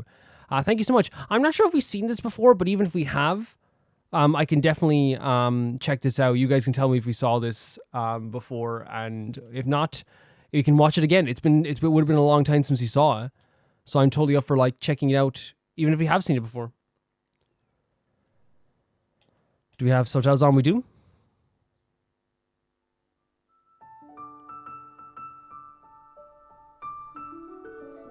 Liyue 这次是我们游戏的第2块世界区域，它会有独特的中式美、东方美的感觉。Liyue的音乐创作 It's always so cool seeing this stuff though anyway, isn't it? 基础上加入了中国元素、中国乐器，我觉得可以代表中西文化的碰撞与融合。 I want to say as well, like, if like, and I'm assuming this is probably something we did see before. I have no problem watching like some videos again, especially like, since like we watched so many videos. And I'll say this again, like to like, to anyone who's like, oh, I sent in like a video that I might even watch before. It happens a lot, but also, again, 120 videos a month. Like we have, and like, I think since I started this playlist, there's hundreds and hundreds. I think it's genuinely like since I started this particular playlist, which is a new playlist I started just a month ago, there's been 600 videos in the playlist. Like, that's insane. Like, 600 videos. Like, for any of you guys to remember everything that we watched. Because sometimes I will, like, message, like a long-standing patron and be like, hey, do you know if we watched this before? And they might be like, oh, I don't even know. Because it has been, we've watched so many videos. But yeah, this is really cool regardless. 笛子呢，它就是声音比较的飘逸清脆，它的旋律感非常强，因为它的音色是非常独特的。 Such beautiful instruments. So we watch a lot of stuff on instruments as well. 乐器它是比较的倾向于像一种叙述性故事一样的一种乐器的一种感情在里面，像这种森林里面的小溪流水，或者像一片平原非常开阔，就是微风袭来。我们古筝都是5声音阶的排列比较多，其实就像2个人的 I love that line. 应该是要更多的去服务于它的这个旋律。 That's such a beautiful way of putting it. That instruments are conversing with each other, right? That's such a beautiful way of putting it because it does feel that way. Like just if you're playing in a band, and like it's every single instrument is working with the other one, and like you can always tell a band that like is just playing music for the sake of music and they're not actually communicating. You can always tell that's like the case. Again, you talked about Mastodon earlier. Mastodon are a band that like every single instrument is like talking to each other, and that's a great way to put it. I'm going to use it for the rest of my life. 里面有形容到大弦嘈嘈如急雨，小弦切切如私语，嘈嘈切切错大谈，大珠小珠落玉盘。其实陈志毅很早以前就在尝试做这个东西。现在的民乐跟交响乐 Such a beautiful way of like again such a passion for the music of Genshin that these creators have. 真的是民乐和交响乐能不能融合，而不是放在一起只是一加一炒蛋炒饭一样。我觉得其实这个还是音乐是不是漂亮，这个音乐里有没有中国的精神。我们这次的原声音乐来说，觉得是高水准的。It is a really high standard. Yeah, like I think the music is so important. I think we'd all agree that music is so important in any video game. It's one of the most important things. 我们这次特别邀请到了陆小新老师，他曾经获得了格莱美的录音。哇哦！陆老师非常有经验，然后他特别擅长于现场的环境的拾音，因为现场录音条件非常苛刻。戴耳机呢，这是个非常大的挑战，因为这个耳机它会串音。其实过去呢是在录音棚里来录，以前是没有这样录过。幸好呢这个厅呢够安静，它的信噪比好，很安静，声音也很清晰啊。Such a beautiful place as well, right? They always record in like and make music in Genshin in like the prettiest places possible. It's so pretty. 这次会花比较多的精力，因为之前我们录交响乐队的时候，相对来说是用比较快速搭建的方式。那么这次我们实际上是类似于一个把录音棚的完整的概念放到了现场，因为这样的一个搭建，实际上我们要用整整1天的时间。Some differences between them as well. 之前与伦敦爱乐乐团合作的地点是在教堂里面，因此感觉很庄严。Yeah. So I for sure think that we definitely have like seen something like this before because I remember some of like the locations and stuff like that, and like the people.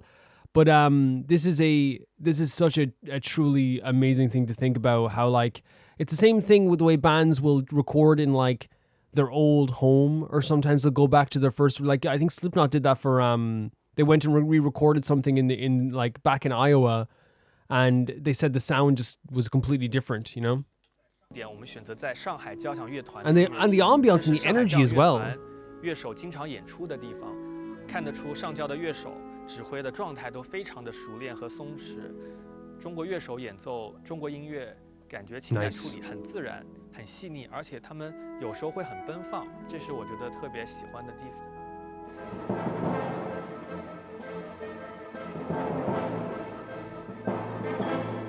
我觉得陈老师对大家要求很严格， 然后他弹琴的时候，原来他对自己的要求 Which is good. It's good. 有时候弹个3、4遍还是不够，所以我觉得非常好，大家很愉快跟。And to actually enjoy working with the person you're working with is so important. And like I think you know having the attitude sometimes of just being like, oh look, we can make it sound better in post or whatever like that. Like yeah, you can have that.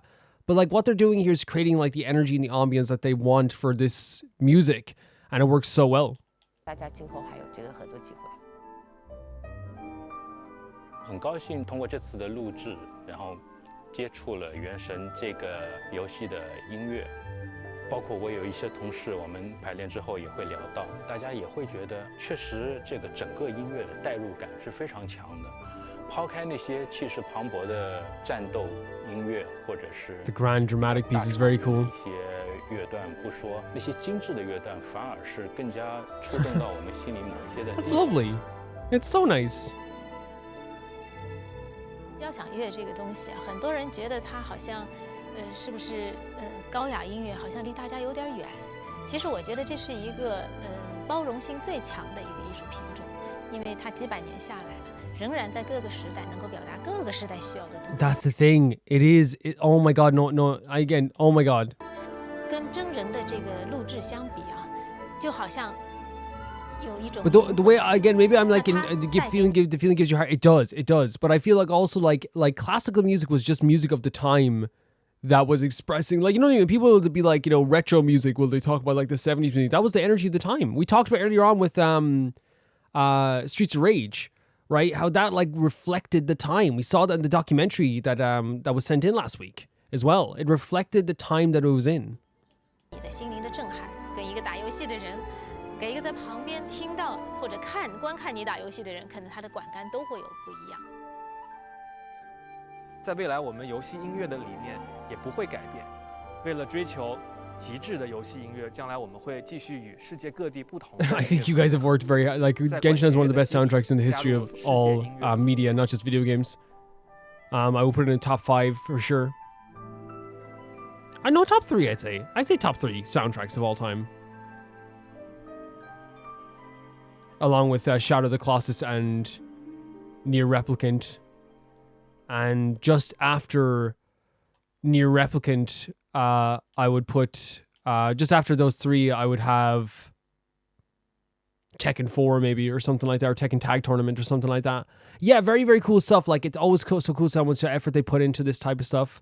I, for one, am a massive fan of the musicality that they put in these games and how much effort they put into it, because it and I love the way they said it's like a conversation, reflects the time. Like, but and now it like that translates to what's happened in Genshin.